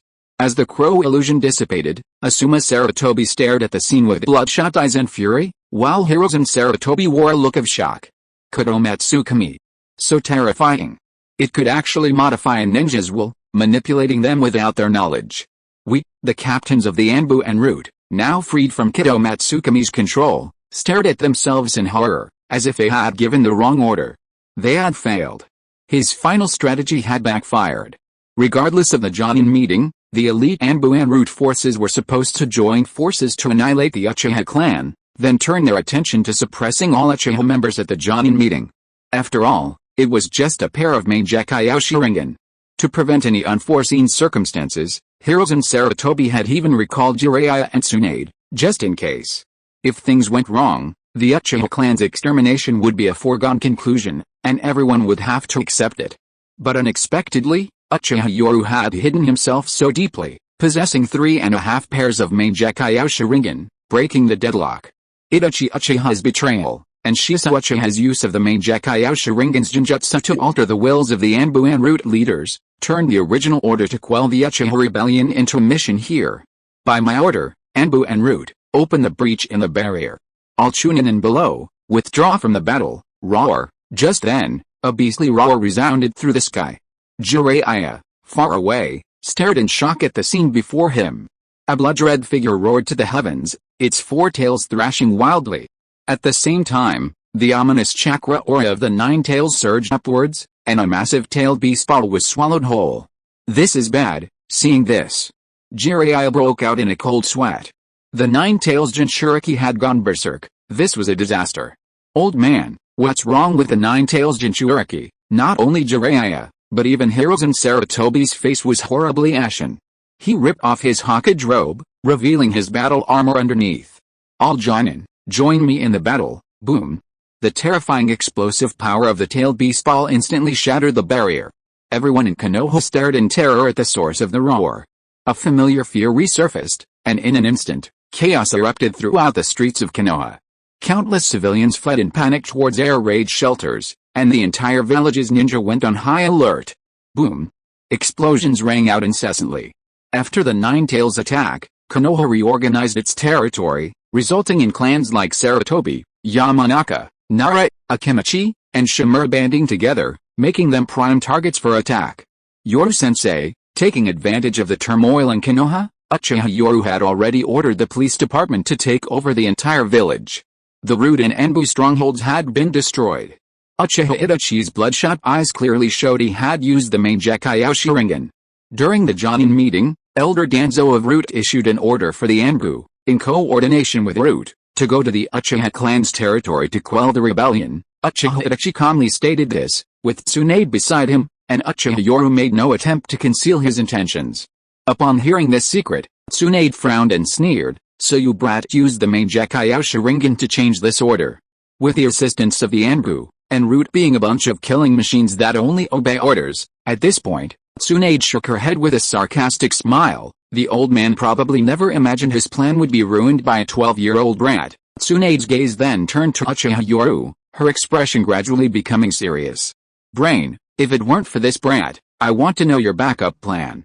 What would you have done?" Facing Tsunade's question, Uchiha Yoru gazed at the smoke rising from the Sarutobi clan's territory in the distance, his eyes narrowing. "I don't want to lie. Konoha is rotten to the core. If Konoha can't tolerate the Uchiha, then since the Uchiha were able to create Konoha once, they can naturally tear it down and create it a second time." As he said this, Uchiha Yoru's face revealed a confident smile. "Me, Shisui, Itachi, Kakashi, 3.5 pairs of main Decay Sharingan, and my guy who can now open the 7th gate. What can Konoha use to stop my determination to rebuild Konoha?" And the Nine Tails? Tsunade stared intently at Uchiha Yoru. Faced with this question, Uchiha Yoru shrugged, revealing a meaningful smile. Meanwhile, Uchiha Itachi, standing beside him, answered in a deep voice. "Lady Tsunade, the Nine Tails Jinchuriki has always been under the watchful eye of the Third Hokage's Anbu. We've had no chance to intervene. Then tell me now, what is this Nine Tails Jinchuriki running rampant in the village?" Faced with Tsunade's questioning, Uchiha Yoru squinted and waved his hand, saying, "It's a fake Jinchuriki secretly cultivated by the daimyo's 12 guardian shinobi. I did it." Uchiha Itachi immediately stepped forward to take the blame. "It was Yoru-sensei's secret arrangement. This fake Jinchuriki is just our trump card, only to be released when the Uchiha are in dire straits. And because of the secret medicine used, this fake Jinchuriki will only die from exhaustion." Hearing these explanations, Tsunade couldn't help but curse, "Damn bastards, it was all a bunch of nonsense." The old man wanted to strike at the root of the problem, but he hadn't expected the Uchiha clan to have so many trump cards. "What are you standing there for? Are you really going to just watch this Nine Tails destroy Konoha?" Tsunade cursed under her breath, then raised an eyebrow at Uchiha Yoru and roared. Facing the enraged Tsunade, Uchiha Yoru simply smiled. Whoosh! Countless black dots danced on the rooftops of Konoha, heading towards the distant, swirling smoke. Earth release, Earth Dragon Bullet, Fire release, Toad Oil Flame Bullet. On the battlefield, Jiraiya and Hiruzen Sarutobi were hesitant and timid, while the four-tailed Jinchuriki was terrifying beyond measure. The ninjas rushing from afar were even more terrified. Just the four-tailed Jinchuriki was this terrifying. Painful heaven kick. Suddenly, a figure flashed in front of the Nine Tails Jinchuriki. Seeing this, Jiraiya hurriedly cried out, "Tsunade, stop!" However, Tsunade wasn't going to hold back. With a powerful kick, she sent the Nine Tails Jinchuriki flying, creating a large crater in the distance. However, Tsunade's face showed a solemn look at this time. The soles of her feet were numb at this time.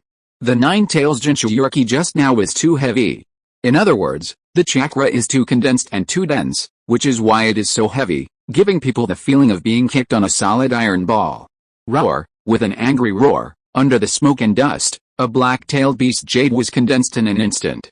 At this moment, Jiraiya was even more shocked and said, "Damn it, the nine-tailed Jinchuriki is charging faster again, Tsunade, slow down." At this time, Jiraiya completely thought that the nine-tailed Jinchuriki in front of him was Naruto, and he was naturally full of nervousness. It was precisely because of this that he had been timid. However, Tsunade didn't care so much. She came to the nine-tailed Jinchuriki with the instant body technique and punched the nine-tailed Jinchuriki away instantly. Even with this punch, the tailed beast jade that had just been charged up was knocked directly into the air, and instantly exploded above Konoha, with a huge roar accompanied by an aura of destruction. Uchiha Yoru, arriving late, led a large group of elite ninja. Seeing this, Hiruzen Sarutobi was filled with frustration. The tide had turned, the entire Hidden Leaf village had been taken over by the police. Uchiha Yoru, Hiruzen Sarutobi, clad in armor, appeared at that moment. He glared angrily at Uchiha Yoru, finally taking a deep breath to suppress his rage and saying in a deep voice, "The nine-tails Jinchuriki is now rampaging. This is not the time for us to fight. Seal the Jinchuriki first." However, around a ruined area, Hidden Leaf Jonin stood guard, their expressions grave as they watched the nine-tails Jinchuriki, whose four tails had exploded. The most exciting battle in the original story involving the four-tailed Jinchuriki was undoubtedly the fight against Orochimaru at the Tenchi Bridge. This battle demonstrated that the four-tailed Jinchuriki's power had soared to the level of a Sannin. His chakra reserves and destructive power far surpassed those of the Sannin, placing his overall combat strength at the Sannin level. However, the current ferocious four-tails Jinchuriki was somewhat unusual. Seeing this, Uchiha Yoru couldn't help but exclaim inwardly, "Hero's water is indeed powerful. The Jinchuriki who took this forbidden drug is completely off the charts. He won't stop until he's exhausted." Roar! Just then, a roar resounded through the sky. The pseudo-Jinchuriki, who had been punched into the ground by Tsunade, roared in a fit of rage, losing his mind and spitting out a black-tailed beast ball from his mouth. Quick, dodge! However, at that moment, Uchiha Yoru's figure flashed into the distance, crossed his hands, bit his lip, and slammed his hand into the ground. Summoning Jutsu, fourfold Rashomon, the earth trembled, and one gate after another rose from the ground. The sound of metal bells echoed, and countless Konoha ninja stared blankly at what they were seeing. Four metal gates, comparable to the gates of Konoha, slowly rose from the ground, directly blocking the direction of the tailed beast ball. A black-tailed beast ball flashed in, followed by a dazzling white light and a terrifying explosion that reverberated through the sky. Boom! 3 Rashomon gates were destroyed in succession, while the last one withstood the residual force of the tailed beast ball's explosion. Defend! It held. Countless Konoha Jonin stared in disbelief at what they had witnessed. The Jinchuriki of the Four Tails, in its explosive form, far surpassed ordinary cage-level ninjas, especially with its massive chakra reserves and immense destructive power. It completely demonstrated to all Konoha ninja why Jinchuriki were considered a deterrent weapon in the ninja world. If Jonin were already considered to have surpassed human limits, even capable of partially altering terrain with their full-power ninjutsu, then the Four Tails Jinchuriki before them was a terrifying being capable of flattening a map with a single blow. Boom! Instantly, Uchiha Yoru, his body crackling with lightning, appeared before the Nine Tails Jinchuriki. With a single punch, he sent the Nine Tails flying. But the instant he touched it, Uchiha Yoru's expression changed drastically. It was incredibly heavy. The current pseudo-Nine Tails Jinchuriki was essentially a chakra composite. Uchiha Yoru, it's Naruto. Jiraiya, seeing Uchiha Yoru's merciless attack, was filled with shock and anger. His hands formed hand seals, his expression tense, cold sweat dripping from his temples. How is this possible? Why didn't the Jinjutsu work? 5 elements seal. In an instant, Jiraiya rushed to the pseudo-Nine Tails Jinchuriki, roaring angrily as seals appeared on his 5 fingers. However, the moment the seal struck its abdomen, Jiraiya's eyes widened in disbelief. PFFT, a mouthful of blood spurted out, met with the Nine Tails Jinchuriki's roar. Jiraiya, those watching from afar, unaware of the situation, only saw Jiraiya severely injured and sent flying backward, his chest a bloody mess. Seeing this scene from afar, Hiruzen Sarutobi solemnly order the barrier team to prepare sealing techniques. As he spoke, he bit his finger, preparing to unleash a summoning jutsu. On the battlefield, Uchiha Yoru, transforming into a bolt of lightning, unleashed his terrifying ninjutsu and taijutsu before everyone. Under his lightning armor, Uchiha Yoru directly engaged the Four Tails Jinchuriki in hand-to-hand combat, and was even dominating the fight. Lightning release, Chidori. A flash of lightning. And black blood splattered, evaporating in the air. The Nine Tails Jinchuriki was now a terrifying, immortal being. With tireless, frenzied roars, its injuries instantly healed. In fact, the Nine Tails Jinchuriki before them was no longer flesh and blood, but a pure chakra entity. Jiraiya, amidst a rebel in the distance, coughed up blood. Tsunade, arriving just in time, frowned and said in a low voice, "Jiraiya, your injuries are severe. You've broken 3 ribs?" Jiraiya, panting and bleeding, stared in disbelief at the Nine Tails Jinchuriki in the distance, utterly distraught. How is this possible? How could Naruto with 4 tails be gone? The initial Jinjutsu and the subsequent sealing techniques had all failed, confirming one thing: the Nine Tails Jinchuriki was dead. What lay before him was merely a materialized form of Nine Tails chakra, imbued with the Jinchuriki's resentment from life. Once that resentment dissipated, it would vanish completely. What lay before him wasn't a Jinchuriki at all, but pure, solidified Nine Tails chakra. The pseudo Nine Tails Jinchuriki, Ku, had exhausted his life force after the attack. Just then, Hiruzen Sarutobi, in the distance, revealed a look of shock and anger. Naruto, Hiruzen Sarutobi, who had summoned Enma using the summoning jutsu, was furious and couldn't help but question, "Enma, how did Naruto end up with you?" Enma, who had been summoned, stared in shock at Naruto, whose body was radiating Nine Tails chakra, and exclaimed in disbelief, "Sarutobi, didn't you tell me to take Naruto back to the summoning grounds?" At this moment, Hiruzen Sarutobi finally understood everything. The Nine Tails Jinchuriki that had erupted in Konoha was not Naruto. Naruto had always been in his hands. However, the moment the real Naruto appeared, he was immediately affected by the Four Tails power erupting in the distance, and the Nine Tails chakra resonated and began to leak out. Damn it, Crimson Sharingan appeared before him, and he saw Kakashi Hatake, Shisui Uchiha, and Itachi Uchiha. Under the gaze of 2.5 pairs of Mangekyou Sharingan, Hiruzen Sarutobi was now filled with rage. He hadn't been defeated yet.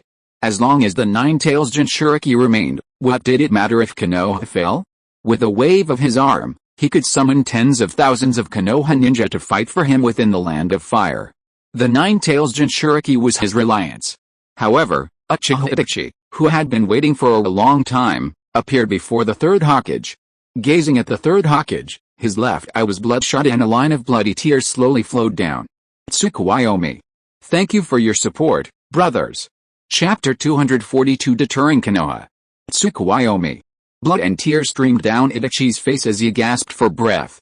The Third Hokage opposite him collapsed on his knees, his cloudy eyes bloodshot with exhaustion, staring ahead with fury.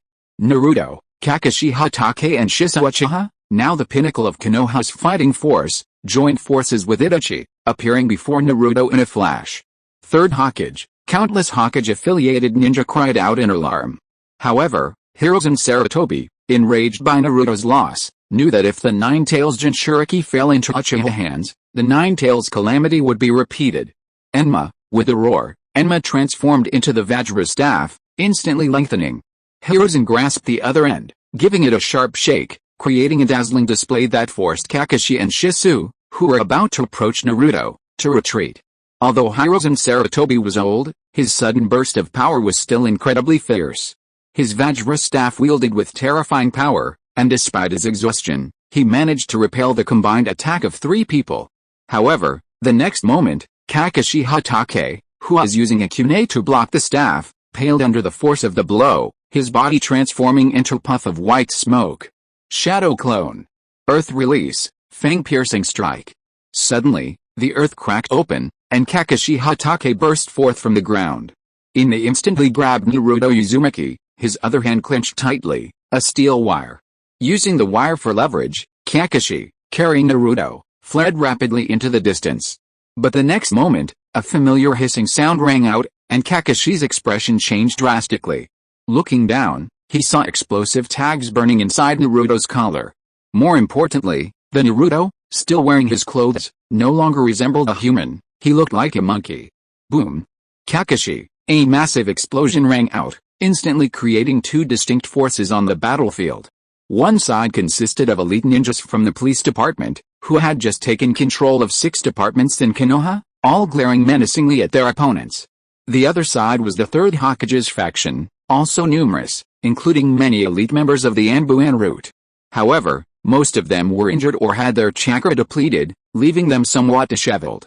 Kakashi, are you alright? After the explosion, the battle for the Nine-Tails Jinchuriki was declared a failure, or rather, a trap set by the Third Hokage from the very beginning.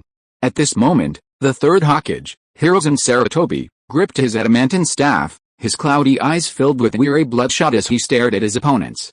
Among the 3 on the opposing side, Kakashi Hatake clutched his abdomen, crimson blood seeping out, clearly indicating that the trap had injured him. A trap just like the one Orochimaru used before, no one was prepared for it. It was just an ordinary explosive tag trap, but in the hands of the Third Hokage, its record was quite impressive. The Third Hokage, Hiruzen Sarutobi, used explosive tags. In the original story, Orochimaru was hit by one when he defected, suffering severe injuries.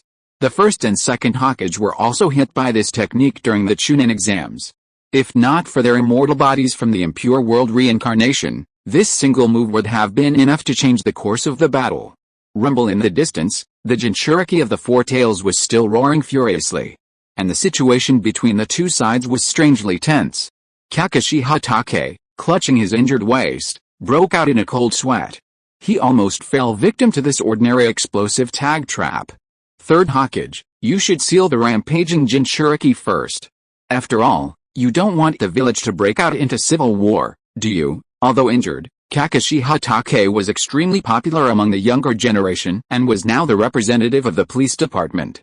As Kakashi Hatake spoke, the ninjas on both sides exchanged bewildered glances, especially the ordinary Konoha ninjas, who were completely stunned.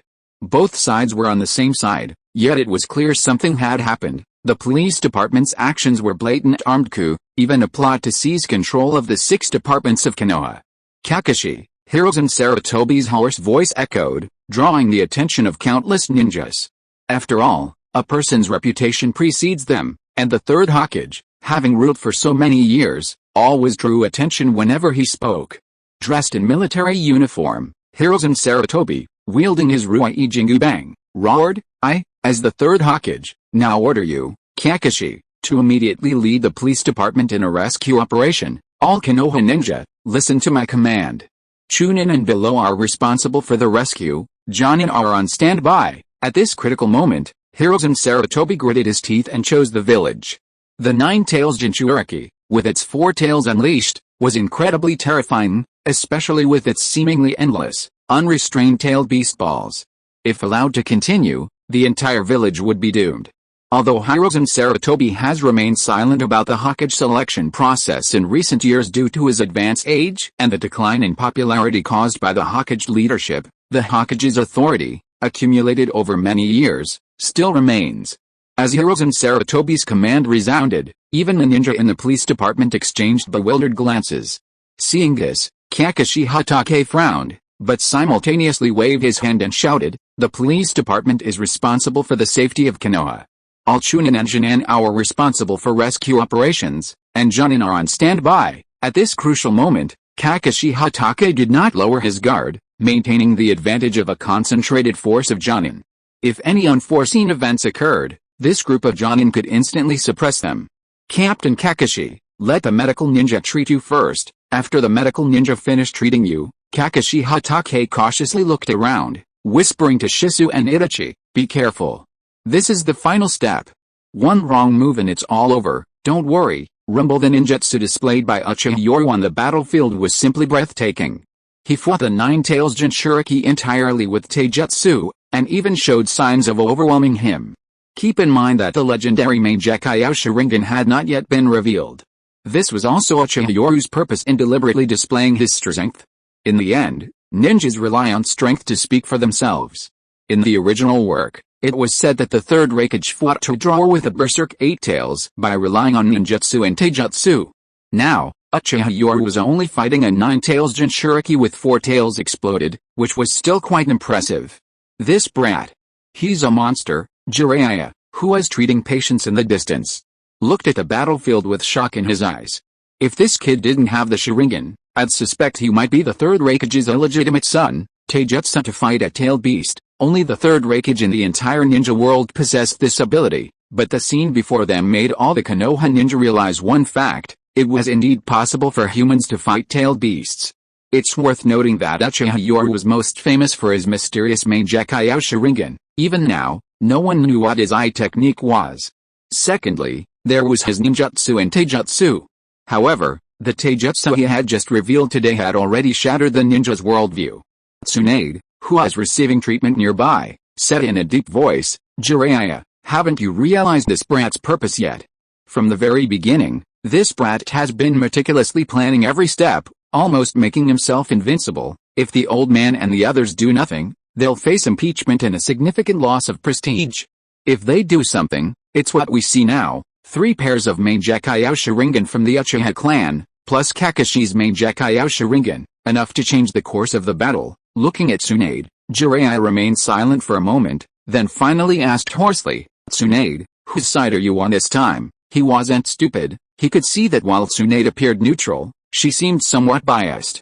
Looking at Jiraiya, Tsunade scoffed disdainfully, "Now that you and I are on the old man's side, do you believe that the Konoha civil war will begin soon? As for which side you stand on?" Tsunade's face revealed a mocking smile at the question. "Jiraiya, Konoha was founded by my grandfather. Who dares to claim that I'm on either side?" Looking at the confident Tsunade before him, Jiraiya gave a bitter smile. He seemed to have the answer in his heart. Is this 9 tails Jinchuriki really a root experiment subject? Gazing at the distant battlefield, Jiraiya couldn't help but mutter to himself. Through close contact, he had already detected that this Jinchuriki was strange, or rather, not real. Now, it was visibly weakening the Jinchuriki's aura and chakra. Logically, a true 9 tails Jinchuriki would continuously break the seal until finally, the 9 tails was unleashed.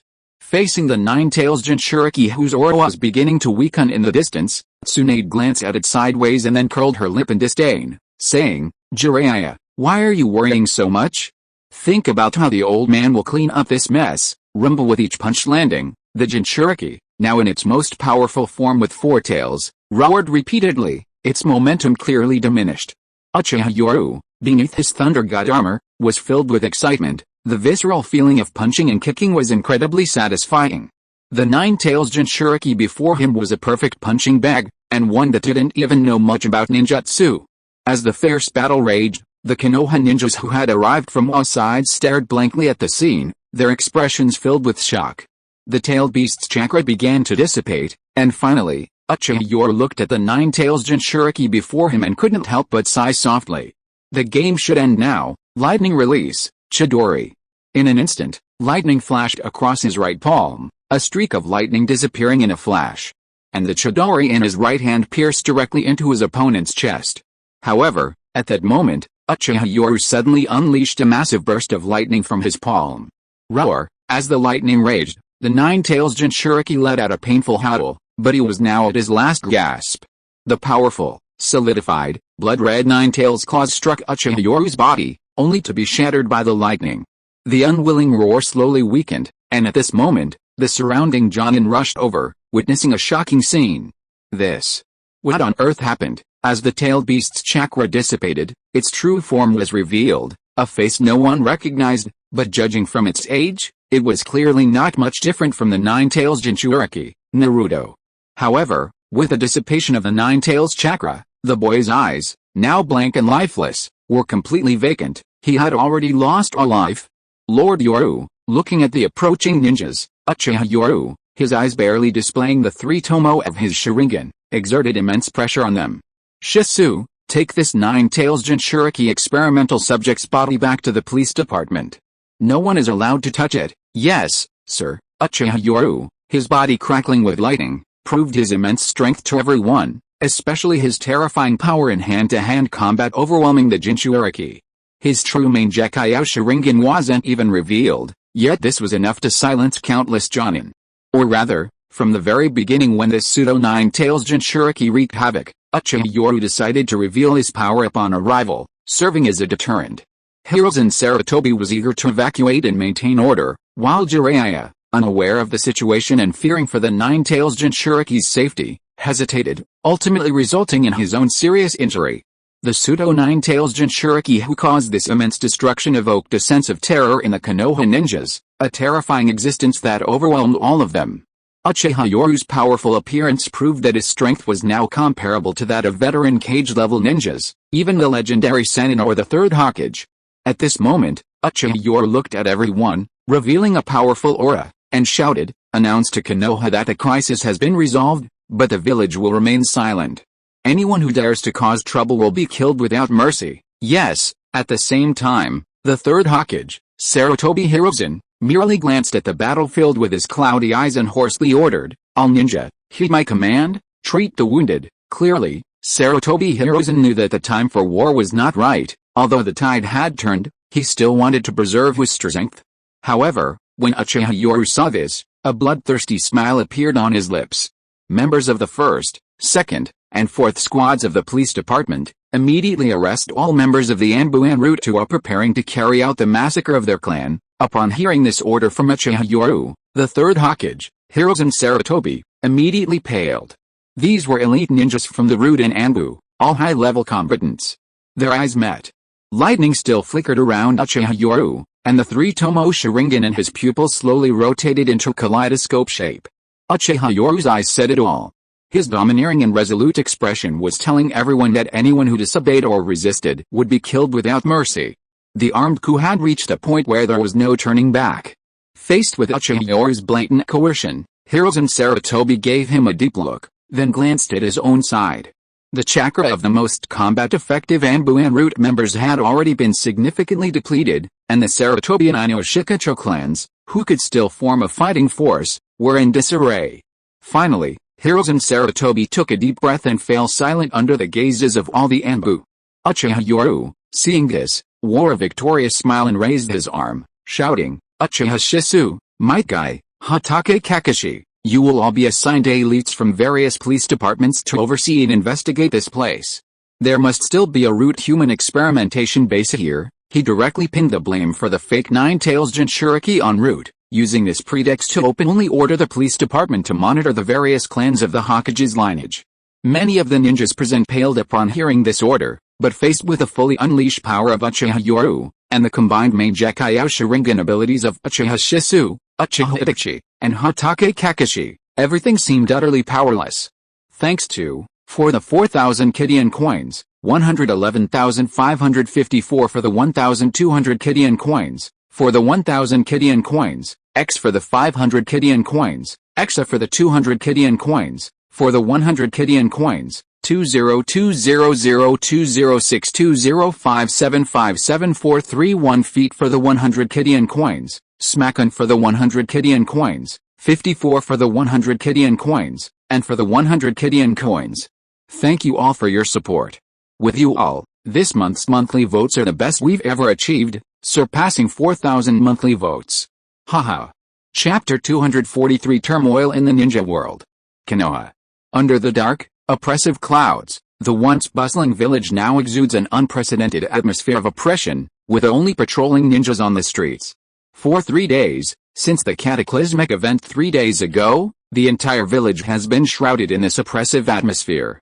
Countless chunin have been forcibly conscripted by the police force to join the patrol and security teams, while ninjas push carts of vegetables and food door to door daily to replenish supplies. An unprecedented martial law has been imposed on Konoha. No civilians or ninjas are allowed to leave their homes without permission, especially ninjas, who will be treated as rogue ninjas if caught. All non-duty ninjas are required to remain at home, and anyone who leaves their house without authorization will be executed as a rogue ninja. This iron-fisted policy has created a tense atmosphere throughout Konoha, and many know that this is the prelude to a storm. Furthermore, given the various strange abilities in the ninja world, such a large-scale disturbance in Konoha has naturally reached the desks of the other major ninja villages. Iwagakure, Hidden Stone Village. Upon seeing the urgent intelligence from Konoha, Anoki was initially shocked, But then his excitement grew uncontrollable. As expected, Hiruzen Sarutobi couldn't control that wolf, the Uchiha. Although he didn't know the specifics, judging from the current intelligence, the two major factions in Konoha had broken off relations, and internal strife was almost inevitable. Reporting to the Tsuchikage, this is a letter from the Uchiha clan head of Konoha in the Land of Fire. At the same time, an urgent report from Konoha arrived. Anoki opened it, and his face lit up with elation. As expected, that hungry wolf, the Uchiha, bares its fangs and becomes bloodthirsty. Upon seeing this handwritten letter from Uchiha Yoru, the Tsuchikage Anoki couldn't help but blush with excitement, repeatedly slapping the table in his excitement. Guards! Relay my orders, withdraw 30% of the village's reserves of soldier pills, kunai, shuriken, and explosive tags. No, Anoki gritted his teeth, his expression turning ruthless, and roared, withdraw 50% of the reserves and transport them to the Land of Fire as quickly as possible to be handed over to the Uchiha leader, Lord Tsuchikage. This is all the village's war reserves. The other ninjas in the Tsuchikage's office were shocked upon hearing this order, one of them exclaiming in alarm at the gravity of the situation. However, Anoki burst into laughter upon seeing this, waving his hand and saying, "What do you know? The Uchiha clan's overall strength is still insufficient, which is why I must do my utmost to support them. Konoha has finally broken out in a civil war. How can I let Konoha end the war so quickly? It's just some war reserves, what's there to be afraid of? We'll rebuild them." Letting Konoha fight itself to the bitter end without firing a single shot would be a miracle. Anoki was already ecstatic. He had finally seized an opportunity to ask Uchiha Yoru for supplies. This was a tremendous stroke of luck. The more Uchiha Yoru asked for, the more it proved that the Uchiha clan was determined to fight to the death this time.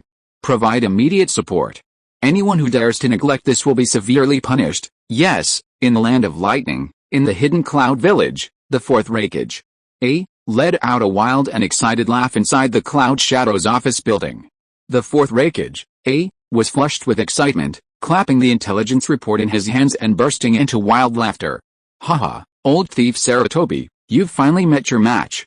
Haha, let Konoha be so cocky.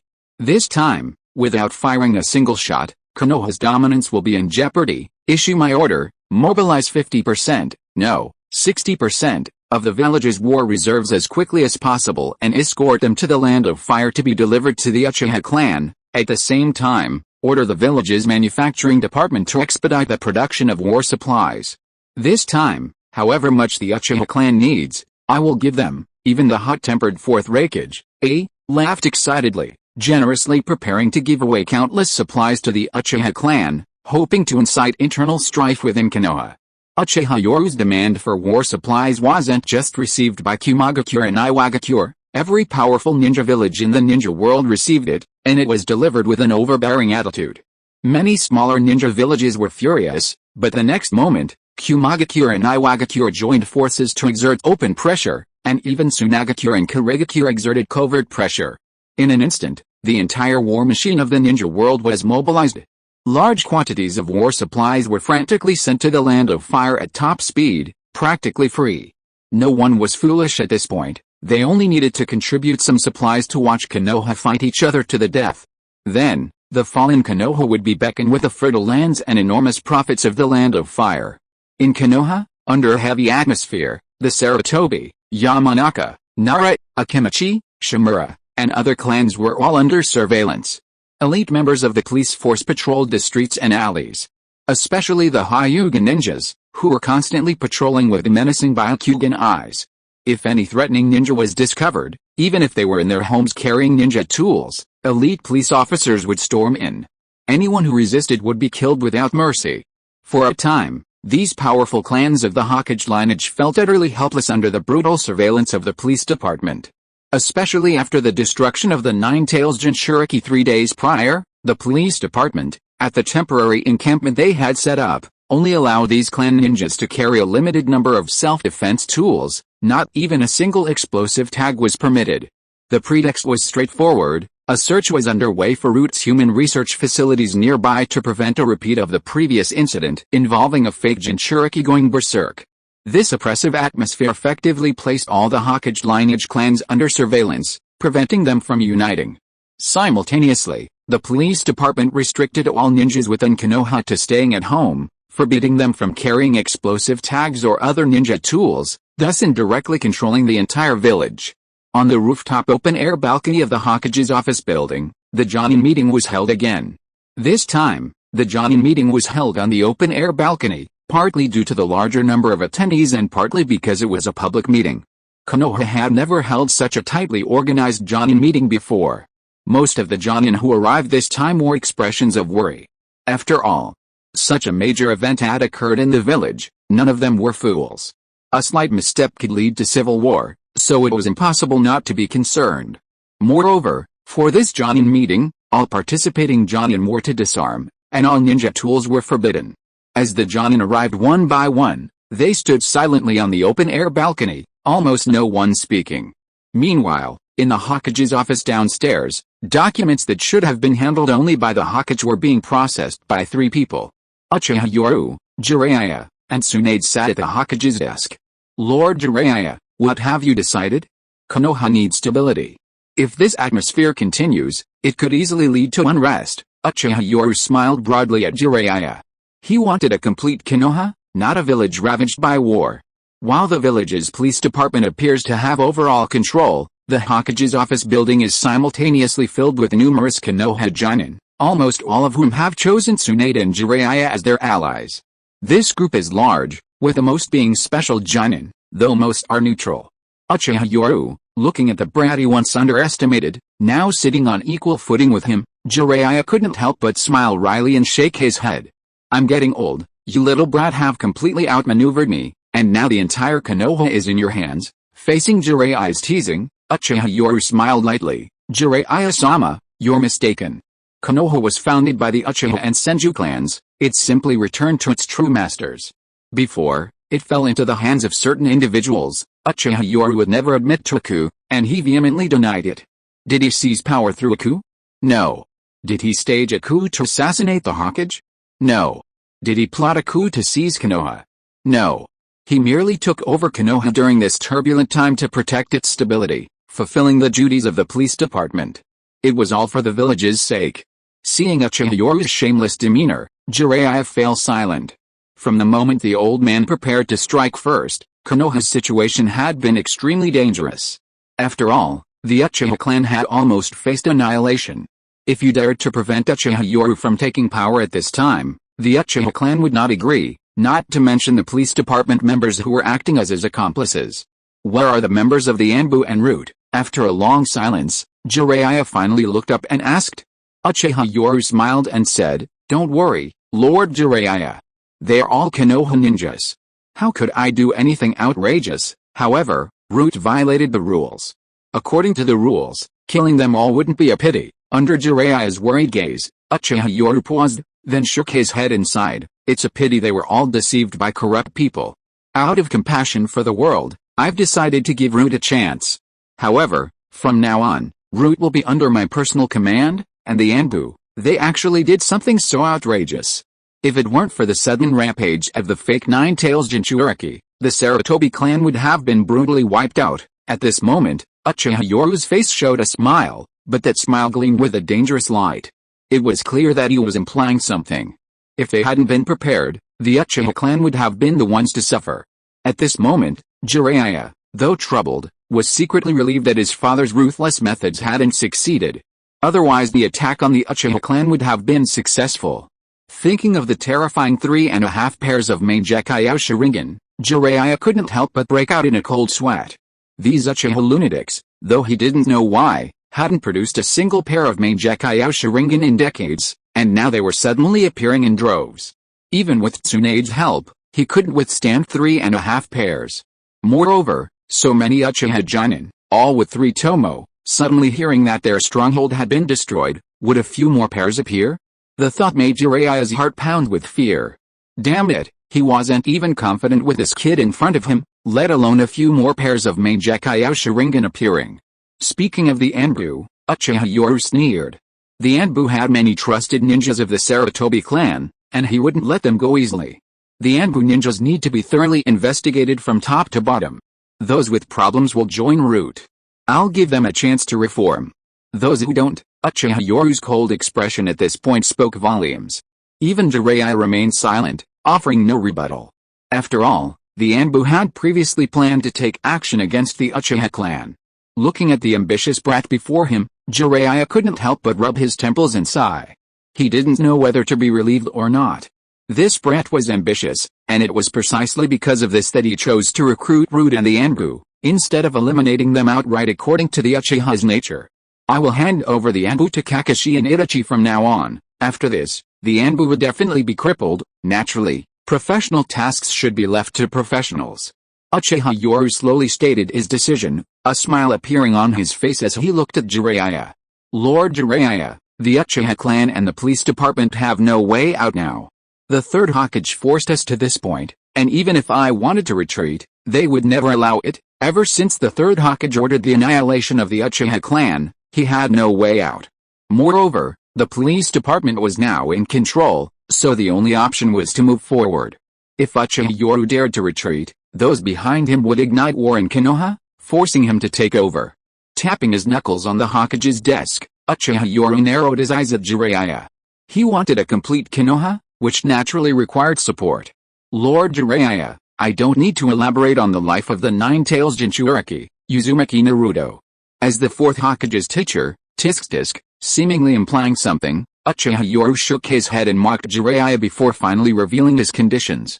If Jiraiya supports me, I can entrust the Nine-Tails Jinchuriki to your supervision. Although the Nine-Tails Jinchuriki was still in Hirozen Sarutobi's hands, given the current situation, Uchiha Yoru was confident that once he ascended to the Hokage position, he could use his power to suppress others, and who in the Sarutobi clan would dare to secretly retain the Nine-Tails Jinchuriki?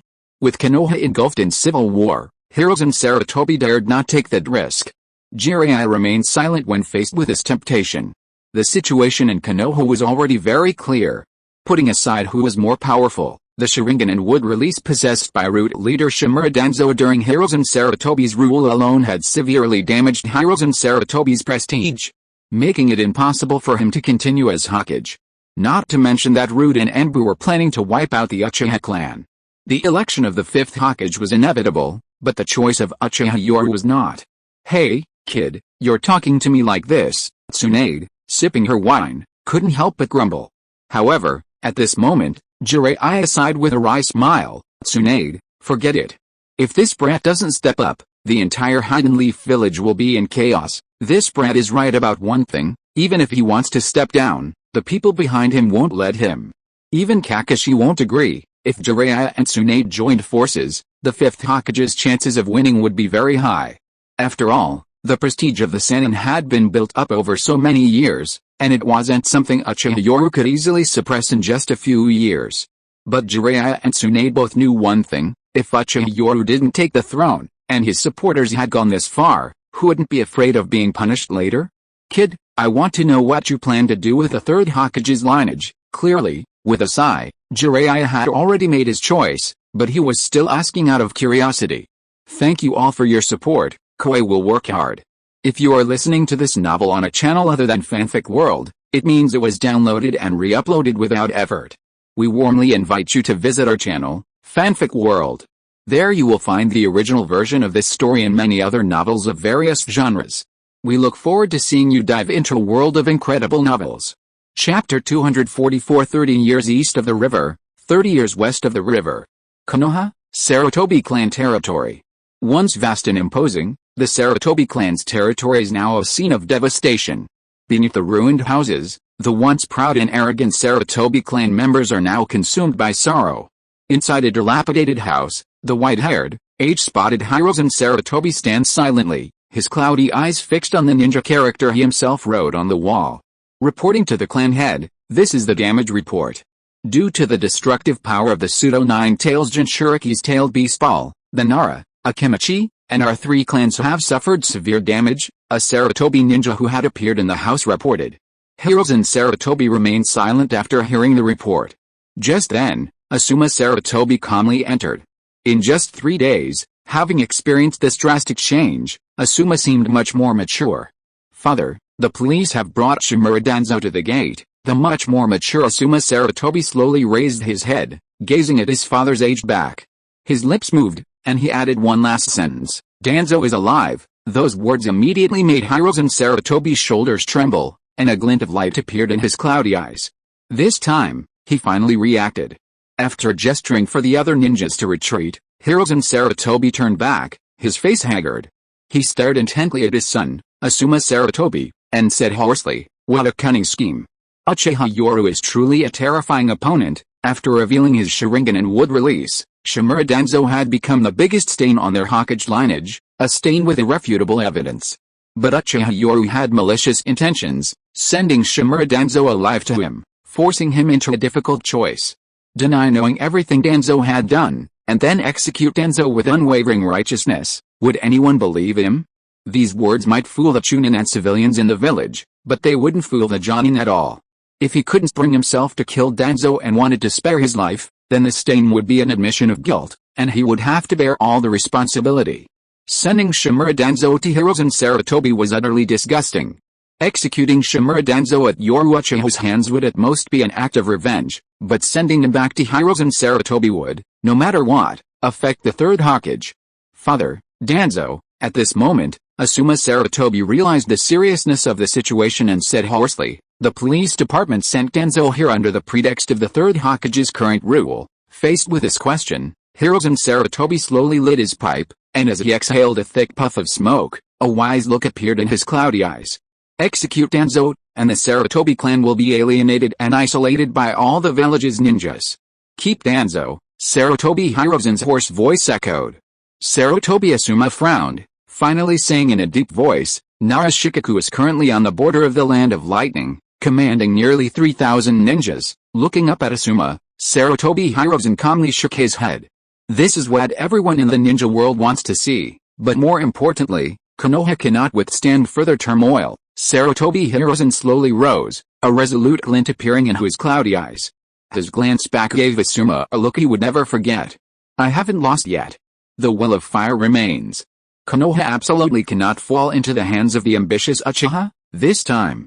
Sarutobi Hiruzen didn't wear the third Hokage robes. Instead, he held the Hokage hat in his hand, walked outside, and headed straight for the Hokage's office building. On the balcony of the Hokage building, a Jonin meeting was being held. As footsteps sounded, all the Konoha Jonin's expressions tightened. As the figure appeared, they slowly walked to the four chairs symbolizing Konoha's power. Uchiha Yoru, Tsunade, and Jiraiya sat upright in their chairs. The remaining chair was clearly reserved for the third Hokage, a gesture signifying a complete reshuffling of the former high-ranking factions. Seated in the main seat was Uchiha Yoru, who wielded immense power. His every word and action dictated Konoha's future. The surrounding vigilant ninjas revealed their three-tomo Sharingan, unmistakably proving to everyone that Konoha was now under the Uchiha's rule. "Gentlemen, I believe you are all aware of the corruption within the third Hokage's leadership.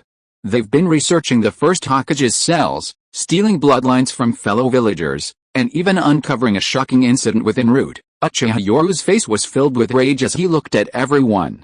Root has been conducting unauthorized human research on their own village's ninjas. It's utterly inhuman. There are also numerous cases of corruption, involving high-ranking members of the Nara, Yamanaka, Akimichi, and Sarutobi clans. Uchiha Yoru relentlessly criticized the third Hokage's leadership without holding back. Faced with this scene, many ninjas' expressions turned grave. The third Hokage's regime represented an era, but today they were witnessing its end. Just then, slow footsteps echoed, and everyone turned to look, their faces filled with shock. The third Hokage, Hiruzen Sarutobi, had arrived. At the same time, Uchiha Yoru, who was criticizing the third Hokage's regime, was also taken aback upon seeing this, a serious look flashing in his eyes, but his face remained expressionless. Third Hokage, this time, Uchiha Yoru lacked his previous respect, only displaying the calm gaze of a victor. No one seemed to find anything amiss, given that the two sides had nearly come to blows. "Third Hokage, you've come at the right time. Because of the recent outbreak of hidden dangers in the village, we are preparing to take this opportunity to replan the village's reconstruction." Uchiha Yoru wore a fake smile, while Hatake Kakashi stepped forward from the crowd, his one eye revealing a resolute determination. They had reached a point of no return, and Konoha was undergoing its transformation as they had predicted. A map of Konoha was displayed, a scene that seemed familiar, causing Sarutobi Hiruzen to show a calm expression. A show of force? After the Nine Tails attack, Danzo had used this as an excuse to reorganize the various factions within Konoha. Clearly, he intended to use this opportunity to reclaim his position as the center of power in Konoha. Third Hokage-sama, as Hiruzen Sarutobi slowly approached, all the ninjas wore complex expressions, many even showing reluctance, murmuring respectful greetings, while others watched coldly. The third Hokage sat down, exhaling a smoke ring, and smiled at Uchiha Yoru beside him. It seems this old man has arrived at just the right time. Facing the third Hokage, Uchiha Yoru also gave a politically insincere smile and nodded. Of course, third Hokage, your arrival is perfectly timed. Saving you the trouble of going to inform him. One sentence revealed the current situation. Uchiha Yoru's tone, used as if issuing a notification, was practically a veiled statement that the third Hokage had lost power. After all 4 seats were taken, Jiraiya looked at the old man with complicated emotions. Reaching this point, he couldn't help but sigh, while Tsunade sneered disdainfully, finding the political maneuvering of both sides somewhat disgusting. Finally, at Uchiha Yoru's prompting, Hatake Kakashi first nodded slightly to everyone, then pointed to the Konoha map and began to speak. This area used to be the stronghold of the Sarutobi, Nara, Yamanaka, Akimichi, and Shimura clans, but everyone witnessed the rampage of the fake Nine Tails Jinchuriki 3 days ago. The Root clan was secretly conducting such evil human experiments within the village. No one can guarantee that Root's research labs don't still exist. If another rampage occurs, it will be a loss for the village. Hatake Kakashi's calm voice echoed, and countless Jonin were stunned. Many had already realized what was happening.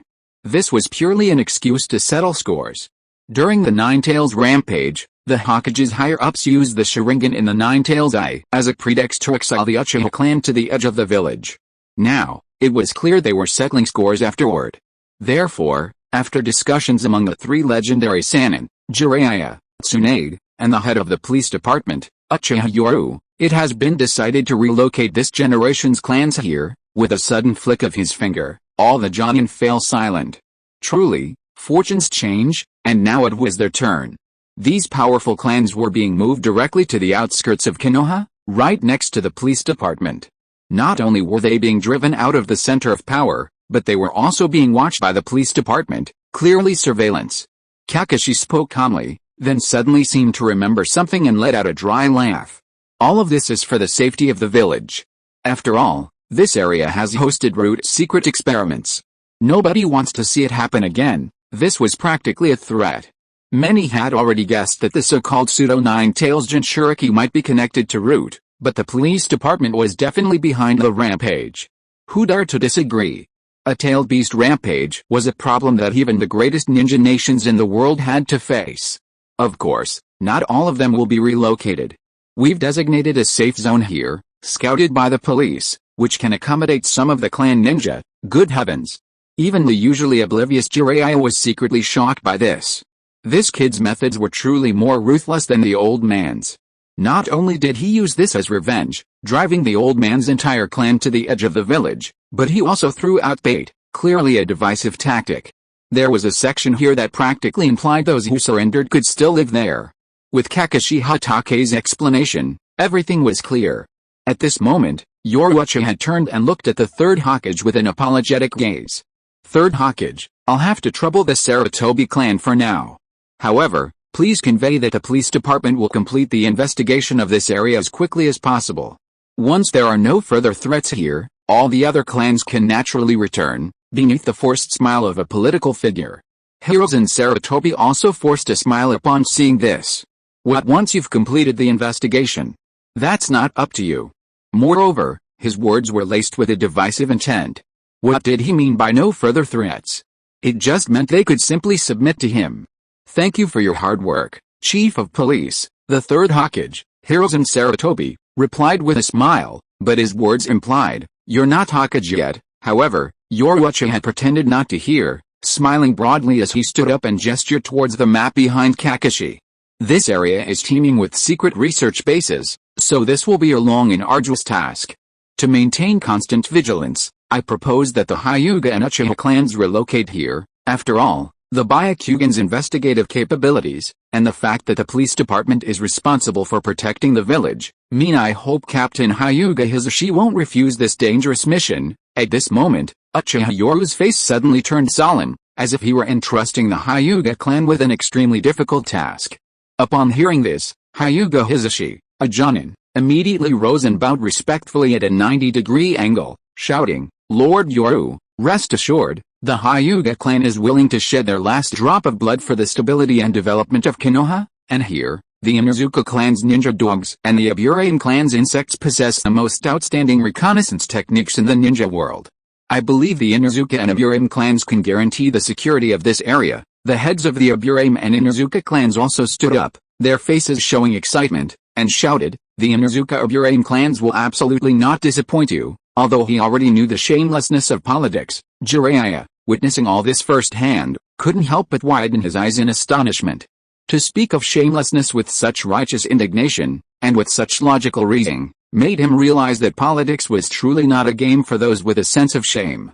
They'd barely said they'd have the Sarutobi, Yamanaka, and Nara clans relocate when they shamelessly used the excuse of needing to address security concerns to relocate their own clans here under the guise of a mission. Truly shameless. Tsunade, this get alone is worth several of those shameless old men. Jiraiya, one of the three legendary Sannin, with his prestige, muttered to Tsunade in a low voice. Tsunade, however, just smiled dismissively. Jiraiya, this is the Hokage. Faced with Tsunade's retort, Jiraiya shook his head, secretly sweating. Given the precedent of the Hokage's higher-ups dealing with the Uchiha clan, this was somewhat acceptable. He hoped the village could stabilize quickly. Tsunade, witnessing this, couldn't help but shake her head inwardly. This vengeful brat, though, certainly did it decisively. The Jonin didn't seem too opposed to the Uchiha clan's relocation back to the heart of Konoha. After all, the Uchiha clan had lived there just a few years ago. As for the other smaller families, everyone remained silent. This was the process of power shifting. Thanks to Book Friend 140,617,080,335,559 for the 4,000-point coin reward, and Arctic Storm X for the 500-point coin reward. Thank you to all the brothers who voted, subscribed, and supported Koi. Chapter 245 Electing the Fifth Hokage. Konoha, Jonin Conference. This conference was a complete reversal of the one following the Nine Tails incident, with the Uchiha clan regaining control of the village and wielding significant power. After Kakashi Hatake temporarily reorganized the various clans of Konoha, a familiar cough suddenly rang out. All the Jonin turned to look at the now white-haired Third Hokage. The Third Hokage, Hiruzen Sarutobi, slowly rose, setting down his pipe. His cloudy eyes swept over everyone, and the gazes of the seasoned Jonin were somewhat evasive. The root has committed such a colossal error, nearly causing a civil war within the village. My sins are grave, and as the Third Hokage, I bear an undeniable responsibility. At this moment, the Third Hokage, Hiruzen Sarutobi, bowed deeply before everyone, offering a 90-degree apology. However, the ninja below remained silent, especially those from bloodline clans, who merely watched coldly. Root secretly researched would release and even stole the Sharingan from the Uchiha clan. If the powerful Uchiha clan dared to do such a thing, what were they? Therefore, all ninjas deeply resented Root. This scene made Jiraiya shake his head and sigh inwardly. While Root's actions over the years had made the major ninja villages wary, they were also hated by their own people. In the original story, after the Fourth Shinobi World War, Root was officially disbanded amidst the opposition of the Konoha people. This opposition from the Konoha people shows how unpopular Root was. At this moment, Hiruzen Sarutobi bowed and apologized, while Yoru Uchiha narrowed his eyes with a playful smile. Indeed, Danzo was the most qualified black glove. It was Danzo who gave the order to exterminate Root, the Anbu were merely assisting. Therefore, no matter how you investigate, the Third Hokage was innocent. In fact, according to intelligence reports, the Third Hokage always righteously refused. Just like the annihilation of the Uchiha clan in the original story, the Third Hokage is always portrayed as a paragon of virtue and justice, while all of this seems to be caused by Danzo's selfish desires.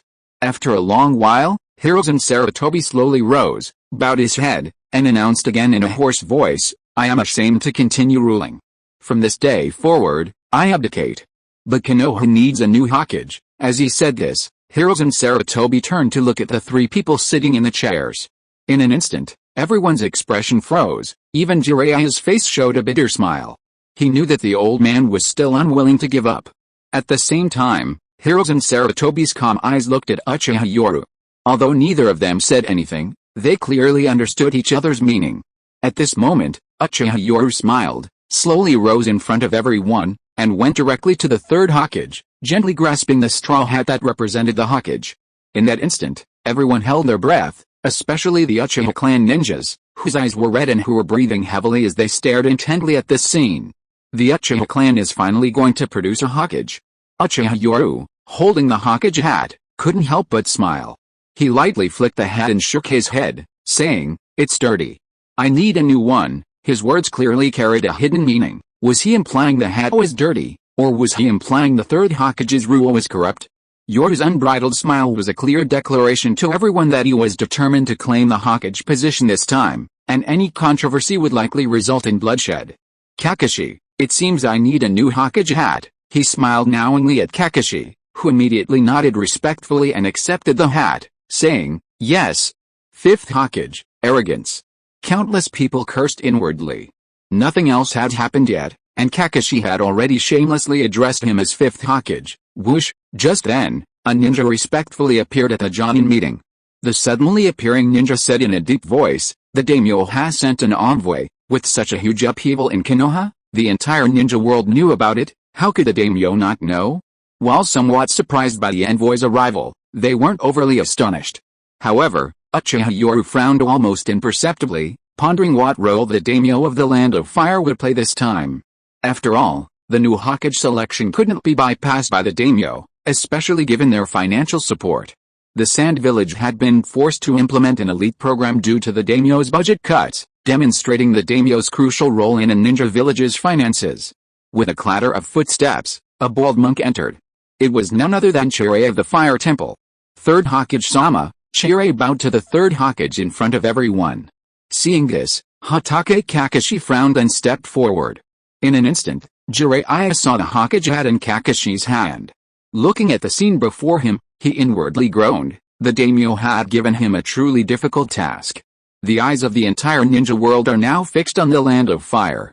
The daimyo hopes that Konoha will select a new Hokage as soon as possible. Before everyone, Jiraiya respectfully explained the daimyo's purpose, finally looking respectfully at Tsunade, one of the three legendary Sannin. "The daimyo has heard that Princess Tsunade has returned to Konoha. If Princess Tsunade intends to become the fifth Hokage, the daimyo's household believes that Konoha will once again shine brightly." Boom. Everyone's expression froze, and Uchiha Yoru's face revealed a smile, but this time, the smile was tinged with endless coldness. What a move the third Hokage had made. Tsunade came from the Senju clan, and the first and second Hokage were her grandfathers. The third Hokage was her teacher. Coupled with Tsunade's prestige, it could be said that if Tsunade wanted to become the fifth Hokage, she wouldn't need Hiruzen and Sarutobi's faction. She could contend with Uchiha Yoru on her own. At this moment, under everyone's watchful eyes, Tsunade couldn't help but sneer. She clearly saw that the old man was obviously trying to drag her down. At this moment, Jiraiya hesitated for a moment, then lowered his voice and said, "Third Hokage, Konoha is currently in such turmoil. A slight misstep could trigger the Fourth Shinobi World War. Although the daimyo's government is interested in Lady Tsunade becoming the fifth Hokage, it's merely a suggestion. The daimyo's intention is that Konoha needs a temporary Hokage to handle government affairs, and Lady Tsunade's status and prestige are sufficient." Just then, crisp applause rang out, abruptly interrupting the scene. Everyone looked worriedly at the person clapping. Uchiha Yoru was watching this scene with a dangerous smile, clapping continuously, but everyone could see his anger. The third Hokage's methods are truly impressive. He's a cunning old fox. With Tsunade's prestige, the daimyo's suggestion, and the vast number of Konoha ninja within the Land of Fire, even if the Uchiha clan is currently clearing its name regarding the Nine Tails, compared to Tsunade, among all the ninja in Konoha, no one can argue with her becoming the fifth Hokage. In terms of prestige, she's a legendary Sannin, a medical saint, having saved countless ninjas and built a vast network of connections over the years. In terms of background, she comes from the Senju clan, and her two grandfathers were the first and second Hokage. Furthermore, if Tsunade becomes the fifth Hokage, Konoha will enter a three-way power struggle, serving as a buffer between the Uchiha and Third Hokage factions. The Uchiha ninja glared angrily. Never before had the Hokage position been so close to them, only to be snatched away just as they were about to obtain it. Although they were furious, facing Tsunade, many Uchiha Jonin felt frustrated and fell silent. Tsunade, one of the legendary Sannin, had also healed many Uchiha ninjas during the war. Even Kakashi Hatake and Shisui Uchiha, though unwilling, faced an unsolvable problem with Tsunade. Most importantly, Yoru Uchiha was too young, and his reputation was still far behind that of the legendary Sannin. Acting Hokage, not bad, Yoru Uchiha slowly rose with a smile, taking the Hokage hat from Kakashi Hatake. He turned not to Tsunade, but to the Third Hokage. Third Hokage, you can keep this oiled Hokage hat? Since I, Yoru Uchiha, represent the true will of fire, I naturally represent the rebirth of Konoha. With this action, Yoru Uchiha clearly told everyone that this was all a means by which the Third Hokage, Hiruzen Sarutobi, was unwilling to accept defeat. Hiruzen Sarutobi shook his head and sighed, lightly brushing non-existent dust off his Hokage hat. This is merely a temporary Hokage position. I have already decided to nominate the 5th Hokage. However, Yoru Uchiha had turned away without hesitation, striding outside, his ninjas following him in droves. He'd been outmaneuvered. Brother Yoru, Shisui Uchiha, who had just stepped out of the Hokage's office building, couldn't help but show a look of resentment. Even Kakashi said in a deep voice, Yoru, it's come to this. The Third Hokage nominated Tsunade. This is clearly a strategic retreat. Behind him, a dark mass of ninjas followed. When Yoru Uchiha had turned back and saw this scene, a bloodthirsty smile appeared on his face. Loss? That old fox, the Third Hokage, is almost in his coffin and still clings to power. It seems my backup plan needs to be revealed. At this moment, Uchiha Yoru's face showed a resolute expression, while among the crowd, only Hatake Kakashi seemed to have guessed something. He couldn't help but say in a deep voice, Yoru, this step is very dangerous. Dangerous? Facing Kakashi, Uchiha Yoru's expression gradually became silent. Reform requires bloodshed. What have we done for all this? And do you think we won't be feared now that we have absolute power? Me, Uchiha Shisui, Uchiha Itachi, all three of us have main Decay Sharingan, and you, Kakashi, have one main Decay, and even the one we took from Danzo.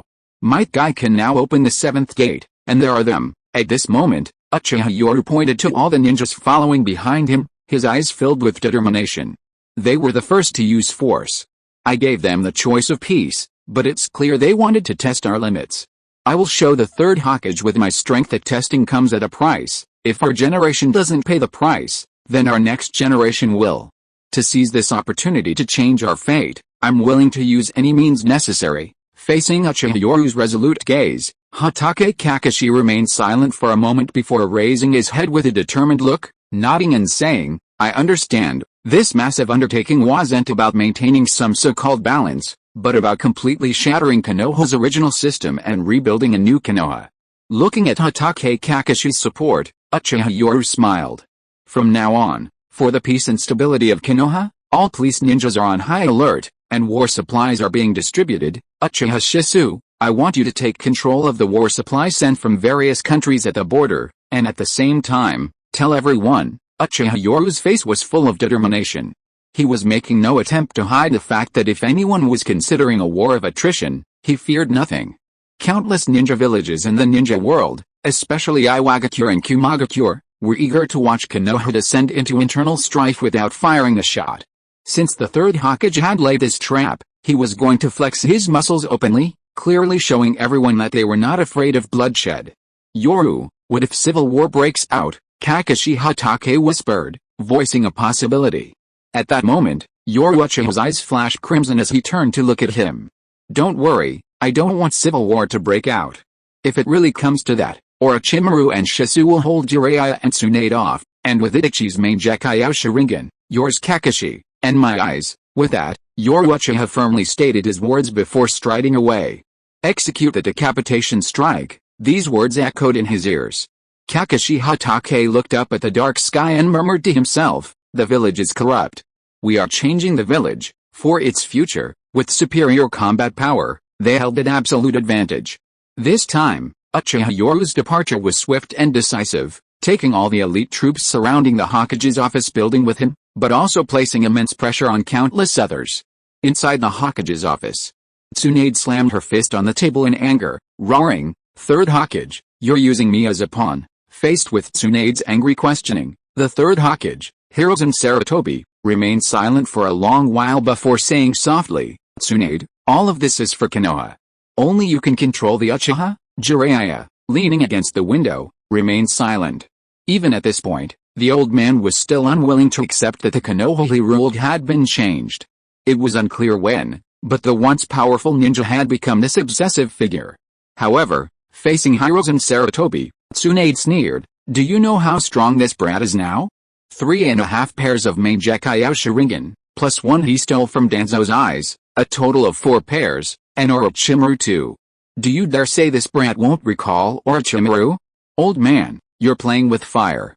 You're gambling on whether this brat dares to start an internal war, and do you even know the extent of this brat's power?" At this moment, Tsunade rubbed her temples, truly filled with disappointment.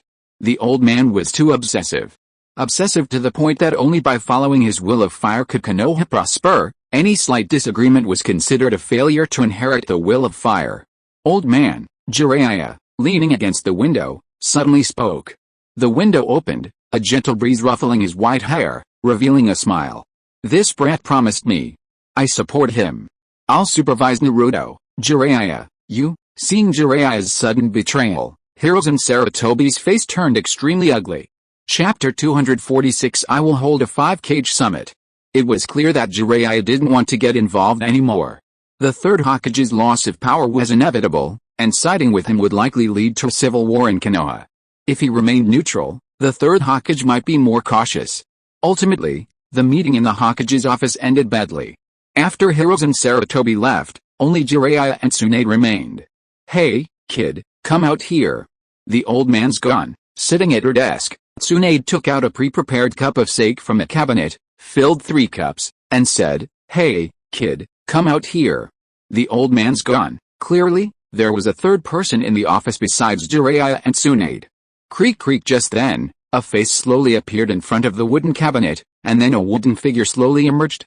Seeing this, Jiraiya's eyes flashed with shock, and he blurted out, "I never imagined that the wood release, lost for so long, would reappear in Konoha, and be inherited by the Uchiha." It was clearly Uchiha Yoru who was using wood release. The 3 of them sat at the Hokage's desk, each holding a glass of wine. The scene of their exasperated Jonin meeting seemed like a dream. Now, Uchiha Yoru looked at the 2 with a broad smile. This scene made Jiraiya's lips twitch, and he sighed, "Kid, I must say, you've got guts." Facing Jiraiya, Uchiha Yoru shrugged easily, revealing a sincere smile, and raised his glass, saying, "Well, Jiraiya, you've been gathering intelligence throughout the ninja world. You should know that the military strength of Iwagakure and Kumagakure has now surpassed that of Konoha. These old guys are still indulging in the dream that Konoha is still the overlord of the ninja world, believing they control everything, unaware that Konoha has been declining ever since the Third Shinobi World War." Regarding this astonishing scheme, Jiraiya couldn't help but shake his head and sigh. He didn't know if it was right or wrong, but for now, everything seemed to be going according to plan. "You brat, you're practically scheming against the entire ninja world. Putting everything else aside, just your guts alone are astounding." Jiraiya directly showed admiration, raising his glass in a gesture of respect. Tsunade snorted coldly, dissatisfied, "Damn it, brat, what about the conditions you promised after you become the 5th Hokage?" Facing Tsunade's raised eyebrow, Uchiha Yoru looked at the wine cup he had been holding for a while and couldn't help but smile and nod. "Don't worry, it's all for Konoha, and for peace. I promise you, after becoming the 5th Hokage, I will recuperate for 5 years and will absolutely not start a shinobi world war without your consent. After all, I still need your help." At this moment, Uchiha Yoru smiled inwardly. He really didn't plan to start a major upheaval in these 5 years. After all, there were still enemies lurking in the shadows. For Konoha, with the clinking of the 3 white jade cups, it was clear that the 3 had reached some kind of agreement. Meanwhile, the Third Hokage, Hiruzen Sarutobi, was still worried and troubled within his clan about how to deal with the current situation. As the cups clinked, their gazes met, and Jiraiya's expression became serious. "Brain, are you telling the truth?" Even Tsunade looked over, her eyes clearly questioning. Uchiha Yoru's expression gradually turned serious. I always thought Danzo and the Third Hokage were plotting in secret. But it's clear the culprit behind the Nine Tails attack is someone else entirely. Even the one who controlled the fourth Mizukage using the Sharingan is likely the same person. Based on the information extracted from Danzo's brain, this person is extremely likely Uchiha Madara. Or rather, a descendant of Uchiha Madara. When Uchiha Yoru mentioned this name again, Jiraiya still felt a chill run down his spine. He felt as if a hand was secretly manipulating something in the ninja world. You also know about the main Gekkyou Sharingan, but Uchiha Madara's main Gekkyou has clearly reached another level, Eternal Eye Power. So, even though we both have the main Gekkyou, our strength is still insufficient. Listening to Uchiha Yoru's explanation, Jiraiya gently brought his sake up to his lips. The aroma of the sake, for some reason, had a bitter aftertaste. He finally drank it all in one gulp and shook his head. I hope your plan is correct, Tsunade, who had also downed her drink, sneered. Jiraiya, after all these years of investigation, you should know that a force is secretly hiding in the ninja world. If it really is that person, then Konoha today. Tsunade smiled self-deprecatingly, clearly indicating that Konoha was vastly different from what it once was. Therefore, regardless of the truth, our starting point is the prosperity and strength of Konoha. After the three finished their drinks, Uchiha Yoru smiled. He wasn't lying. Danzo had been captured, and the Nine Tails Yoru had no connection to Danzo. To falsely accuse him was counterproductive. It was better to expose a hidden enemy to achieve a united front. When internal problems arise that cannot be resolved quickly, the appearance of a powerful external enemy is the best way to shift the conflict. Kid, what if we don't choose to cooperate? Tsunade suddenly revealed a playful smile, and Jiraiya couldn't help but show curiosity. Uchiha Yoru, however, didn't respond to this question. He simply laughed and said, it's simple. Reform requires bloodshed. I think Orochimaru and his main Gekkyou Sharingan are enough to hold off both of you, while the aging Third Hokage is facing 3 pairs of main Gekkyou Sharingan. The last sentence, though unspoken, clearly indicated that they were confident in carrying out a decapitation plan with high-level combat power. While cage-level combat power isn't simply calculated as a one-on-one fight, Jiraiya fell silent upon thinking of Orochimaru. And isn't this exactly what Jiraiya wanted to see? A balance of power achieved through mutual checks and balances. Uchiha Yoru smiled confidently, slowly extending his palm. 5 years. 5 years is enough to prove who's right and who's wrong. Jiraiya poured himself another drink, scoffing, I'll investigate for these 5 years. If the other party has ever appeared in the ninja world, there will definitely be clues. Looking at Jiraiya, Uchiha Yoru shrugged casually and chuckled, of course, I can provide a few clues too. After all, I'm more than happy to help with investigations for free. Canopy Bridge and the Akatsuki organization in the ninja world, these are 2 clues. And of course, there's another clue. I dare say I can definitely uncover something. The 4th Mizukage of Kirigakure. Seeing Uchiha Yoru's teasing gaze, Jiraiya spat out his drink, glaring at him with wide eyes. Going to the land of water to investigate it this time? I haven't lived enough yet. That being said, it was clear that Jiraiya was somewhat tempted. Wandering aimlessly through the ninja world was different from having 3 leads now. Uchiha Yoru, however, narrowed his eyes. He wasn't lying. The Battle of Canopy Bridge was where Obito encountered Madara. How far Madara's lair was, for example, was unknown. At worst, he'd return empty-handed. After all, it was Jiraiya who was investigating. But he wasn't lying about the Akatsuki. Forget Obito, the Akatsuki's Rinnegan alone was enough to give Jiraiya a run for his money. And then there was the 4th Mizukage of the Land of Water. He was definitely being manipulated by Obito. So, if Jiraiya really infiltrated Kirigakure, he'd definitely uncover something. He wasn't lying about any of the 3 leads. I'll keep the old man calm. The rest is up to you guys. But kid, I still have to warn you one last time. Jiraiya shook his head as he put down his wine glass and walked towards the window. Even after opening the window and stepping 1 foot outside, he couldn't help but turn back to offer a word of advice. Kid, you're really playing with fire this time, but as you said, it's indeed the fastest way to strengthen Konoha. A gentle breeze rustled the books in the Hokage's office, the window open. Jiraiya had vanished. Only Tsunade and Uchiha Yoru remained. They looked at each other, and Tsunade couldn't help but sneer. Kid, you've got guts. You're manipulating the entire ninja world, using various forces to complete your schemes. Be careful, get into trouble. Faced with this question, after Jiraiya left, Uchiha Yoru revealed his true colors, letting out a disdainful sneer. Leaving aside whether the Third Hokage is willing, how many of those old guys are willing to give up their power? If something really happens, shifting the blame outwards is a good thing. Besides, Konoha was founded by the Senju and Uchiha. It'll be a pleasure cooperating this time. Looking at the hand in front of her, Tsunade glared at him, their hands clasped together, signifying their upcoming cooperation. You're right, kid. It's better to let the Senju and Uchiha clans give Konoha a final moment of glory than to let those old fogies ruin it. I'll be relying on you from now on. Fifth Hokage, Uchiha Yoru smiled, his eyes narrowing, while Tsunade nodded in agreement. You too, the new Hokage of Konoha. The upheaval in Konoha village, the land of fire, had already spread throughout the ninja world. The Third Hokage was impeached and resigned again, but before leaving, this Hokage, who had ruled Konoha for the longest time, directly brought back two of the legendary Sannin. Princess Tsunade, one of the legendary Sannin, became one of the candidates for the fifth Hokage, while the other was the rising star, Uchiha Yoru. Immediately afterward, Uchiha Yoru's forces clearly initiated the necessary intimidation tactics before a potential armed coup. Tsunade was no ordinary person either. With the prestige of the legendary Sannin and her connections as a medical saint, she quickly united all the neutral ninjas within Konoha village, creating a two-way power struggle within the village. Tsunade not only had the support of neutral ninjas, but also her own faction, and the entire Third Hokage lineage supported her, making her a formidable opponent to the police department. The candidates for the fifth Hokage of Konoha were Uchiha Yoru and Tsunade, but it was clear that the Fire Country's daimyo favored Tsunade. Just as the scales of victory seemed to tip, Kumagakure and Iwagakure suddenly spoke out in the ninja world, expressing their deep disgust and condemnation of Konoha's inhumane act of secretly stealing ninja bloodlines, and even directly proclaiming their support for recognizing Uchiha Yoru as the fifth Hokage.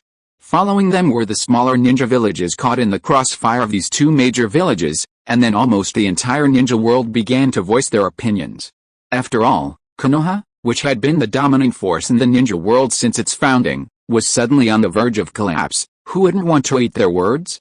The Fire Country's abundant resources were the envy of countless ninja villages. Even the smaller ones were hoping to get a piece of the action. They were experts at stirring up trouble. Watching Konoha erupt into civil war without lifting a finger was not a good thing. Iwagakure, Lord Tsuchikage, Uchiha Yoru of the Land of Fire is demanding war supplies from us again, and even vaguely mentioned wanting our support to acquire the Seven Tails from Takigakure. Hearing his trusted subordinate's report, the old man Inoki's eyes widened. Good heavens, the Uchiha's appetite is too great. The Uchiha clan already has 3.5 pairs of Mangekyou Sharingan, and now they want a tail beast? Impossible. He wanted the Konoha civil war, and supporting the Uchiha clan with some war supplies or even weapons was fine, since those were consumables. A tailed beast was different. If the Uchiha got it, it would be permanent. No. Tell the Uchiha clan that Iwagakure, for the sake of justice in the ninja world, can provide material assistance. Clearly, Inoki could distinguish between priorities. 3.5 pairs of Mangekyou Sharingan had already made him wary.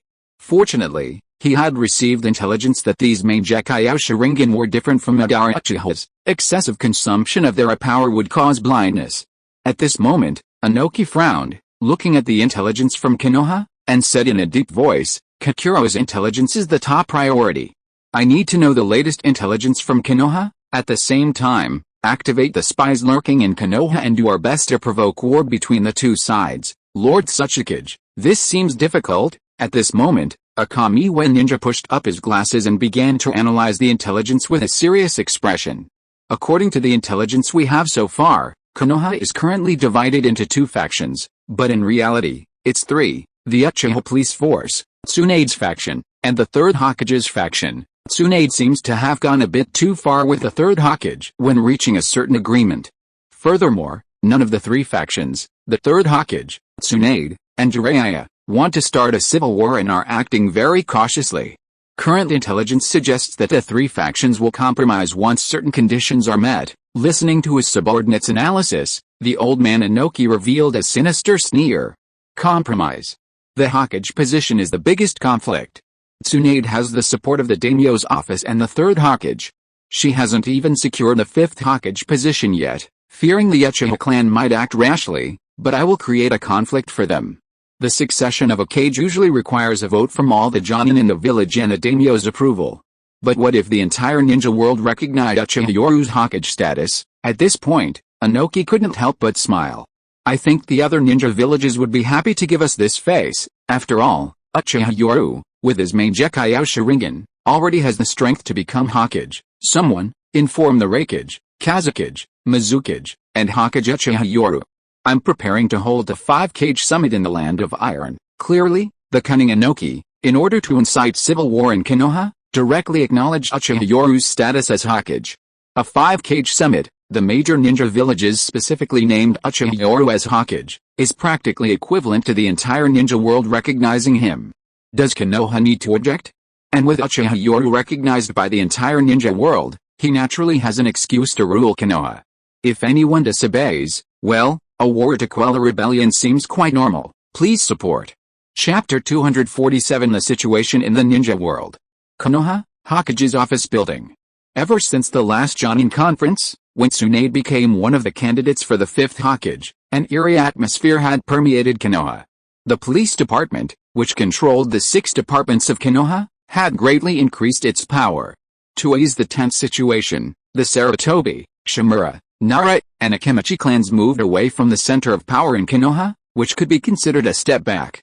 However, the police department's reaction was the most intense, directly dividing the circular Konoha in two, with a semicircular barrier covering it, clearly telling everyone their intentions. The Hokage building had become the center of the power struggle between the two sides. Hokage's office. Tsunade, what are your thoughts on this 5-Hokage summit? Although Hirozen Sarutobi had publicly declared his resignation, he was still wearing the 3rd Hokage's robes. This time, he came to the Hokage's office with a solemn expression. This place used to be almost his residence, but now it had become the battleground for Tsunade and Yoru Uchiha's confrontation and competition. TCH, old man, even the Kazekage Raza acknowledged the 5-Hokage summit. The 4 great ninja villages have clearly stated they invited the Hokage, Uchiha Yoru, to attend. Do you really expect me to go? Tsunade said disdainfully.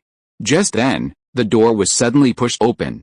Uchiha Yoru appeared, and upon seeing the 2 people in the office, he walked in with a broad smile. So it's the 3rd Hokage. Are you here to guide us 2 acting Hokage in our affairs? Uchiha Yoru's words were immediately filled with sarcasm. Even the usually composed Hirozen Sarutobi looked somewhat displeased after being rebuked like this. It was as if he was saying, 3rd Hokage, you've already abdicated. Now, the Hokage's office building belongs to the 2 of us, although ultimately there can only be one victor. Following Uchiha Yoru were Uchiha Itachi and Hatake Kakashi. Uchiha Yoru entered and immediately sat down to the right of the Hokage's desk, flanking Tsunade. The 3rd Hokage stood in the middle, appearing like a ninja reporting for duty. Despite this humiliation, Hirozen Sarutobi remained unmoved, calmly observing the scene. Uchiha Yoru, now seated, smiled and slowly took a scroll from Itachi Uchiha's hand. This is an invitation to the 5-Hokage summit. This year it will be held in the land of Iron. I wonder which Hokage will be attending. The question, which Hokage will be attending, was a blatant mockery. Tsunade scoffed at this. Oh right, I almost forgot. Suddenly, as if remembering something, Uchiha Yoru slapped his forehead, looking annoyed. He turned to Hatake Kakashi and said, Kakashi, I almost forgot all my things. At that moment, Hatake Kakashi slowly opened his backpack, revealing a red straw hat. A large fire character was written on the white front corner, the symbol of the Hokage, the Hokage's hat. Kakashi respectfully handed over the brand new Hokage hat. Uchiha Yoru smiled upon seeing this, easily accepting it in front of the 2 of them, especially the ashen-faced Hirozen Sarutobi. The Hokage hat, made of superior materials, was smooth and dust-resistant. Uchiha Yoru's face beamed with a smile. As the youngest Hokage in this 5-Hokage summit, I'm a newcomer and somewhat unfamiliar with the Hokage of each country.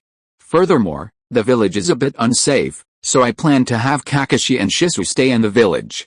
However, the journey to the land of Iron is long, and the other Hokage are accompanied by guards. Therefore, I would like to invite the experienced 3rd Hokage to accompany me. After all, you are the strongest Hokage. Suddenly, Uchiha Yoru covered his mouth, a mocking smile appearing on his face. The 3rd Hokage, the longest reigning and strongest Hokage. I wonder if the 3rd Hokage would be willing to accompany me to the land of Iron for the 5-Hokage summit. This time, Uchiha Yoru was blatantly revealing his true strength. Now the entire ninja world acknowledges my identity. Although everyone knows the cage of these ninja villages have ulterior motives, at least my name has been legitimized. Uchiha Yoru, Hiruzen Sarutobi said in a hoarse, solemn voice. We are all Konoha ninjas, all working for this village. If you think I've done wrong, you can impeach me, but you should know that the 4 great ninja villages of the ninja world all have wolves in sheep's clothing. Do you know the ninja world is afraid we won't fight each other? I've endured it all. Seeing Hiruzen Sarutobi's words, Yoru Uchiha's expression gradually turned cold. Endure? Are you referring to the ninja army responsible for the border of the Land of Lightning? Or the elite Sarutobi clan you secretly dispatched, or even other ninja armies within the Land of Fire? Facing Hiruzen Sarutobi, Yoru Uchiha coldly recounted everything that had happened recently. Hiruzen Sarutobi had been in power for so long, and almost all the commanders of the ninja armies guarding the Land of Fire were promoted by this Third Hokage during his reign. While it's not fair to say he could command an entire army, this ninja hero could mobilize at least 10,000 of the more than 20,000 Konoha ninjas within the Land of Fire. While Uchiha Yoru appears powerful and aggressive, he only commands a little over 5,000 ninjas, primarily responsible for the border region of Kirigakure. Both sides are currently exercising restraint, as the entire ninja world is watching. It's foreseeable that if they were to engage in civil war, the Fourth Shinobi World War would erupt once the Konoha Civil War ends. The irony is palpable that 2 Hokage hats and the 3rd Hokage in his divine robes are both present in the Hokage's office. Hokage. It's not that you become Hokage and are recognized, but rather that you become Hokage because you are recognized. In the oppressive atmosphere, the 3rd Hokage, Hiruzen Sarutobi, uttered these words hoarsely, his cloudy eyes fixed on Uchiha Yoru with profound depth. No ninja in the village wants to see civil war break out. Uchiha Yoru scoffed at the 3rd Hokage's lecturing, but he agreed that ninjas didn't want to see civil war break out. The current restraint between the two sides is largely due to the fact that the 3rd Shinobi World War ended not long ago, and as ninjas from the same village, no one wants to see war break out. Bonds are highly valued in the emotional world of ninjas. From the 1st Hokage onwards, the selection of Hokage has always been an election system. I hope you can proceed peacefully, no matter how stubborn the 3rd Hokage, Hiruzen Sarutobi, was. Even now, stubbornly adhering only to his own will of fire, one thing was certain, he did not want to see a civil war break out in Konoha. Because he was already living within his own constructed will of fire. This was the reason for the restraint on both sides. How? A normal election system? Uchiha Yoru narrowed his eyes, a smile appearing on his face. Then, I wonder if Lady Tsunade would be willing to divide the country with me as acting Hokage, splitting Konoha and the Land of Fire in 2, each of us responsible for 1/2, each exercising the rights of Hokage separately. Uchiha Yoru's proposal practically split Konoha in 2. Hiruzen Sarutobi's face was extremely grim. As a stubborn person, he could not allow such a situation to continue. The current situation has plunged Konoha into an extremely dangerous predicament. Even with a stalemate, Konoha's missions have almost come to a standstill. While things are relatively peaceful in the short term, the longer it drags on, the greater the losses and turmoil Konoha will suffer. Moreover, they currently lack the ability to directly overpower their opponent. Uchiha Yoru. You're attempting to divide Konoha? Hiruzen Sarutobi said, each word deliberate and his face grim. Clearly, Hiruzen Sarutobi rejected the proposal, given Tsunade's presence and Hiruzen's overwhelming advantage. However, Uchiha Yoru slowly rose, placing his Hokage hat at his waist, a smile spreading across his face, a sight that irritated the 3rd Hokage. Weren't you going to the daimyo's residence to discuss the 5th Hokage's appointment? I'll just go to the 5-Cage summit. Uchiha Yoru's arrogant laughter echoed unrestrainedly throughout the Hokage's office, causing countless Konoha ninja to turn grave. Uchiha Yoru was provoking the daimyo of the Land of Fire, clearly telling everyone that the cage of Konoha had no right to interfere. Uchiha Yoru's assertiveness gave many Konoha ninja a glimpse of the village's former glory as the dominant force in the ninja world, while the 3rd Hokage's old-fashioned methods had already worn down the Konoha ninja spirit. After Uchiha Yoru and his men left, only Tsunade and Hiruzen Sarutobi remained in the Hokage's office. Tsunade, with a smirk, leisurely took out a cup of sake from the cabinet and continued pouring and enjoying it, showing no sign of tension. This scene made the 3rd Hokage, Hiruzen Sarutobi, bulge with veins on his forehead, and he said in a hoarse voice, Tsunade. However, Tsunade sneered dismissively, old man, I'm still willing to address you respectfully. Using me as a pawn, do you think I'm the brat fourth Hokage? Clearly, the third Hokage had brought her in to stabilize the morale of Konoha, and the proud Tsunade would never allow herself to become a mere figurehead. Tsunade, holding a wine cup, gazed at Hiruzen Sarutobi and a slow, enigmatic smile played on her lips. Hand over the wood-released ninjas, and I demand 10 billion yen to establish a new Enbu. Tsunade, you? Hiruzen Sarutobi's eyes widened, his anger blatant, his lungs practically bursting. Tsunade was taking advantage of his misfortune, a blatant demand for power. This meant that if Tsunade truly became Hokage, she would never be one controlled by the third Hokage. Seeing the furious Hiruzen Sarutobi, Tsunade calmly said, head bowed, old man, this is why Jiraiya didn't want to come back to help you. I'll leave for the daimyo's residence when the funds and wood-released ninja arrive. Hiruzen Sarutobi was enraged by Tsunade's shameless tactics, but he still gritted his teeth and said, fine. The wood-released ninja will arrive soon, and the funds in 3 days at most, having been taken advantage of. Hiruzen Sarutobi slammed the door shut, his face ashen. His anger wasn't about the money or the wood-released ninja, but rather that Tsunade was clearly dissatisfied with his policies. This meant that Tsunade wouldn't follow his policies after taking office, which was what Hiruzen Sarutobi couldn't tolerate. Konoha was now at its most dangerous moment. Uchiha clan territory. The power of ninjas was immense. In just a few days, the Uchiha clan had re-established their territory in what was once the heart of Konoha. At this moment, during the clan meeting, or rather, the Uchiha Yoru faction's meeting, the meeting room was crowded with kneeling ninjas. Everyone's face radiated excitement and anticipation. The entire ninja world now acknowledged Uchiha Yoru's status as Hokage, and in terms of momentum, their side was in no way inferior to the enemy. Uchiha Yoru surveyed the crowd, and everyone's gaze was clearly burning with fervor, their eyes almost entirely fixed on his waist, or rather, on the Hokage at his waist, the symbol of his status. Gentlemen, the 5-Cage Summit will be held in the Land of Iron this time. I think I don't need to say more, Uchiha Yoru announced, delivering this reassuring news, and then began to give his orders. I will attend the 5-Cage Summit in the Land of Iron. As for who will accompany me and who will stay behind, facing Uchiha Yoru's gaze, everyone was extremely excited, but many also showed worry. With their leader gone, it would be easy for someone to take advantage of the situation. Uchiha Yoru, naturally aware of everyone's concerns, confidently smiled and said, this time, I've decided to take Uchiha Itachi and Might Guy as my bodyguards to the 5-Cage Summit. As Yoru's words fell, the bodyguards were assigned to Itachi and Might Guy. Some looked disappointed, while others secretly breathed a sigh of relief. This meant the village's fighting force remained intact. After I leave, the police department will maintain Konoha's stability. When discussing who would remain, all eyes were on him. Yoru glanced around at everyone before finally speaking. The police department's responsibility for maintaining Konoha's political affairs will be handled by Uchiha Shisui and Hatake Kakashi, while the Uchiha clan will be entrusted to Elder Setsuna. This choice was made after careful consideration. 2 of the 3 were from the Uchiha clan. Elder Setsuna would compensate for Shisui's political shortcomings, and Kakashi was currently the most respected ninja. At this moment, the elderly but ruddy-faced Elder Setsuna smiled and slowly removed his bandages in front of everyone, revealing a Mangekyo Sharingan, clearly telling everyone.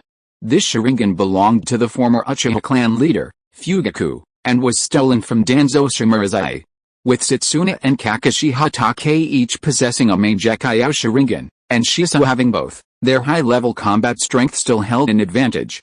However, Uchiha Yoru's last words were the most reassuring, a decision that shocked countless people before bringing them to a state of ecstatic joy. In the name of the Hokage of Konoha, I hereby announce to Konoha that, effective immediately, the expulsion order against Orochimaru of the Sannin is revoked, and Orochimaru's status as a Konoha Jonin is restored. Furthermore, I have decided to inscribe the name of Konoha's White Fang, who is willing to sacrifice his life to protect his comrades. On the memorial stone, beneath Uchiha Yoru's smile, countless ninjas instantly overjoyed. Did this mean that Orochimaru of the Sannin would return to Konoha? Furthermore, Uchiha Yoru's open disclosure of this news was essentially telling everyone that their side had gained another powerful ally. The return of Orochimaru, one of the legendary Sannin, to Konoha was enough to serve as a deterrent. Thus, even if Uchiha Yoru attended the 5-Cage Summit, the village still had cage-level combatants left behind. Uchiha Shisui, Hatake Kakashi, and elder Uchiha Setsuna. Even though this elder's eyes were transplanted and he was elderly, his main Decay Sharingan was enough to change the course of the battle. And then, Orochimaru, a force to be reckoned with, arrived. On the other hand, Konoha's side, with Hiruzen Sarutobi, Tsunade, and Jiraiya, didn't have much of an advantage, and Tsunade was also going to the daimyo's residence. Recently, some people have said it's filler content. Well, the outline was consistent from the beginning of the book's writing, such as the title The Split Konoha. I don't know if everyone likes this plot, but I can only say be patient and read it for another 3 or 4 days, whatever the arrangement, it will happen. Chapter 248 5-Cage Summit.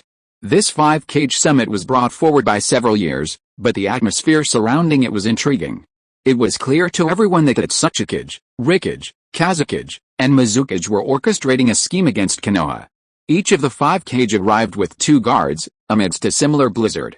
In the Land of Iron, the flags representing the 5 great ninja villages flew atop a towering castle amidst the blizzard.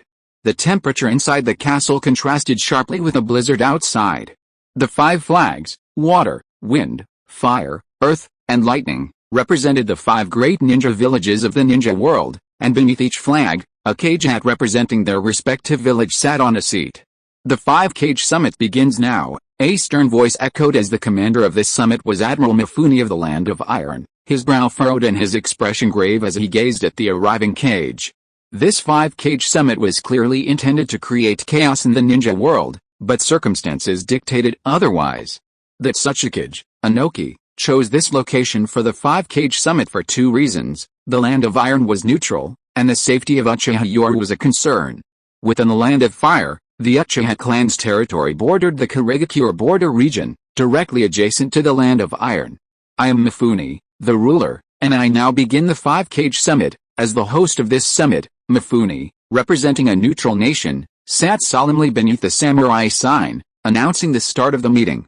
Seated in the U-shaped seating arrangement were the 3rd Tsuchikage, Inoki, the 4th Rikage, the 4th Kazekage, Raza, the 4th Mizukage, Yagura, and the 5th Hokage, Uchiha Yoru, acknowledged by all 4 major ninja villages.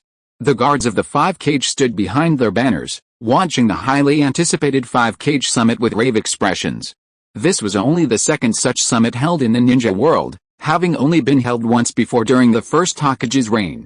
During this summit, the other cage secretly observed the legendary main Decay Sharingan Uchiha. Uchiha Yoru, dressed in white with his Kusanagi sword horizontally at his waist, calmly gazed at the crowd. Gentlemen, he began, firstly, I must state one point regarding this 5-Cage Summit that I proposed. The first to speak was the most senior of the 3, the 3rd Tsuchikage, Inoki.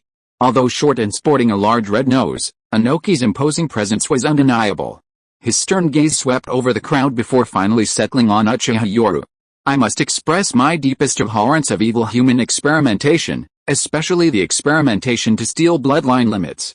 While I don't deny that various countries have conducted such experiments during times of war and hostility, none have ever done so to bloodline limit ninjas within our own village. Inoki's righteous pronouncement was met with silence from the other cage, though their guards wore expressions of embarrassment. This Tsuchikage seemed rather shameless. He was clearly implying that Danzo of Konoha's root had conducted unauthorized human research to steal Sharingan and wood release techniques. Uchiha Yoru, the protagonist of this event, watched Inoki's shameless speech and, instead of refuting it, nodded in agreement. Indeed, neither the 5 great ninja villages nor any other small village has ever conducted human research on its own comrades. Each of the 5-Cage was a cunning and shrewd individual, their expressions calm as if evaluating a heinous act. However, the guards brought by the cage of each village were blushing with embarrassment. Human research had always existed in the ninja world, it was just that smaller villages lacked the technology and funding, while the larger villages had always conducted it secretly. However, it was untrue to say that there had never been any rogue ninja from the same village. HMPH. Inoki, stop your rambling. The 4th Rikage, with a most volatile temper, slammed his fist on the table in anger and roared, if I discover any such heinous act in Kumagakure, I will wipe it out with swift and decisive action. The seemingly rude 4th Rikage, was clearly using this as an opportunity to incite conflict, relying on his own violent temper. As a seasoned and shrewd old man, Inoki could easily see through it, and immediately nodded in agreement. He then turned his gaze to the Hokage, Uchiha Yoru. Here, I'd like to express my sympathy for Hokage Uchiha Yoru. After all, Danzo of Root's actions cannot be described as merely cruel. The Kazekage, Raza, clearly secretly supported the internal strife in Konoha, but he was obviously the weakest at the moment and was currently being controlled by Konoha. Therefore, despite his silence, he was actually the one who most wanted trouble in Konoha. The fourth Mizukage, Yagura Karachi, lowered his head, his expression gloomy, radiating an aura that warned others to stay away. Seeing that Tsuchikage, Anoki, and the Reikage, fanning the flames, Uchiha Yoru's face gradually revealed a cold smile. He slammed his hand on the table, the dull thud instantly silencing the 5-cage meeting, and everyone turned to look at him. Gentlemen, I don't want to dwell on the trivialities of this 5-cage summit, as Konoha is currently in some turmoil, Uchiha Yoru calmly addressed the crowd. I won't go into the details, as you are all aware of them. I'm here because the third Tsuchikage and the fourth Reikage spoke out in support of Konoha's cause. Time is of the essence. Every second I remain here increases the chances of change in Konoha. I've encountered some problems and need all kinds of war supplies, medical supplies, ninja tools, medicine, explosive tags, and food. Good heavens, Uchiha Yoru is blatantly asking for things in front of the 4-cage of the 4 great ninja villages, and he does it so self-righteously, as if they owe him something. This scene made Might Guy, dressed in a green bodysuit behind the fire banner, blush and feel a little embarrassed.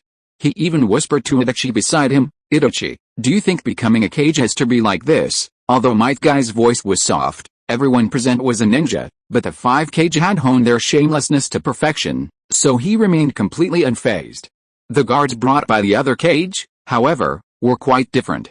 That Tsuchikage brought Akatsuchi and his granddaughter Kuratsuchi, clearly wanting to broaden her horizons.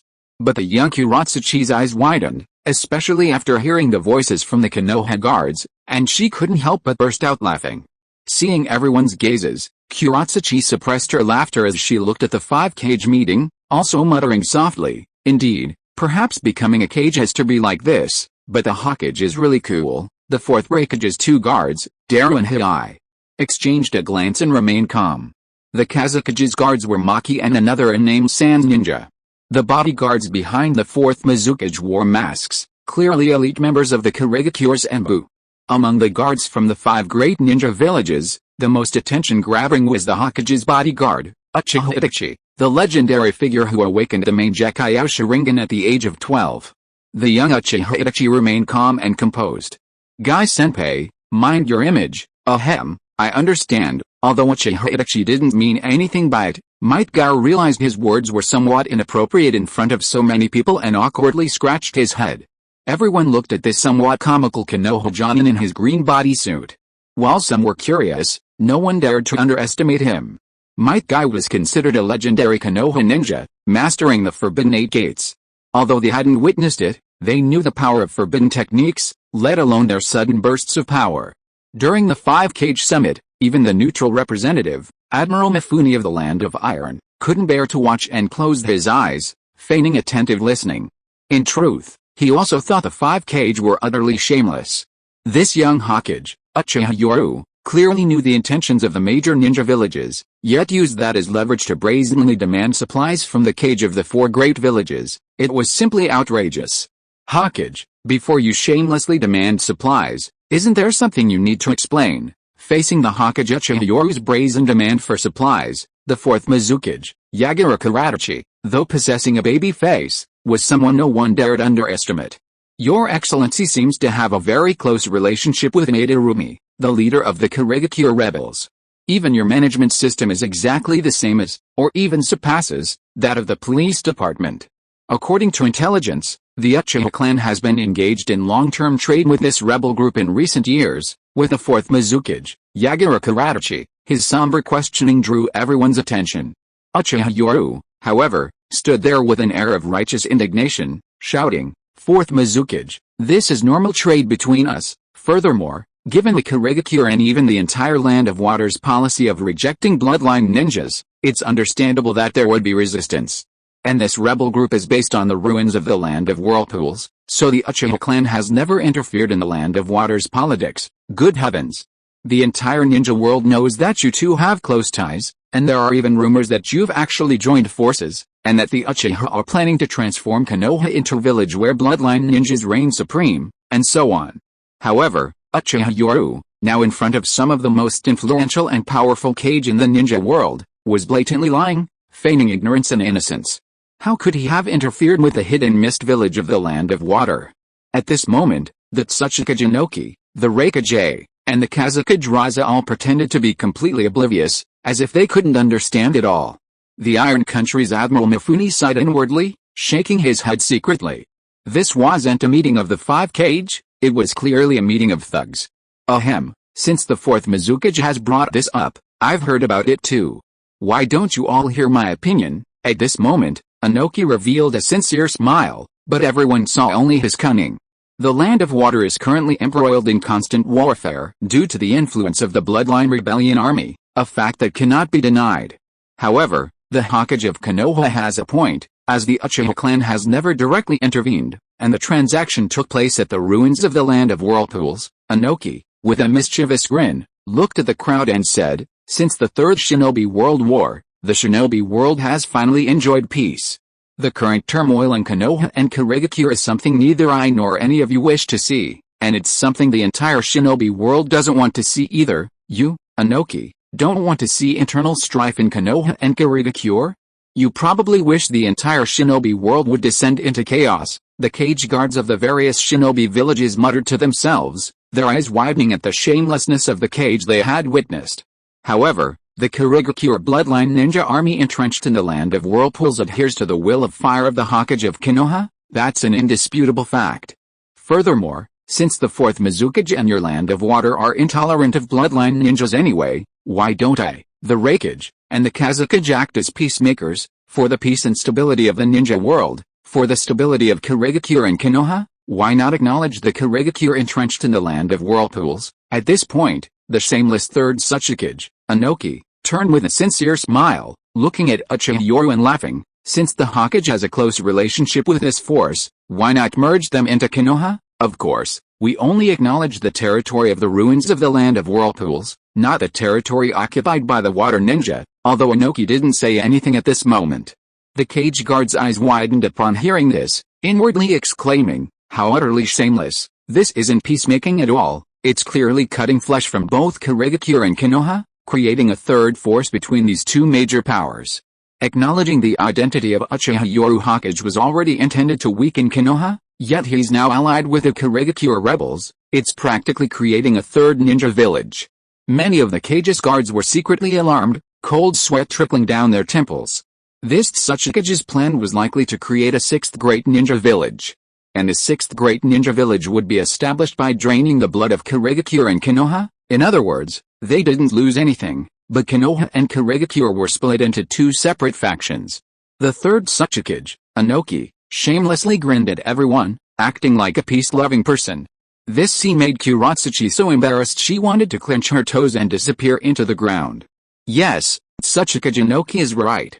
Recently, the ninja world has been plagued by troubles caused by your Kirigakure and Konoha. Even though the Third Shinobi World War ended several years ago, we still can't enjoy peace. The rough around the edges fourth Raikage, slammed his fist on the table in anger, as if he were upholding justice.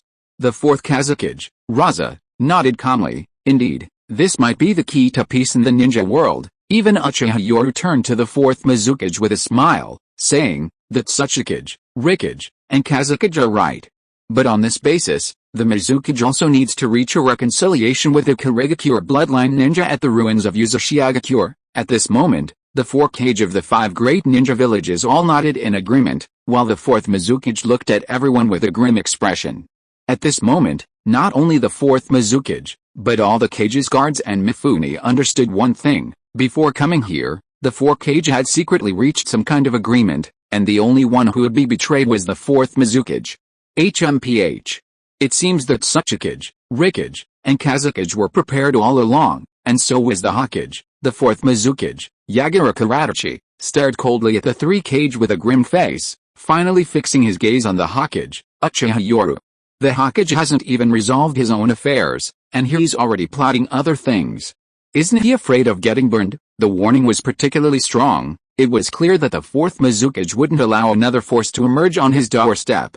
but the other Kage had tacitly agreed. The Hokage of the Land of Fire, Uchiha Yoru, wasn't in a favorable position.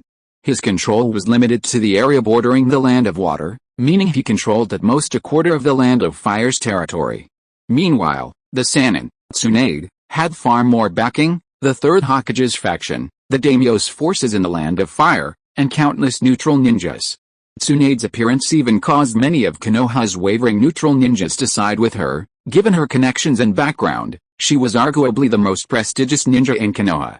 Thank you to Brother Book Friend 20200200319343161 feet for the 200 coins reward. Thank you to all the brothers who support Konoha. As for how Konoha splits and how he becomes Hokage, please wait another 3 or 4 days, and the whole story will be revealed then. Chapter 249 Junior, my name is Uchiha Madara. Hokage Uchiha Yoru is going to take over the Mist Ninja forces at the site of the Uzushiagakure ruins. The first to face him will be the Mist Ninja of the Land of Water, and the second will be the Land of Lightning, given their adjacent territories. The past glory of Omegakure has already demonstrated that the 5 great ninja villages cannot allow a 6th to emerge and divide the spoils, but this time is different. This time, a third force is being carved up from the spoils that should rightfully belong to the Land of Fire and the Land of Water. No country in the ninja world suffers a loss, only the Mist Ninja and Konoha suffer. The 2 great villages have split into 3 major powers. At the 5-Kage summit, the situation is almost one-sided. The 4th Mizukage, Yagura Karachi, has a terrifyingly gloomy face. Uchiha Yoru, however, turns to the Tsuchikage, Rikage, and Kazakage with a broad smile, saying, "Gentlemen, there are stubborn forces causing trouble within the Land of Fire, still refusing to submit. Damn it, you want more benefits." Everyone has long witnessed the shamelessness of this youngest Hokage, but some still twitch at the corners of their mouths. Even the 3rd Tsuchikage, Inoki, curses inwardly. That's shameless. They're taking advantage of our desire to see Konoha split up.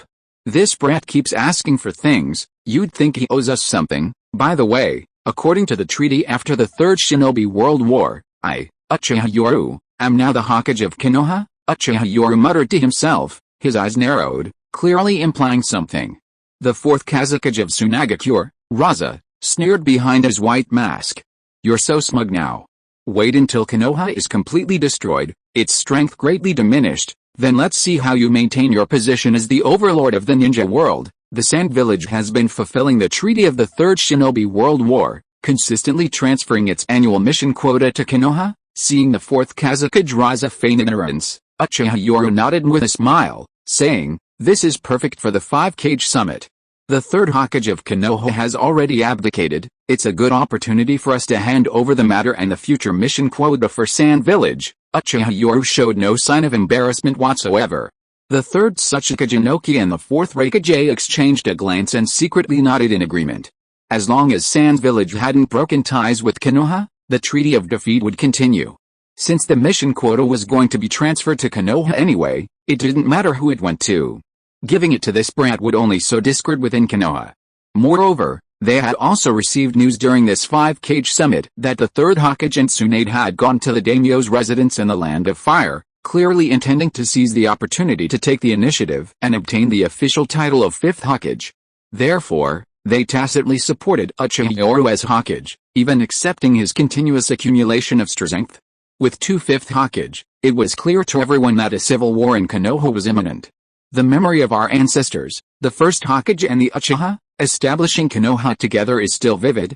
Looking at Konoha now, sigh, it truly feels like things have changed. The 3rd Hokage, Inoki, sighed with nostalgia, and then, looking at Uchiha Yoru, solemnly instructed, "If the Land of Fire is in turmoil, and your excellency is willing to do your utmost, I am willing to lead the Land of Fire's elite forces to aid you." His true intentions were revealed. The 3rd Hokage made no attempt to hide his greed, seemingly saying, "If you can't win, just say the word, and I'll immediately help." It was obvious he wanted to viciously seize a piece of the Land of Fire's prize. Even the 4th Raikage, snorted coldly.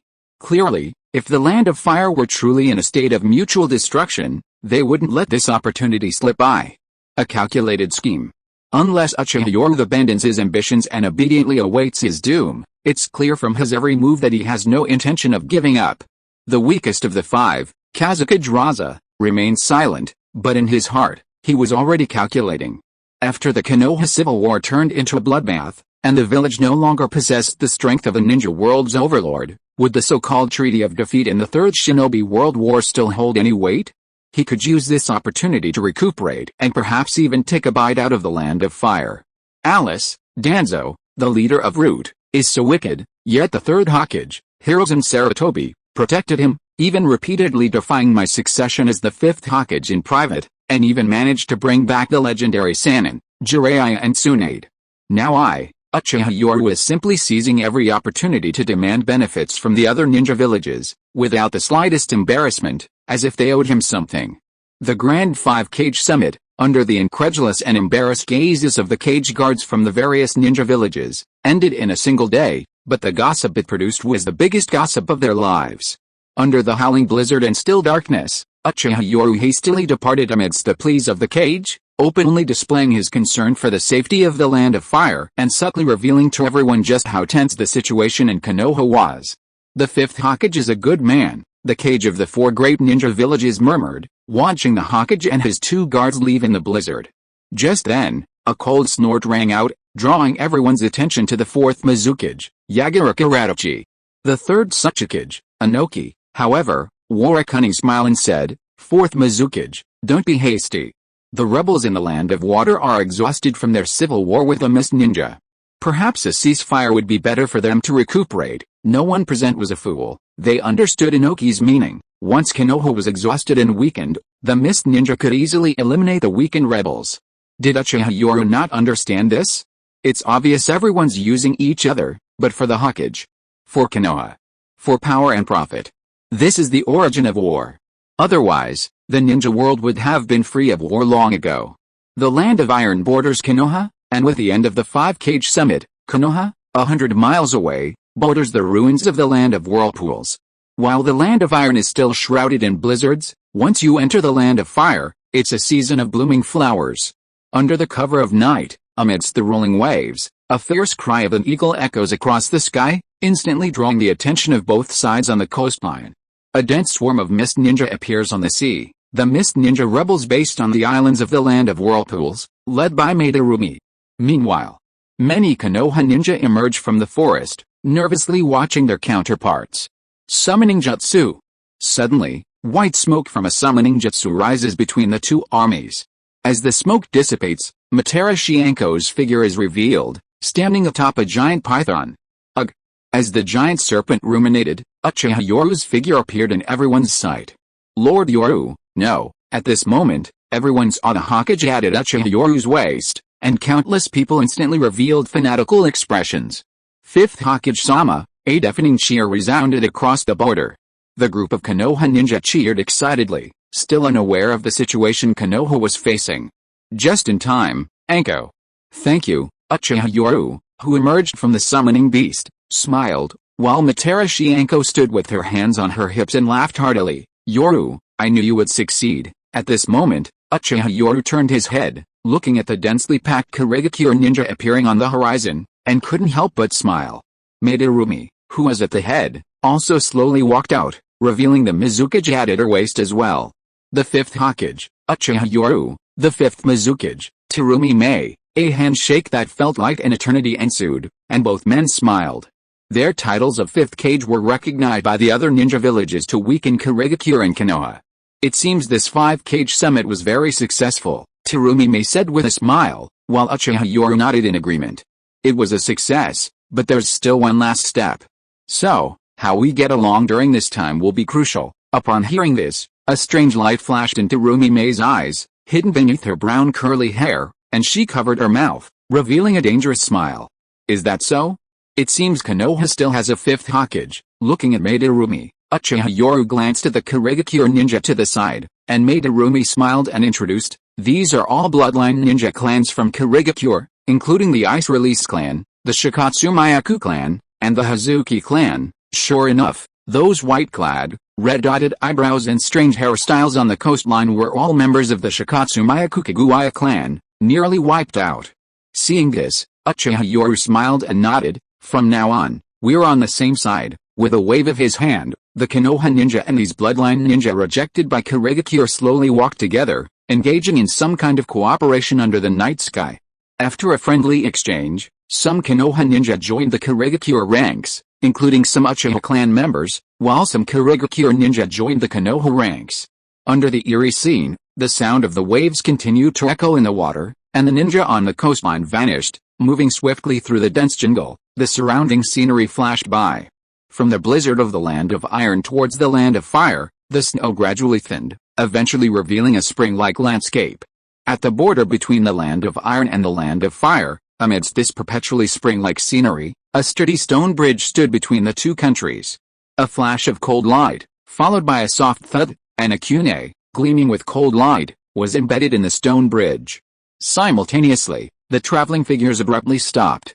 Two figures immediately assumed a guard stance. It was Uchiha Itachi and Might Guy, both staring intently at the kunai bound with explosive tags. Fifth Hokage, there's an ambush here. Might Guy shouted, followed by the sound of an explosive tag detonating.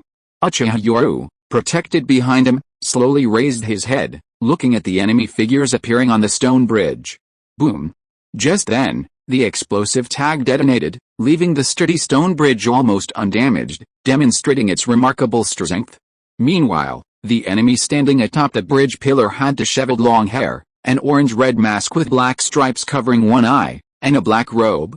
The fifth Hokage, Uchiha Yoru, Obito, his masked Sharingan partially visible, calmly gazed at Uchiha Yoru and greeted him. I never imagined the Uchiha clan could reach this level, even producing a Hokage. Obito spoke calmly, as if discussing something insignificant. However, Itachi and Might Guy, who stood in front of Yoru, immediately became wary. Who are you? Might Guy shouted, while Itachi remained composed. The mysterious Obito, witnessing the scene, couldn't help but remark, I never imagined so many Mangekyou Sharingan users would appear in this generation, the youngest awakening at just 12. The mysterious figure exuded an air of profound experience, calmly and indifferently observing the crowd, as if everything were trivial. At this moment, Uchiha Yoru, seeing Obito suddenly appear and act arrogantly, couldn't help but twitch at the corner of his eye, but he still pretended to be completely unsettled. Sharingan. Are you Danzo's subordinate? Or is it the Sharingan that the Uchiha clan lost overseas? Uchiha Yoru's frown clearly showed his confusion, but he was secretly observing his surroundings. The stone bridge, the road from the land of iron back to Konoha, and the sudden appearance of Uchiha Obito, this scene left Uchiha Yoru speechless. He wasn't Danzo, and he certainly wouldn't seal the stone bridge here. It was practically a fateful encounter. How, Uchiha Jr., you're quite good, Obito spoke in a weathered voice, using the tone of an elder praising him. Uchiha Yoru, however, sneered, a clown wearing a mask, daring to speak so arrogantly in front of me. At this moment, Uchiha Yoru perfectly displayed the cold arrogance characteristic of the Uchiha clan.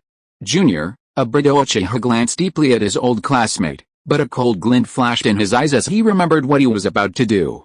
Night. I will create a world within, a world where you will continue to be Hokage.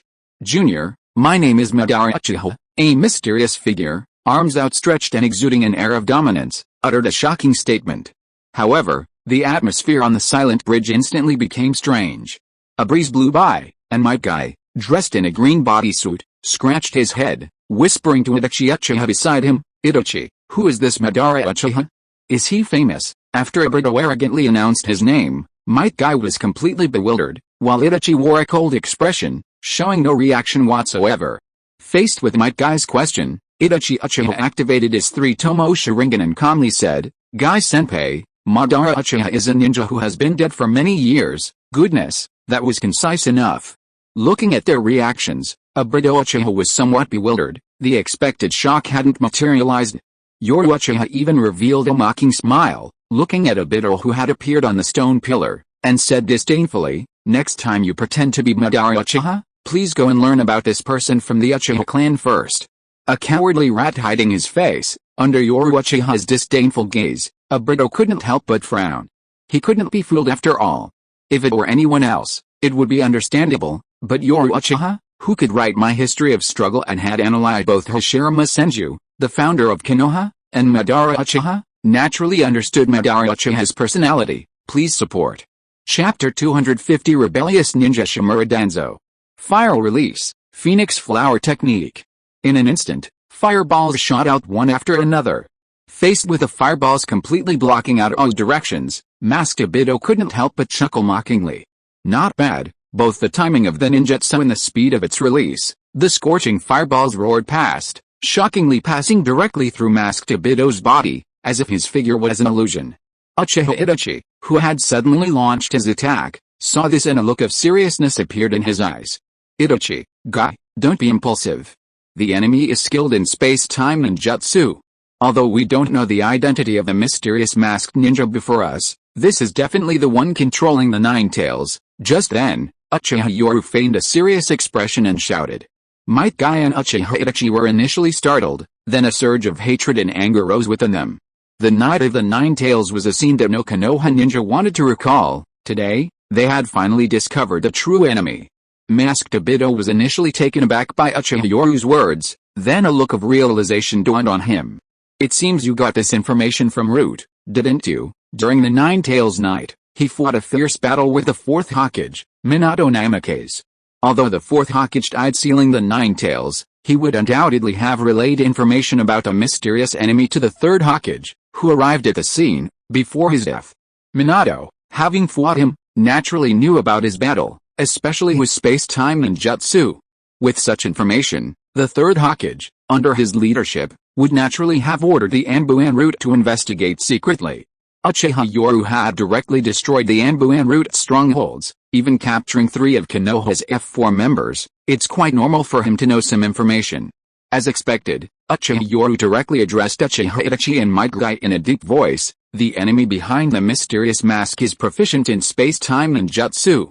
According to the information left by the Fourth Hokage, it should be an ability of their Sharingan. The enemy's space-time ninjutsu can make their body intangible, placing them in another dimension, thus ignoring ninjutsu and taijutsu attacks.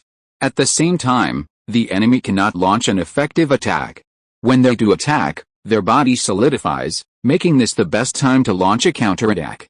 Listening to Uchiha Yoru recount the information, Uchiha Obito on the bridge narrowed his eyes, secretly pondering, as expected of Minato-sensei, Hokage-sama, isn't this space-time ninjutsu invincible? Upon hearing about the enemy's ninjutsu, Might Guy frowned, revealing a serious expression. This ninjutsu is too monstrous. After intangibility, it ignored all taijutsu and ninjutsu attacks. Meanwhile, Itachi Uchiha calmly stated in a deep voice, no. Every ninjutsu has its weaknesses. The Hokage just said that the enemy's body will materialize when they attack. As expected of Itachi, his calm mind continuously analyzed the battle information.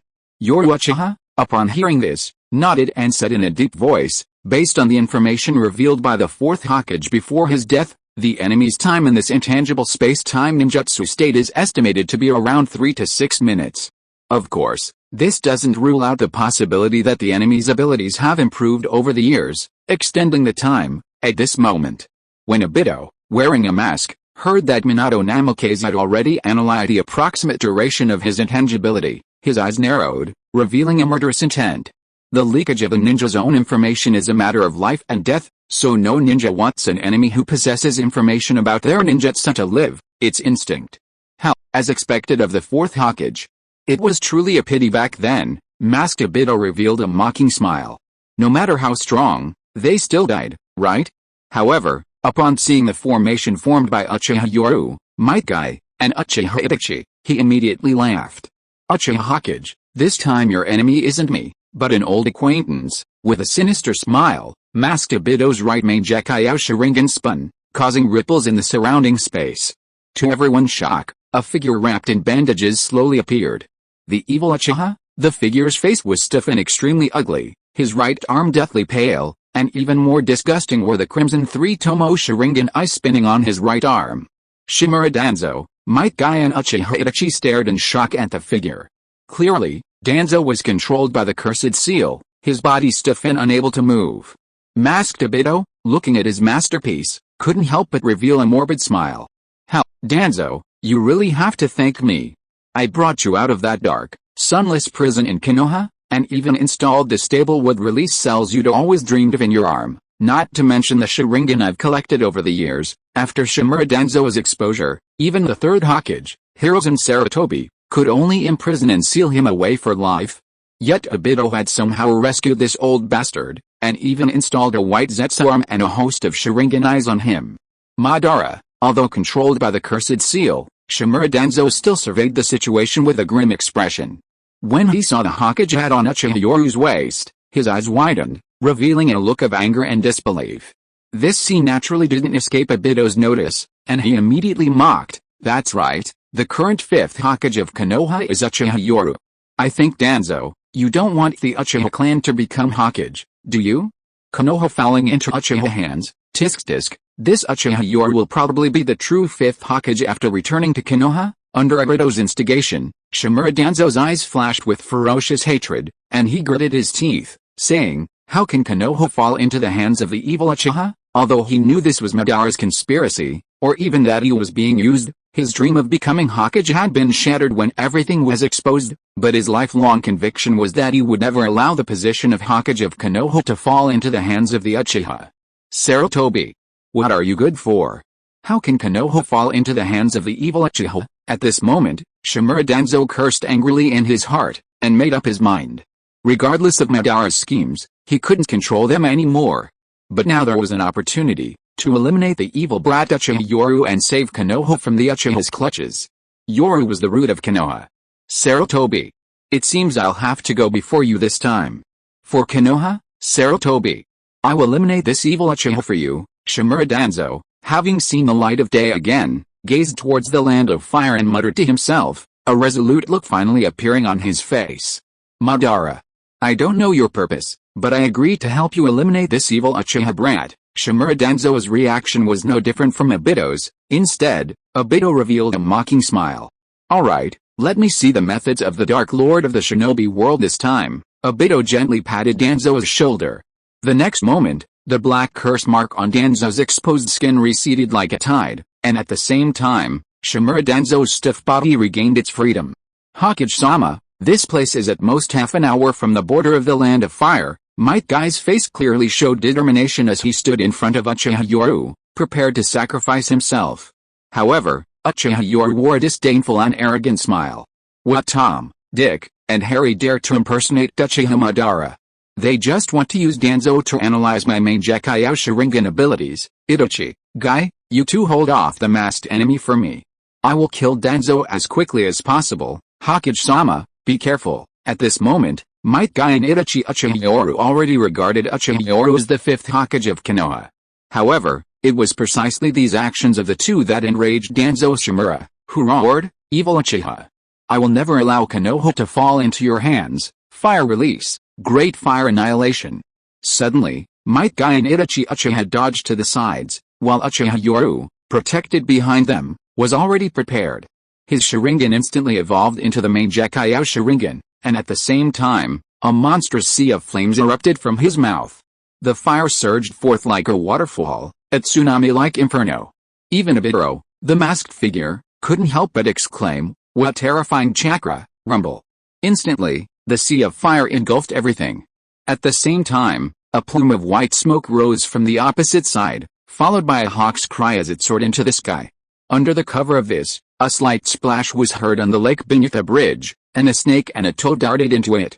The instant the flames subsided, masked Obito frowned upon seeing this scene and said in a deep voice, "Danzo, Uchiha Yoru has sent a signal. Konoha reinforcements will arrive in an hour to rescue their 5th Hokage." "Shut up." The 5th Hokage was incredibly sarcastic to Danzo. He roared, ripping off the bandages on his face, revealing his right eye, and charged towards Uchiha Yoru with lightning speed. Since his main Decay Sharingan was taken last time, Danzo had lost it, but Obito had several spare 3-tomo Sharingan, which he used to compensate for the loss. "Got it." Might Guy, wielding nunchucks, suddenly appeared behind masked Obito. The heavy iron rod swung, but the moment they made contact, they vanished in an instant. "Guy!" Suddenly, Itachi Uchiha's cold shout rang out, his shuriken flying away.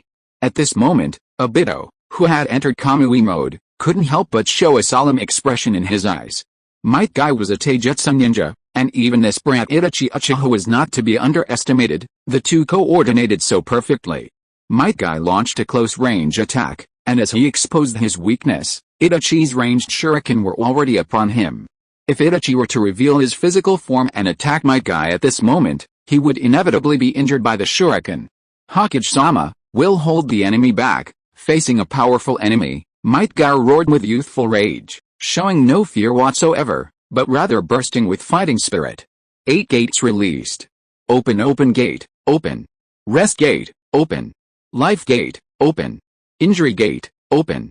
Closure gate, open. Might Guy opened 5 gates in one breath, his face instantly flushed, and powerful chakra surged forth, his speed and strength multiplied, giving the enemy no chance to breathe as he launched a series of attacks.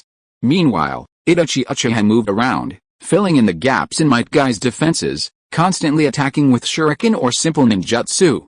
The perfect teamwork between the two caused Masked Obito to frown, clearly indicating that his battle wouldn't be resolved anytime soon.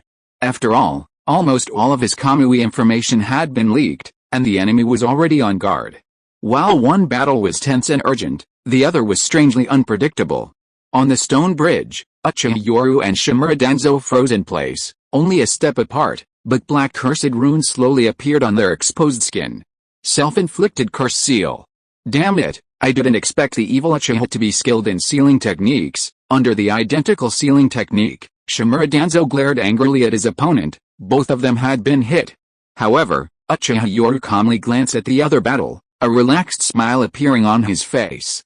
You think I'm also under your sealing jutsu? Danzo, you've probably forgotten that my teacher, Orochimaru, was a member of Root.